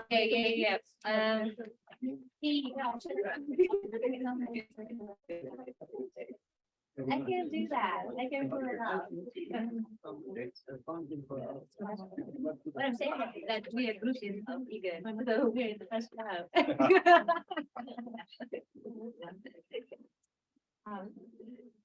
I'm gonna get you guys a job with the IRS. You're the right material. I love the sound of that. You come in with a nice attitude and then you say, let me see the good.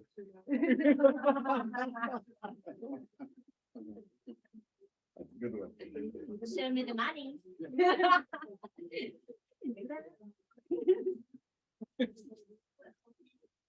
We love the sound of it. You know, I like this. I can't think of another time that I've ever enjoyed being around more people. I know many people. I even get paid to be in the room with them. Like I can barely. These people collectively uniquely interesting. They have a story. I think that's the highest compliment I can. You know, we can all say we're this person, but these are all people that just have a legitimate story. You know, it's like, hey, that's interesting. And nobody here has mentioned that baseball, football, you know, who cares? This is real life.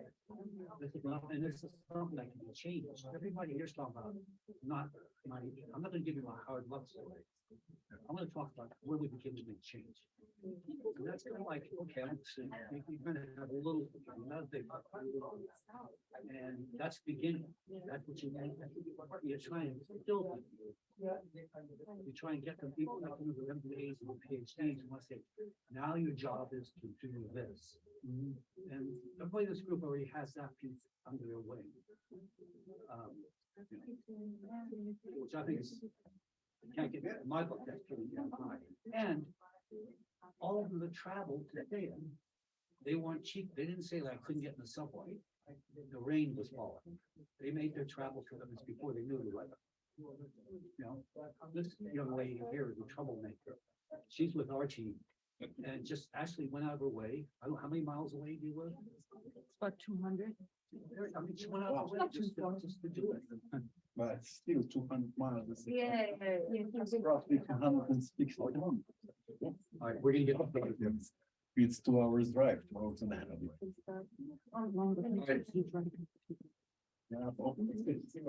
Let's get started, everybody. I'm introducing the Creative Society. All right. I'm introducing the Creative Society. I made their acquaintance last November at this very same event, held in this very same facility. I listened to what they had to say at the time. I had no affiliation with them at that time. And I listened to the substance. And I thought, interesting, for a change, somebody's talking about what evolves from the core of the earth and doesn't call it climate change. They call it climate calamity, catastrophe, a variety of all options they had. But it was real. And we chatted thereafter, and we decided to forge a union. And rather than coming on board and say, I want to be one of you, I said, no, I want to be a part of the operation, but not your part. I don't want to steal your show. Please don't steal my show.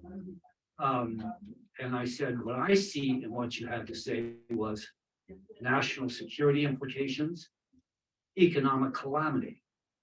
And that's the discussion I want to have. I don't want to talk about climate change. I want to talk about how it's going to impact everybody I know.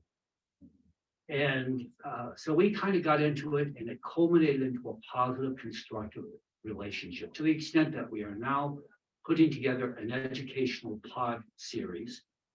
The series is going to focus in on the legislative impacts, multiple jurisdictions, not just US, of what's going on climate control, environmental, geophysical activities, and it's going to be introduced as an educational program.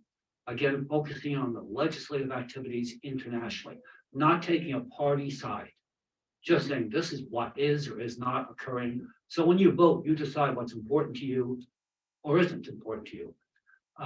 And to that end, we've had a blending of policy.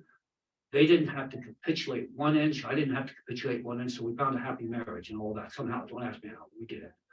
And I'm very pleased to introduce my colleagues. I want to ask, like I did before, introduce who they are. They are not legislative people or national security people.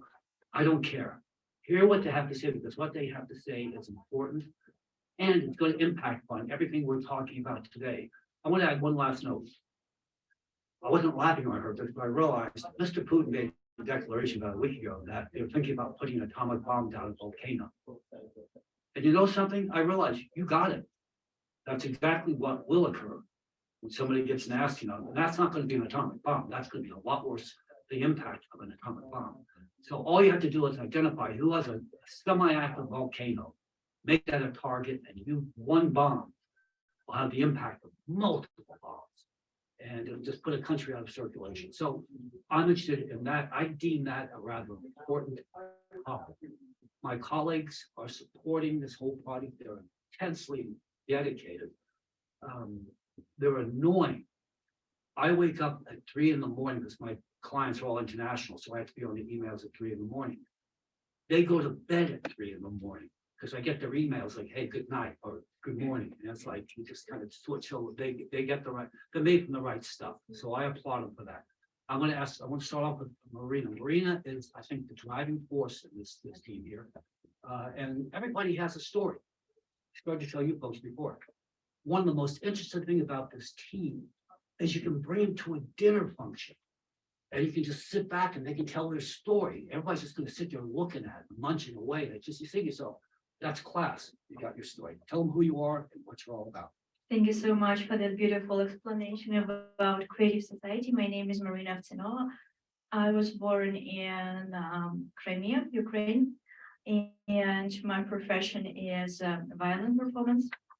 That helps me a lot to understand who I am, what I need in this life, and of course to be strong and be able to reply to Egan's email at 3 a.m. in the morning.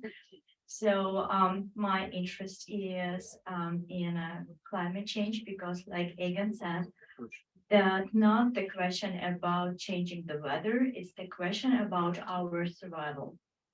And we understand that because we did research. We started it in 96, so basically it's 27 years we're doing that research. And we know exactly the reason what is happening with the planet and how many years we have left in order to find a solution for that. And we understand very clearly that in our current format, we will not be able to find a solution because solution depends on unity of entire humanity, because the problem is very big and it requires the entire the unity of entire potential. Olga? Thank you so much. First of all, it's great to be here. Thank you, Katerina, for inviting us, and thank you everyone for being here today. My name is Olga Schmidt. I live in Detroit, Michigan. I traveled here today with this amazing team, and I'm also a participant of the Creative Society. I've been with the Creative Society for a few years now, definitely. And what drives me is the fact that I see how many problems we have in the world today, and I understand that the only change we can make is to change the format of society from the one we live in today to the creative one where human life is of the highest value. And of course, climate change is one of the reasons why we started the Creative Societies, because we see that climate is changing and we talk about the true real facts of why it is happening. What is, maybe I can briefly talk about what is creative society and what benefits it will bring to every person and why it is important for all people to know about it. Creative society is a format where human life will be number one, where we will have rights as people, not just on paper, but in practice and in deeds, where wars that we talked about a lot today, violence, poverty, hunger, it will not be possible. And maybe later we will mention the 8 foundations of the creative society, what it is, which is the foundation. The 8 pillars are the foundations of the creative society. They represent the wants and needs of people. That is how we can implement the creative society in this country and worldwide. Also, creative society provides free healthcare, high quality healthcare for all the people. Free education accessible to all people.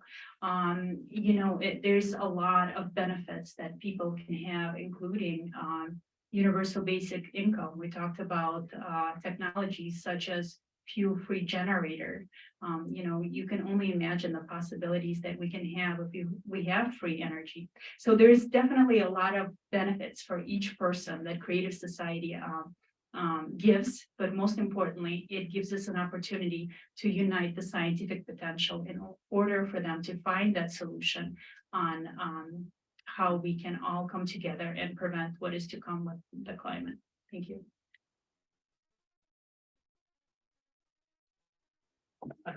Yeah, this works.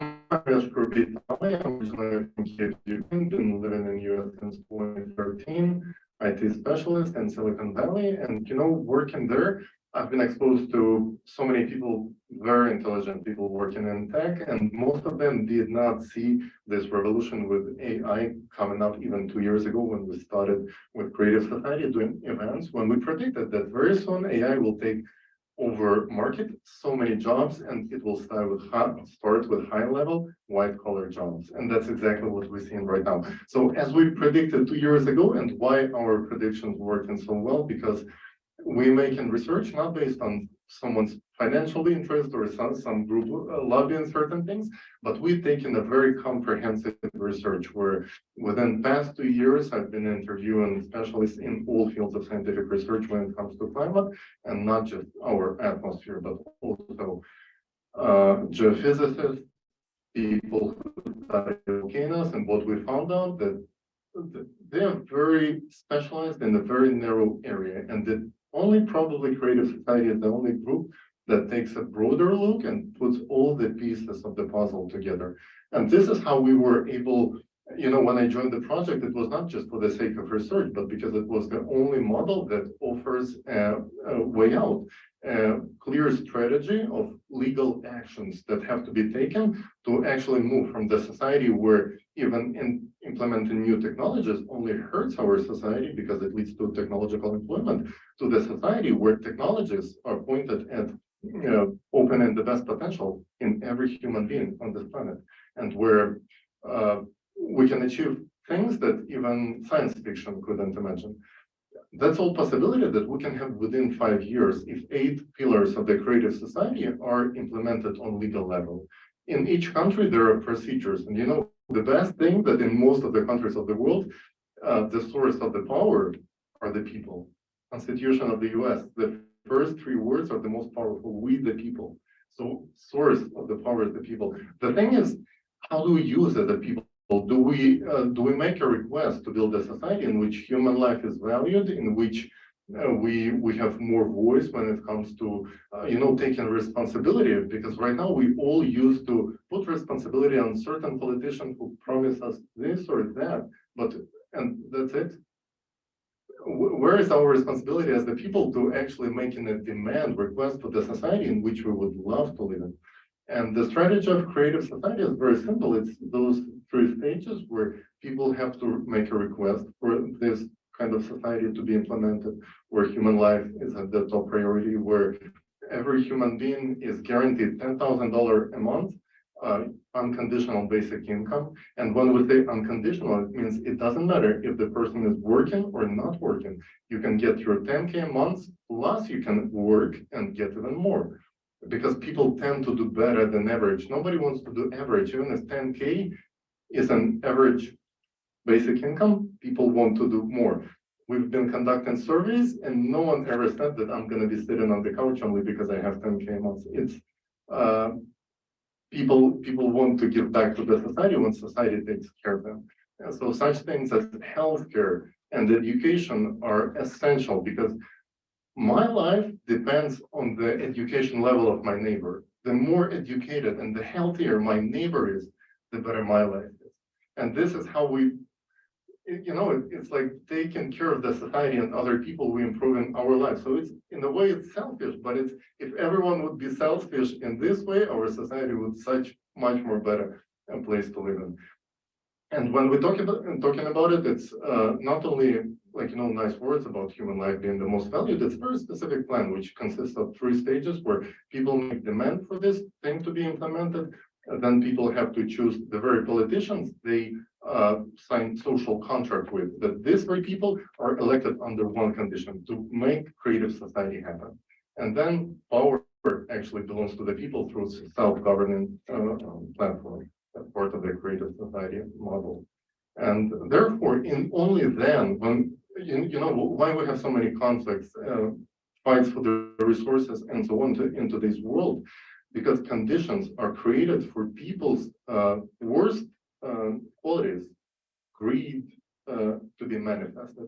If we change conditions, if we create conditions for the best human qualities to manifest, we will see people competing with each other in good deeds. And this is what we're saying, that the Forbes list should be not the people who avoided paying taxes the most and finding loopholes through some gray shady zones to avoid paying taxes or taking over some industries whatsoever, but the people who made the most deeds. The top of the Forbes list, I want to see people who invested in building vertical farms in Africa and completely solved the problem of hunger, of water, shortages, of whatever, when it comes to affecting human life on real level, right?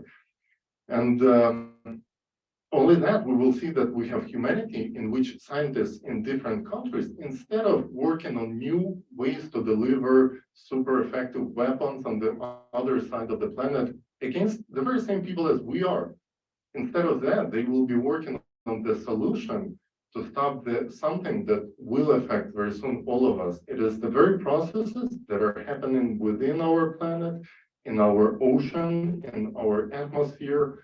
Like the way we polluted the oceans right now is probably one of the biggest problems, because on the molecular level, there are not a single part of the ocean which is can't function as it's supposed to. And the main part of the main goal of the whole ecosystem to work, it has to function stable. We destabilized the whole system, which used to work for tens of centuries very, very successfully. Right now, we're at the edge of a global collapse, and we're going to see much more devastating events.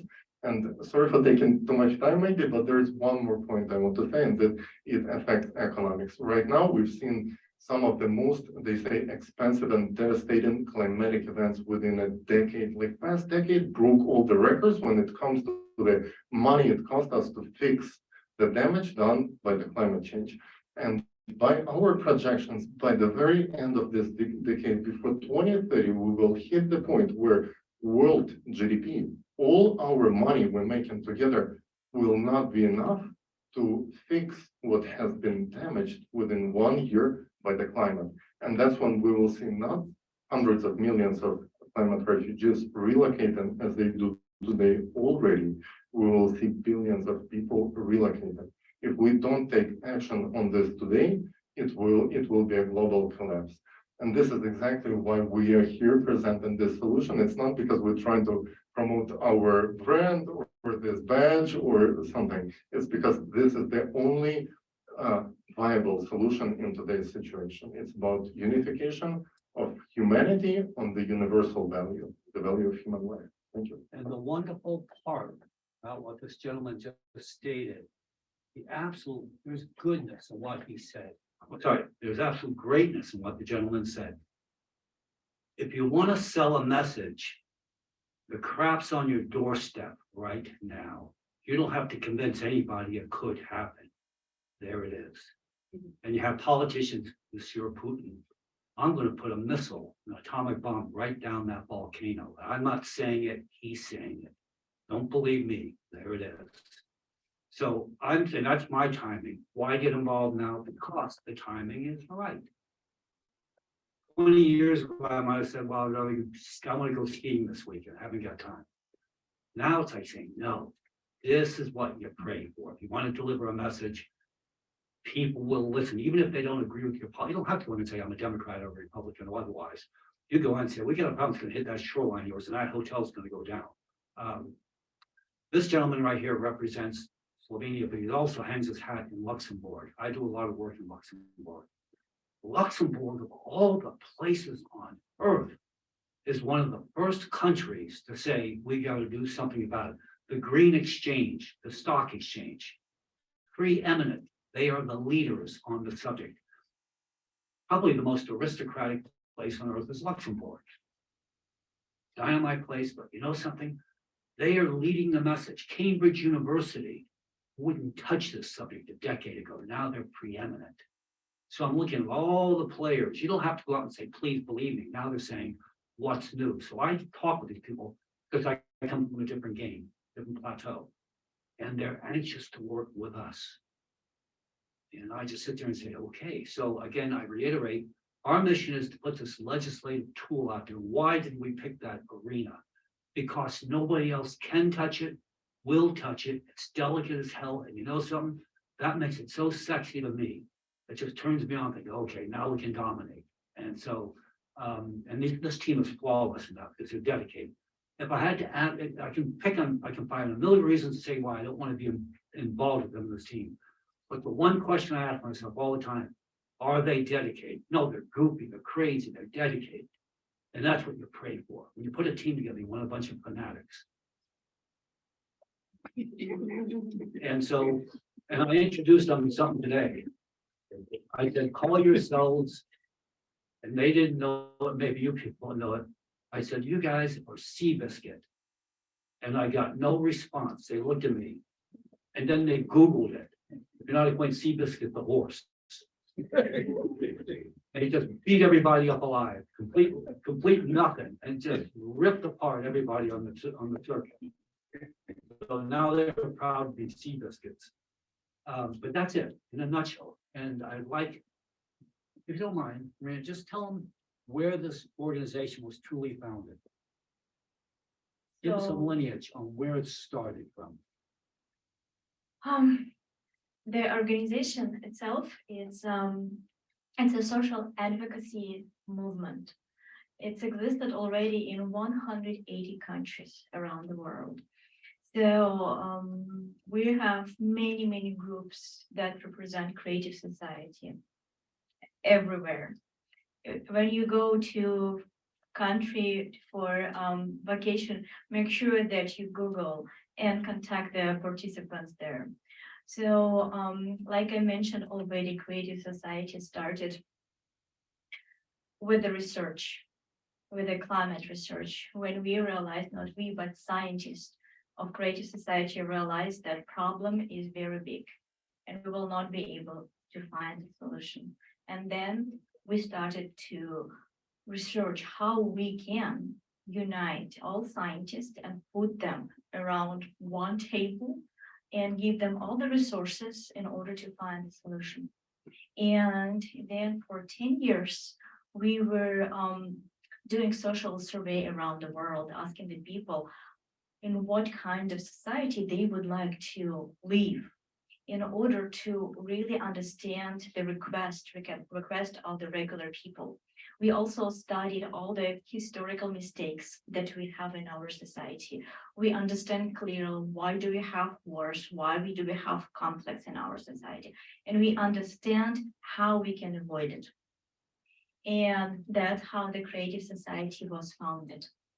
And on May 2019, we have our first international conference, Society the Last Chance, when we stated the question, if we all people and we all would like to live in peace, and we all would like to be happy. Why we still have wars, why we still fight with each other, why we have division and violence in our society, even in the family. And the question was, that's the format, that the consumerist format that divide us and force us to fight and hate each other. And we understand that without changing this format, we will not be able to fix anything. Because every time when we realize we have a problem in our society and we try to fix it, but we're still acting in the current format of our society, we are not fixing the root of it. And we will never be able to fix it once and for all without fixing the entire system. And we need to change to creative society as soon as possible, because we have like very limited time to act. We basically have 5 to 6 relatively stable years while we still can do something. We still have technology, we still have more or less stable world where we can communicate, where we can travel, but very, very soon we will face very, very sad future if we will not act right. I want to ask Olga to wrap it up. And I'm going to ask Olga just to get insight. Olga personifies an individual who left her country, came here, started a new life. She's impressive. I like her. She's a new acquaintance of mine, but she's very impressive. And I'm kind of proud to say this, and I don't know if I should say this. I wish half the Americans were as sophisticated as all of you people are, but that's off the record. So she takes pride and represents herself very well. And for that reason, I want to throw the last question at her, and that's going to be simply this. You come here, there's a trend verbally to say we're not going to go international, we're going to go domestic. In practice, we are purely international. But for some reason, we don't like to use that dialogue. There is a distinct separation going on. I'm not against the separation, because I'd rather be with people I think like I do, or similar in some capacity or another. So you're one of the newbies. You're one of the people that is an outsider. You're inside and you're doing a magnificent presentation. What would the message be if you could toss out a message on news to the American public? I don't care if you're up there at the bottom of the list. What would your message be about? What should the new person be? Not an American, what should the new person be on the globe? The new person on the globe? If you had to personify this new person, because that's what we're getting to. We're coming into a new part of the globe. You're going to have a division about the views on Eastern Europe, about Central Asia, about climate change. That's divisive. So will this new person be educated? Will they be pro-climate change? Will they not be? Will this new person have that in their agenda to have a concern about it? We are concerned about Ukraine. Not everybody is. And you can't make them. You just think, well, we are, and therefore we get involved. Climate and the earth. Will this new person have anything to say about that? So, I think right now, every single person should be concerned about climate change. It's one of the main topics. I know right now our attention is being diverted to other things, to division, separation, wars, nuclear wars. We're all being scared by one thing or another. But in actuality, we only have one main enemy, and it is climate change. It is not the climate change that we think about when we talk about the green energy and CO2 and things like that. It's a lot, it's a lot worse. It's, destabilization of the core that happened in '95 that we talk about at our forums. Actually, we had a forum called the Global Crisis, Our Survivals and Unity, that took place in November of last year, where our scientists spoke about this problem, spoke about what happened, what's going on with the climate, what's going on with the core. And, they also talk about the timeline, how much time we have. And unfortunately, actually, this is a main point. what happened in Turkey and Syria. Even at the forum, it was predicted that the earthquakes are going to get worse, that the intensity and the frequency of the earthquakes is going to increase, and we already see it today. So far, everything that was predicted at the forum in November of last year is coming true already. So unfortunately, and it's sad for us to say, I'm sure you guys feel the same way, that unfortunately, all the predictions that were made by the scientists of the Creative Society are coming true today. Today, I think we need to think about the fact that this is our only enemy, that we need to unite and we need to find a solution. And we know that the solution that every single person in this room, whether you know it or not, every single person is looking for that solution, and it is the Creative Society. Every single person here wants to live in the Creative Society. You just don't know what it is yet. So, I think that's how I'm gonna wrap it up. I think we should please check it out. Take a look at the website, take a look at the 8 foundations. Everybody has a handout, everything is in there. And those foundations, they didn't come from thin air. They represent the wants and needs of people. This is years and years of social surveys, years of research, put in, millions and millions of interviews that were put into these 8 foundations with people from all over the world, not just this country or, Europe, it's from everywhere. And that is how they came to. And so take a look and check out the conference that took place in November of last year, Global Crisis, Our Survival is in Unity. It has a lot of important information. It is 12 hours, but it's 12, that's the shortest we can make it. Let's put it that way. So it has a lot of important stuff. Thank you so much. Thank you, Katrina, for inviting us, and really appreciate for being here. And I also would like to invite you to our next forum that we will have on April 22nd. So again, on your handout, you will see, you can read the description of the new forum. This is Day of the Earth. Yes. One last note on that. My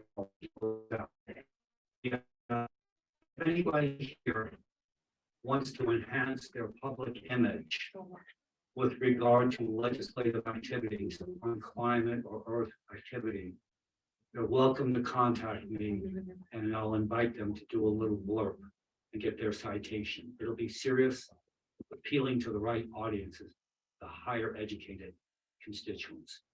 We have that luxury in this team, particularly through me. And so that's a gold mine for anybody here as a lobbyist. And I'll let my colleague close out. One last word. Yeah, thank you so much, friends, for being here today. It's been a great pleasure to hear all of you. You all had something very specific to say, and it's been a message of unity. All of us here from different parts of the world, but we all want to do better. We all want to live better, and we all taken certain actions to do that because people here are doers, not just talkers. And this is what I think unites us. And the people of the future are people who are not seeking enemies in each other, but people who united for a greater goal of building a society on the earth that's would be worth of spreading to other planets. Because when we're watching science fiction movies, we're seeing us going to other planets. It's like sometimes looks so scary. Like, what do we bring there? Another story of extinction of Native Americans, and here that's not the way to go. We're supposed to be a humanity that's worth of thriving, and today we have technologies to provide very prosperous life, not just for 8 billion people on Earth. 50 billion people can live on Earth and have everything for everyone. Technologies allow us to do this. What is lacking is a request from people. So everything that separates us from this beautiful world of prosperity in which we all want to live in, the only thing that separates us is the fact that people don't know about how to do exactly what Creative Society is suggesting. So please learn more about the project. Feel free to submit your questions. You can as well submit them on the website, creativesociety.com. We have join us button, we have action button where you can see how exactly you can participate, and please feel free to send your feedback. It's been a great pleasure to be here with you today, and I wish you all the best. Thank you.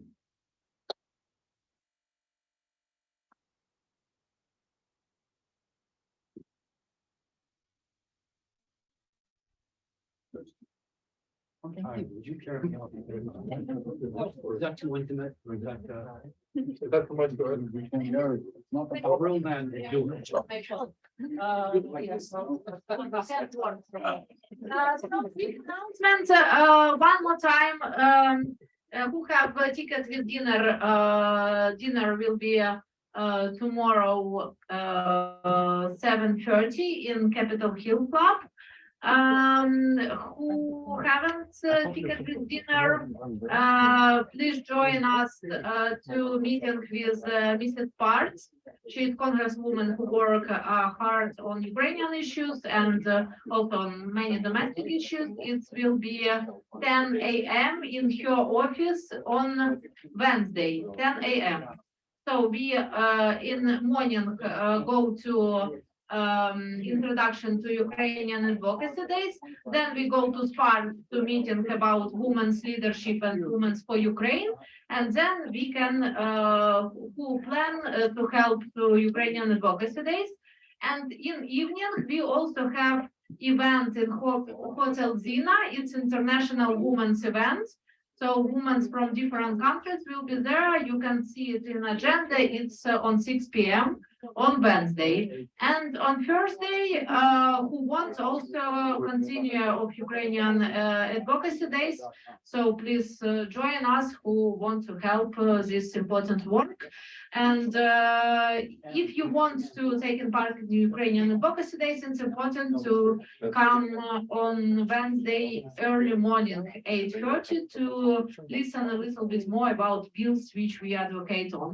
And to start to meeting, it will be not only about Ukraine, it will be about women's leadership. So she invited us because she can catch her flight today. So that's why please register separately to this event. I mean to meeting with parts.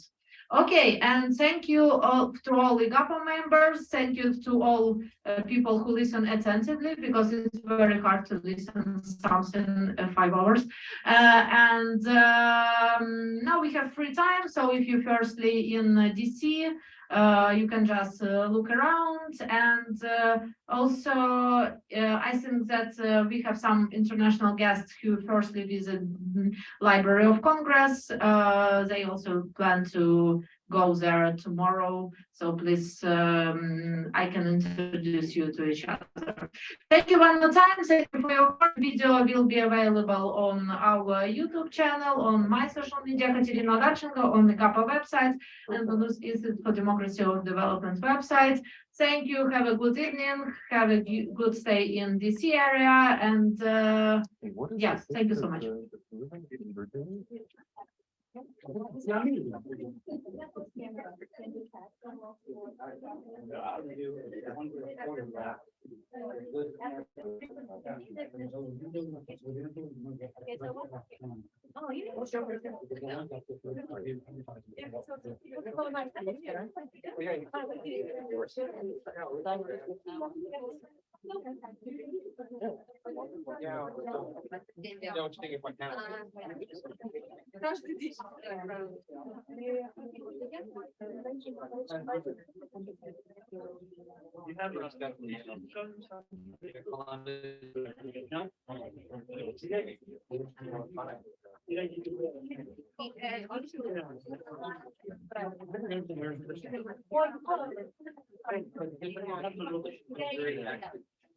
Very energetic president.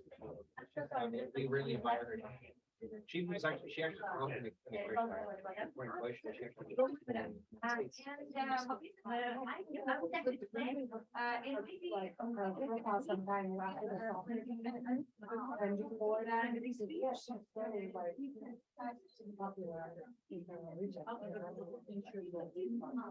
definitely among the biases. You really admire her.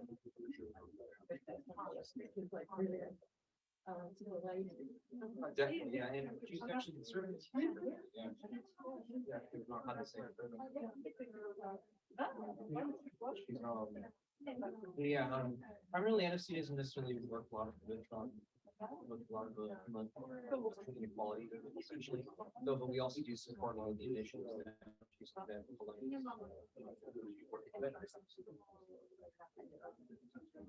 of course, yeah, she's very active.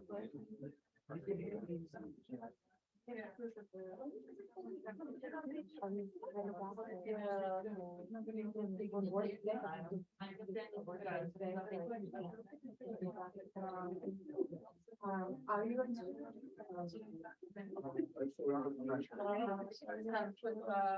You have to prepare everything for the event.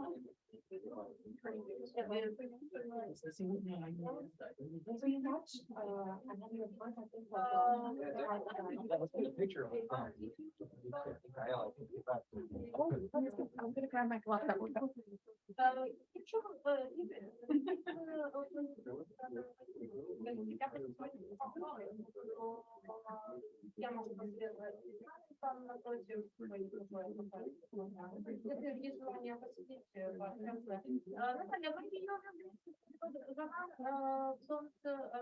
First we visit DC and she plans to visit Library of Congress tomorrow. So maybe you will be interested to go together.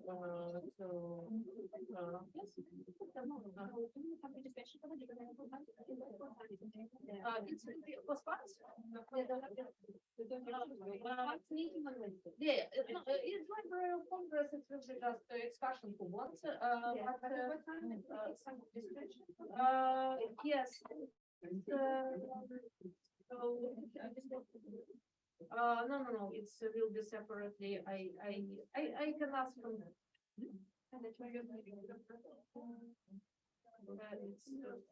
What's that? No, it's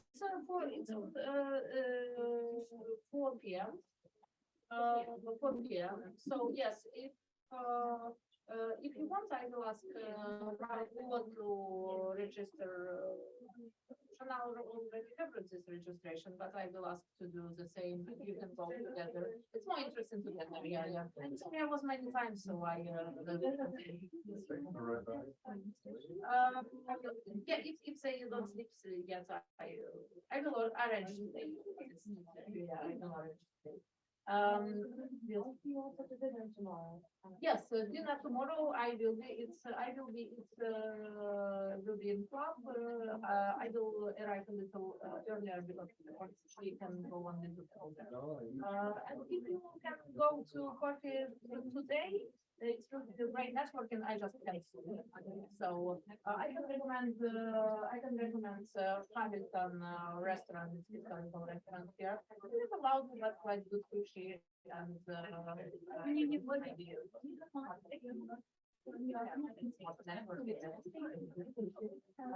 So go to somewhere. Or you go to